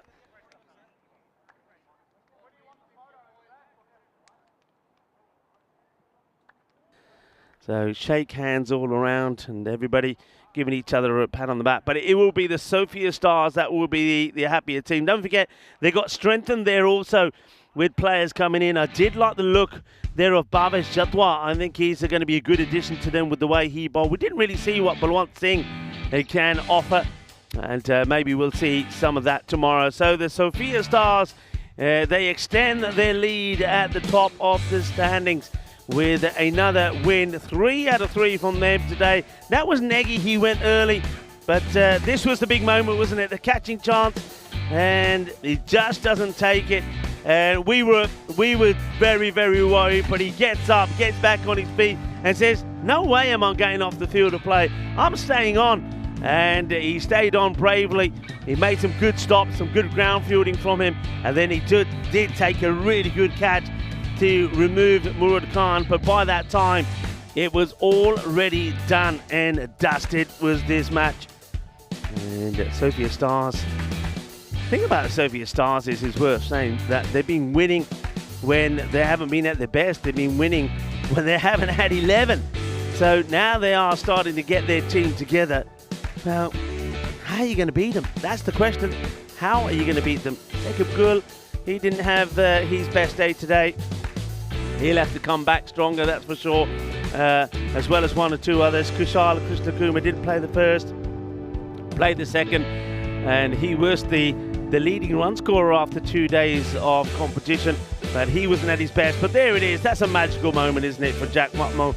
And a brave man, and a passionate man, a dedicated player, stayed on the field of play, took the catch, but soon after that, it was back to Tahiri, or probably I should say back to Tahiri, as he did his job and finished off the innings in style. I know some people need to get away pretty early and are not here when we say goodbyes, and if you are going, I want to thank you very much for staying with us today. Thank you very much for all of your interactions and your company. You've been absolutely brilliant. And I won't be here tomorrow. I'll see you on Friday, on Peacock Friday, don't forget. But do make sure you stick around and give Vinny plenty of support tomorrow when he talks you through the action remotely from HQ. And those that are sticking around, do stick around because, well, on this day, World UFO Day, there's plenty of things to talk about and plenty of thank yous to give. And don't forget, we have got the highlights of the day coming up as well, and there's going to be some superb highlights. It's just unfortunate, though we've captured the UFO on World UFO Day on camera, that we weren't able to capture it by 2 circles, but you never know, maybe next year. But thank you very much to Diana Oros for capturing the UFO on World UFO Day, and thank you to 2 Circles for all the work they've done today, as well as providing us with some great cricketing entertainment. They've provided us some lovely shots of where we are here in Sofia. That's that scorecard. Murad Khan was once again very good, but he needed the support of Bakhtir Tahiri. Tahiri started off shaky, didn't he? Dropped on 0. I know I've talked about it before, but it is a big moment. If that catch was taken, it certainly would have put a lot of pressure early on the Sofia Stars with 2 big wickets gone early, especially after Negi went without scoring for a golden duck. But they held on well, and Bakhtir just got better and better. And that's the thing about Bakhtir Tahiri. I said that before. He hasn't played a lot of cricket in the last couple of years, but if he's going to stick around and play more matches this time around, he will get better and better. With the bowling, Ali Rasool put in a big effort. 1 for 24, 1 for 15 from Raghav Grover. He's a good addition. I think he'll get better as well as the tournament goes. He'll certainly find his batting will get better as well the more time he spends out there in the middle. But Jacob Gul and Chris Lakov just never really got into their routine. So this is the match summary. 99 was always going to be a challenge. It was almost similar to what we saw in the final last year between these two teams, with the Spartans just not clicking with the bat against the Sofia Stars in that final last year. They put 80 on the board and the Sofia Stars knocked them off. But, well, it went to the wire with 3 balls to go when they got there. But this time round, they have done it comfortably. So well done to the Stars. They are clear at the top of the standings. The Spartans, they do pick up a point here, but it leaves the door open for a team like the Ravens and also for Plovdiv to try and catch them up.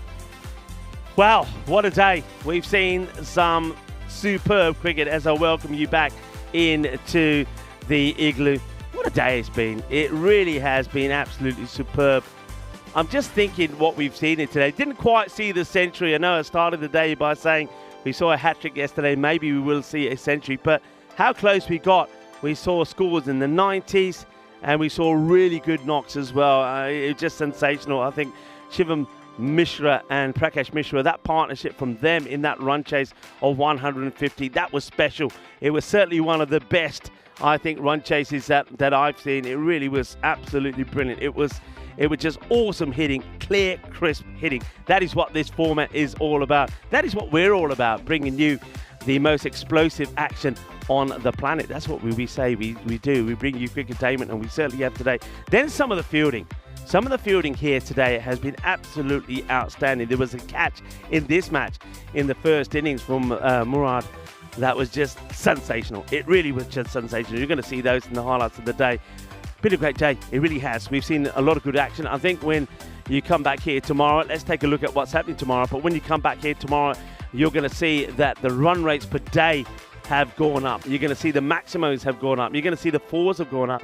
And the only thing that probably doesn't go up is the number of wickets that have fallen. So that's the schedule tomorrow. Vinny Sandhu will be here to talk you through all the action, starting with the Sophia Stars, who are looking to make it 7 on the spin up against the All Stars. The All Stars at the bottom of the standings at the moment. No wins to them. Can they get a win tomorrow? They'll have a couple of matches. They'll have 3 matches. They'll take on the Sophia Stars, they'll take on Plovdiv and also Spartans. So all against teams that are above them. So it's not going to be easy for them. The Sophia Stars will take on Spartans once again. 2 matches for them, and the Spartans, as well as playing the Sophia Stars, they will also take on the All Stars. Plovdiv, though, I think the big day for them, if they want to finish in the top 2, then they've got to get wins there over the Spartans and also over the All Stars. Let's see how that goes. But like I say, Vinny Sandhu will be here talking you through the action. So back to me, and as I always like to say, I want to say a big thank you to everybody here at the ground. The Federation has been, once again, superb. Thank you for them. Great lunches and keeping us well hydrated in the heat of the summer here in Bulgaria. I want to say a big thank you to all the spectators that have been here. They really do add to the atmosphere of this ground. It's absolutely fantastic. I know I appreciate it. I think the players appreciate having that support as well. Well done to the umpires. Not easy for them. Sometimes we forget in these conditions how well the umpires do and the conditions that they have to deal with. They've got to stand out there in the heat and be 100% focused in making those calls. So well done to the umpires, being well led there by Tyrone Peters. Well done to ECN crew as well. And of course, lastly, we've got to say another big thank you to Two Circles. Been absolutely brilliant. We're bringing us the live action and also all of the highlights, and the highlights coming up soon. But before we go to the highlights, I want to thank you, all of you. You know who you are, wherever you are around the world. You've been absolutely fantastic today. The interaction has been great, and I'm sure you'll be just as good tomorrow with Vinny Sandhu. I want to thank you very much indeed for your support for the European Cricket Network. So the highlights is playing. It's time for a little bit of back and forth. Well, let's go straight over to the highlights. I'll see you in a couple of days' time. Be good, be kind, be happy, be safe. Thank you for watching. Thank you for your support. Hasta pronto, mi familia. Adios for now. Ciao.